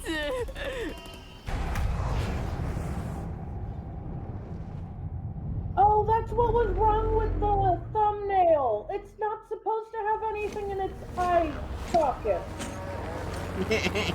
Heard about the Omega unit. They were sent to study a staircase. Well, nobody came back. It's terrifying. So far, I guess, because I haven't seen a single Chinese character. Copy. No incidents here.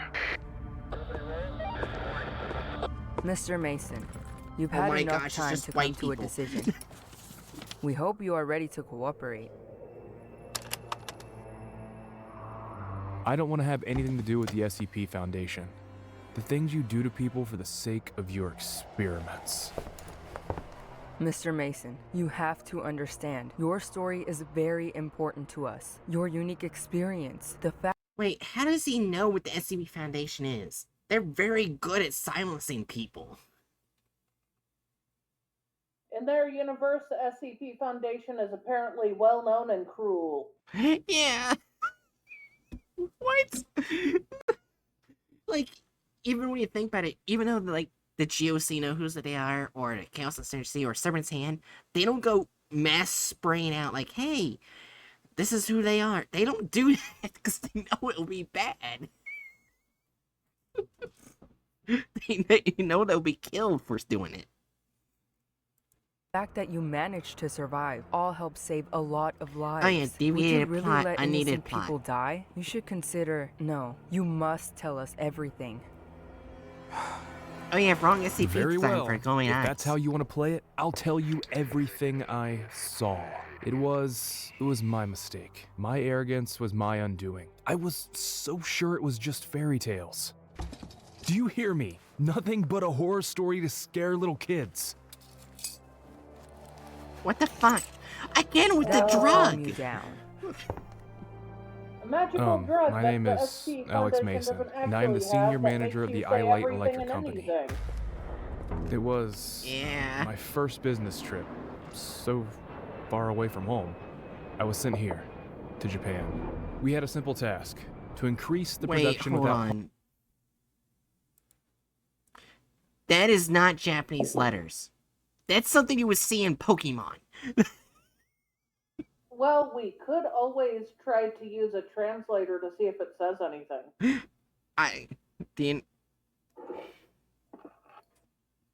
Want me to use mine? Sure. Cause what the fuck? It looks like something you would see in Pokemon. Like complete gibberish. What? I'm saying it 'cause I've never seen any Japanese characters look like that.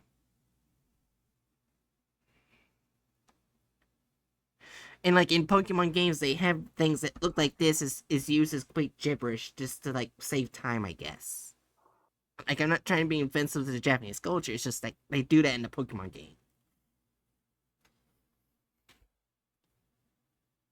Have you found anything?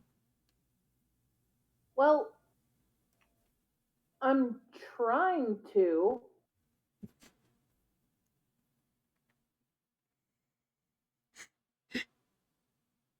Did I really guess it and it's actually complete gibberish? I think so because my auto translate literally won't translate. It says English to English. So they just did like Pokemon writing.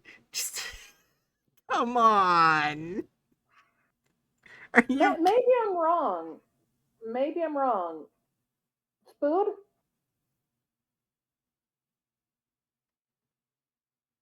What? Am I using this wrong? Are you using it well? Yeah, I think so.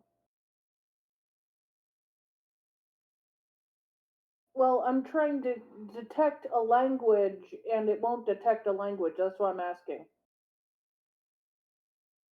Why don't you just take a photo of it and then, have it translate?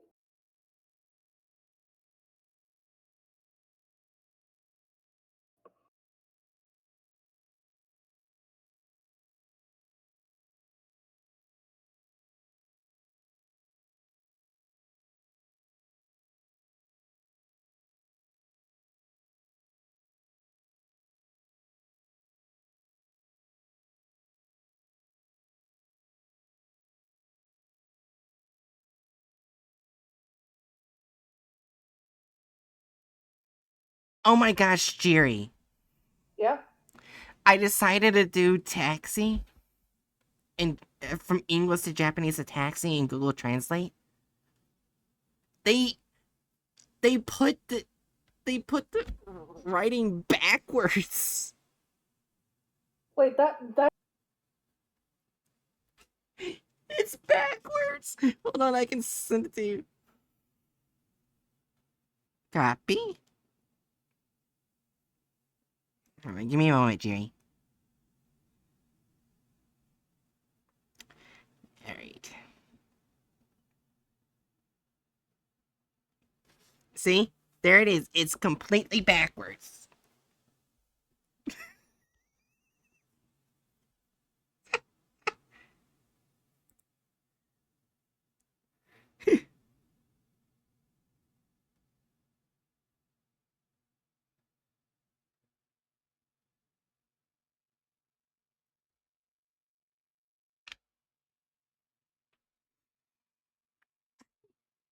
What the fuck?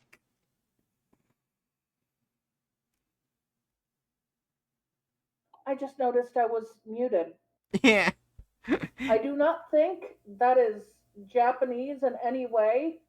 I disagree that it's taxi. I think, if anything, they're trying to write taxi backwards in Jap. Oh, I see the car behind. Oh. Yeah. That's why I said Okay, that. the sign is nonsense gibberish, but the thing behind them is taxi backwards on the taxi.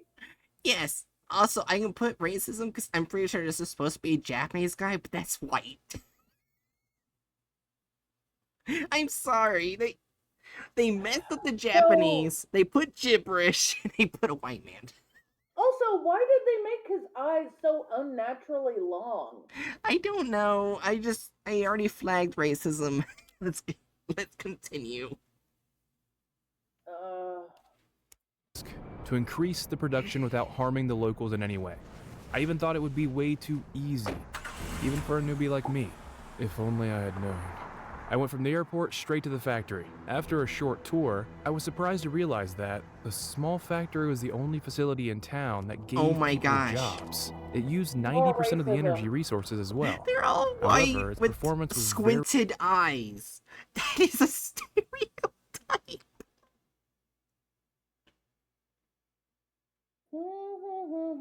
Asian people don't all have squinted eyes. What the fuck? It's not even squinted eyes. And while not all of them have those eyes, some do, but some don't. I forgot what it's called. But it's not longer, narrow eyes. God damn. We thought we escaped the racism, but it came right back.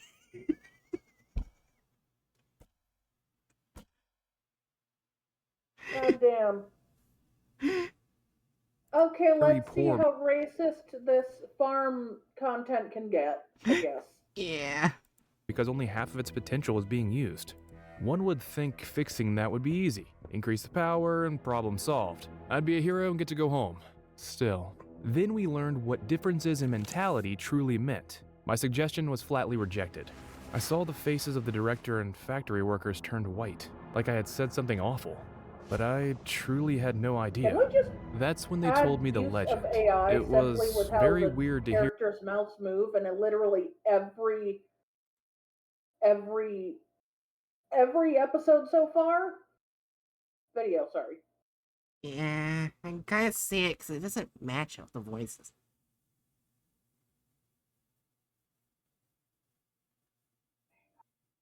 Oh, I love the third comment. Starting to think these SCP animations are anomalies. They're so eerie and they come out so fast. Yeah. Also, Spood, from 1 to 10, how racist does that look? What is going on in there? They're supposed to be Japanese. Oh my gosh, the old man has very squinted eyes. Crap.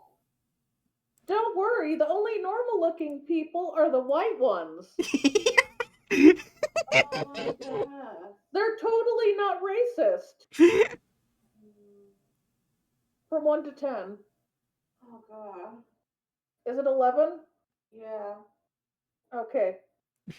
From 1 out of 10, Spood rated the racism 11. Nice. Okay. Let's see how much more racist it gets. Yep. Hear an old, tired-looking man with an absolutely serious face tell me that increasing the power could lead to a blackout in the entire city, and that was out of the question, and that the darkness would have attracted the monsters. I thought I had misheard. The evil yokai spirits were apparently wandering there and waiting for the dark to attack the tiny Japanese town. They even had a name for them. The Gasha de Koro.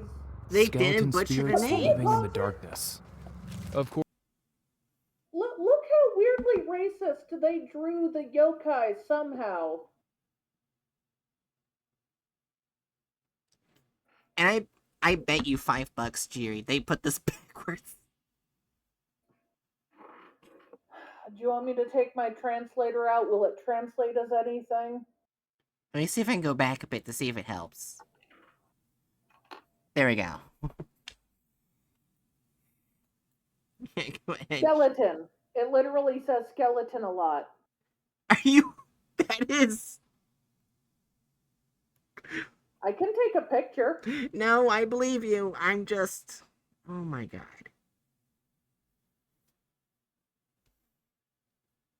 Does it let me take a picture? Food? Can you help me take a picture of its translation?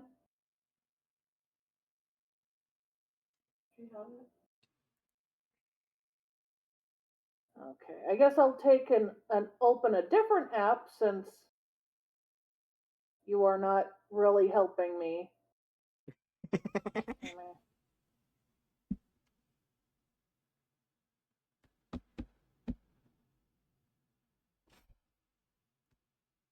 There we go. I took a picture.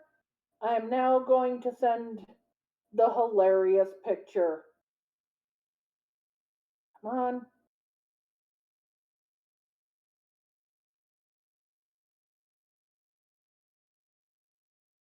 I have sent the picture to you.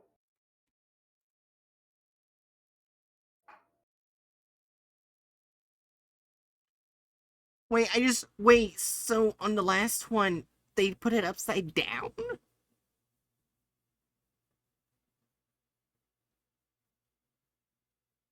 I guess? I was right, they didn't put it correctly. What the fuck? So they put skeletons a lot, and then they put a weird reverso thing at the bottom. Would you like to show everyone in the stream what it looks like translated? Give me a moment, I'm just too busy laughing.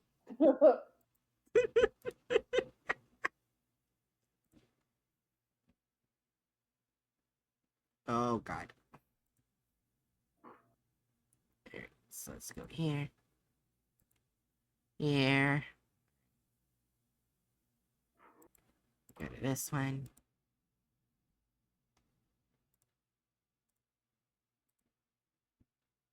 And oh Jesus, it's filling the entire screen.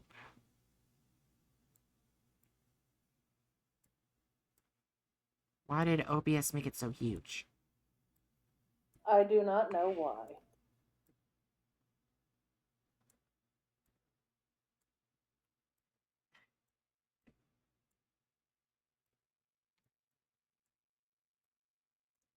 It's gonna take me so long to get it to a size it can be seen.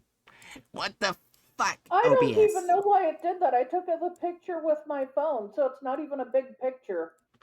Right.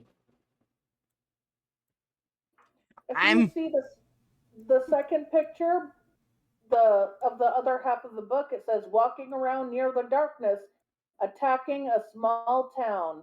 Wait for skeleton of a turtle. There are over 200 of them.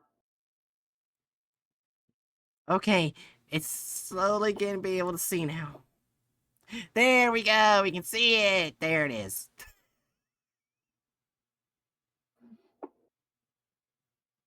They totally know Japanese, yep. As good as I do. And I'd never make a video like this. They probably just use AI. We already got the voices that sound like AI. They probably just auto-generated. Yeah. Like, here's the one thing. Like, with the animation, it's not that bad. Which means they do have talent. It's just they're wasting it. That or they used AI to create a lot of the things they have been using. Yeah. And I mean, if it's not AI, they have talent and they could use it in better places. They probably use talent to clean up the AI. Yeah. Anyways, ready to continue? Did you look at the other picture? Yeah, I see it. Let's go. Alright. Living in the darkness. Of course, I didn't listen to anyone. I threatened them that we would terminate the contract if they didn't cooperate and increase the power. Thankfully, I had access to the necessary equipment. I was about to move out of the airport when everything started. The citizens, they were running in the streets in panic, locking themselves in their homes. Some of them were praying. The lights began to go off all over the city. I saw the whole town plunge into darkness with my own eyes. The electricity disappeared in district after district. I was feeling very lost when I suddenly saw a young woman calmly sitting on a bench amidst all the madness. What was wrong with her? It was like she didn't even notice what was going on around her. It was strange to see such an absolute calm. I got distracted by the taxi that came for me. I got inside and we went to the airport. What? What? We were too late. As soon as we got outside the city, the streetlights went out. The city was plunged into total darkness. As far as I'm aware, I think car headlights will be bright enough to protect you. Because you can increase the amount of lights on the headlights. I mean, I can in my car. I'm not sure if every car's the same. Why do they have a random redhead in a weird dress? I don't know, Jerry. They're probably going to use some other yokai that has nothing to do with this. Driver suddenly hit the brakes, but it was too late. The taxi drove into the car in front of it at full speed. I hit the dash after we collided. I think I lost consciousness. Okay, well, the headlights are useless No, now. damn it, I don't want to remember it. It's all right. You are safe now. Go on with your story. I still can't forget what I saw back then. A giant skeleton was moving towards our car through the darkness. I would have thought I was insane, but the driver was seeing that as well. He jumped out of the car and ran towards the forest, screaming in terror. Although, I'm not sure the forest would have saved him. I'm not sure it was possible to hide from them at all. Also, I'm pretty sure being in the car would have protected you, because it probably wouldn't have been able to see you well. Yeah. The skeleton reaches towards the driver and grabbed him Also, like they it don't was like an insect. light. Like he weighed Yeah. nothing. And then I shut my eyes, but I could still hear everything. The bones crunching, screams, terror. After finishing off the poor guy, the skeleton moved towards me. Damn it, if I didn't Also, do they're not anything, supposed to it be would have taken me aggressive, next. right? I got Huh? They can attack sometimes, but they don't, like, hunt people down or anything. Yeah. Also, the Japanese agency is gone. Hmm? The IJAMEA? It's not, Hmm? they haven't mentioned it. Oh! You know, the agency that worked before the Foundation? It's basically the Japan branch of the Foundation. Yep. Got into the driver's seat as fast as possible and tried to start the car. Come on, come on! I felt so desperate I hit the dash with my hand and turned on the headlamps by accident. That saved my life. The light cut through the darkness and fell on that monster. It immediately felt pain and disappeared, leaving only a slightly haze behind. Not for long, though. It appeared again where there was no light. It hesitated for a second, and that saved me. I turned the ignition and couldn't believe it. The car finally started. Why didn't I drive to the airport? The car wouldn't have made it. I was afraid it would die before I reached the city. Still, I decided to risk it. Except, it was hell in the city. Those skeletons, they were everywhere. They were walking around, huge, creepy, knowing no mercy. They snatched everyone they could, and damn it, I've just realized it's all real. Not a movie, not a nightmare. I got distracted for just a second, and the car crashed into a tree. I don't think there's The any headlamps went out. movie I using tried to that get out of the car. yokai anyway. What was that? I don't think there's any movies using that yokai anyway. Yeah, probably. What the fuck does he mean? No, not a movie. But the seatbelt was jammed. I was trapped. The skeletons noticed me and went towards the sounds. Damn it, I had to hurry. I started searching in the car for anything useful and opened the glove compartment. Only An army knife fell out of it. Cut through the damn belt and got out of the car. I started running along the specifically designed as an embodiment of a tragedy and make it look even more aggressive.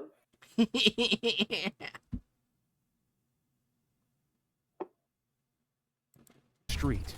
Although, I didn't have much hope I would survive at that point. But who could have thought that the director of the factory I'd argued with earlier that day would be the one to save me? He caught me at the corner and practically dragged me into some dirty basement. That's when I learned the whole truth. The Gashadokoro weren't fairy tales or make-believe. They had been a scary, disgusting reality for several centuries. They are born at moments when hundreds of people die and are made of concentrated sufferings before death. The giant skeletons appeared in Japan a lot of centuries ago, but then they disappeared. They say they were noticed again in 1945, after the atomic bombings of Hiroshima and Nagasaki. But why do they attack people? Nobody knows that. Maybe they need people to suffer so that new Gashadokoro could be born. That's not why. Yes, And we it do was know my why. mistake. We know why! They're angry. That's all the reason you need. You don't need to add some weird, convoluted bullshit. Okay, there's one thing I'm gonna add bad history, mainly because IJAEMEA hasn't been mentioned yet. Also, they changed the history of those skeletons. They didn't magically vanish until the atomic bomb. Yeah. I feel like that's racially insensitive to even speak about it so nonchalantly. Like, oh yeah, horrible suffering occurred. Flesh melted while people were alive. Oh, here's another thing. They were around before the bombing. Yeah. And they're trying to say they vanished before it. No. No. They were around before it. These are ancient yokai. Yeah. Nightmare become reality. And I have to live with that. But what happened next was, we heard gunshots outside. Director and I looked at each other and, I'm sure of it, both thought the same thing. Soldiers. We were saved. We walked outside and saw your people shooting at the skeletons. Of course, I rushed towards them. I still believed we could be saved, but it seemed like one of the soldiers of the Foundation, no, I can't remember his number. He pushed me aside and said the Foundation's goal wasn't to save people. When it became obvious guns were doing nothing and your soldiers got killed one by one, I felt a bit happy. Like, we're not here to save you. It was such What the horrible, Foundation ugly isn't supposed to justice. do? And then we started running again. We couldn't stay in one place anymore. The skeletons, sensing the new victims, followed us. We decided to split up. My savior could no longer run, and I sent him to the Foundation camp. I hoped he would have a better chance to get help. I distracted those monsters. Hey! Ah! I'm here! Just screamed at the top of my lungs. While they were focused on me, the director managed to escape. And I kept running. And then, maybe I did have a guardian angel looking after me. I don't know. But when I'd lost all hope, I met her. That girl that had been the only one to stay calm in the doomed city. It was unbelievable. She was sitting in the exact same place I'd left her several hours before that. Just calmly sitting. Like all the insanity around had nothing to do with her. I shouted that she had to leave. To hide. How was she even still alive? Why did the creatures go past her without harming her? And then, she turned her face towards me. Everything became clear to me. I don't see them, and they don't see me. She calmly replied. She was blind. I felt scared and closed my eyes. It was like she could feel it because she said, "No, you must suffer." She touched the hand in which I was clenching the sharp knife. That's not how it works! And what did you do? What do you think? That's how I survived. The skeletons simply didn't notice me. That's horrible. Oh, really? Your foundation has no problem sacrificing people to study those creatures. That's what's horrible. How many of your employees have died already? But their suffering hadn't been in vain. They will be reborn as new Gashadokoro and come for you. Well, you won't be so happy about it soon enough. What? No! Get your hands off me! I found out everything I needed. You will get an amnestic and lose your most recent memories. No! I've told you everything! Why are you doing this? Mr. Mason, you said it yourself. We don't value human lives. What's that? What's going on? I have a surprise for you, too. Our company produces the lighting equipment for your camps, so the factory's director knows perfectly well how to turn it off. They have a camp nearby. Find it and power everything down. Get revenge for both of us. What are you willing to do to survive? Oh my god.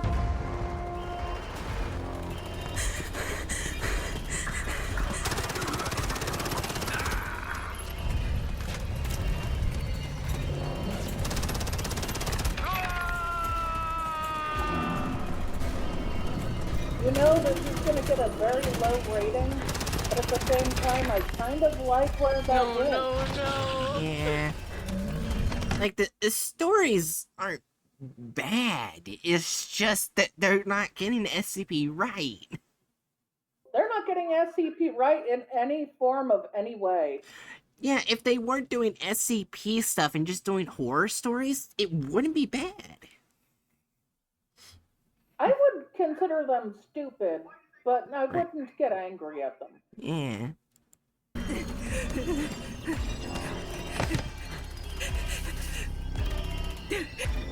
No, I can't do it.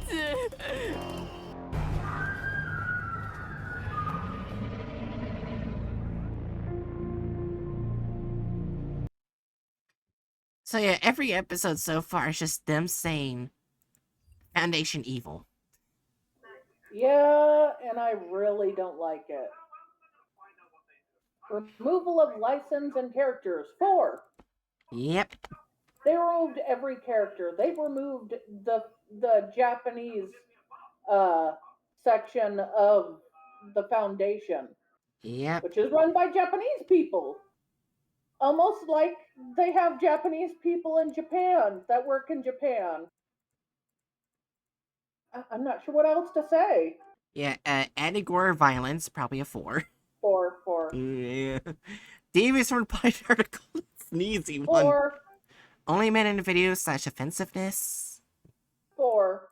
That was so racist, it's not even funny.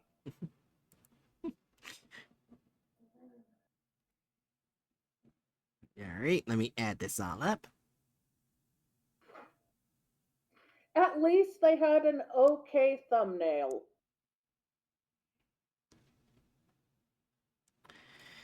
So yeah, another 15%.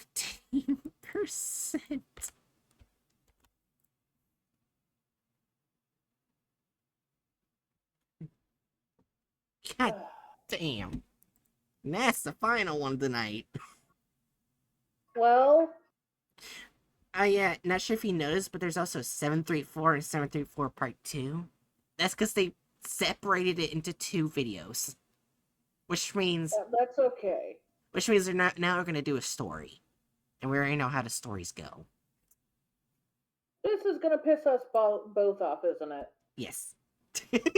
We were prepared for that from the start. Yeah, we were. At least it doesn't have child impregnation yet. Yeah. I think we should continue this Thursday, mainly because we got through all the long ones. Thursday sounds okay, but I also have work on Friday, so we'll see. I have it on Wednesday, Thursday, and Friday. Dang. Well, it randomly gave me an additional day today. Well, let me edit your... just let me know Thursday if you want me to do indie horror games instead. I'll let you know. Yeah. Alright. Anyways, ending soon stream. Oh no! What? Oh no. Oh no. Oh no. What? My Elmo picture's gone. And it's just the fucking... Avatar? No, it's the picture of the... It's the one you sent me. It's just that picture. Oh no! Luckily, I still got it. Skeleton. Yeah. Anyways, hail Satan. We got the hail Satan back. Alright, we can start streaming now. Alright, let's see if there's anyone I can raid.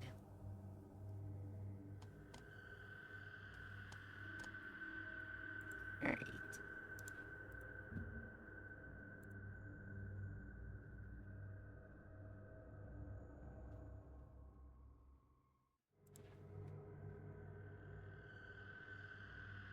Good night, Bright. Yeah, good night. And it doesn't look like there's anyone raid. So, do you have any last words? Let's all hope Kamala wins. I think she will. And I don't think Bookworm's here, so... anyways, Danger Noodles, I hope you enjoyed this. This was a special bingo that we have from now on. And, I hope to see you guys next time for your next mission. And, Hail Satan! Oh my gosh.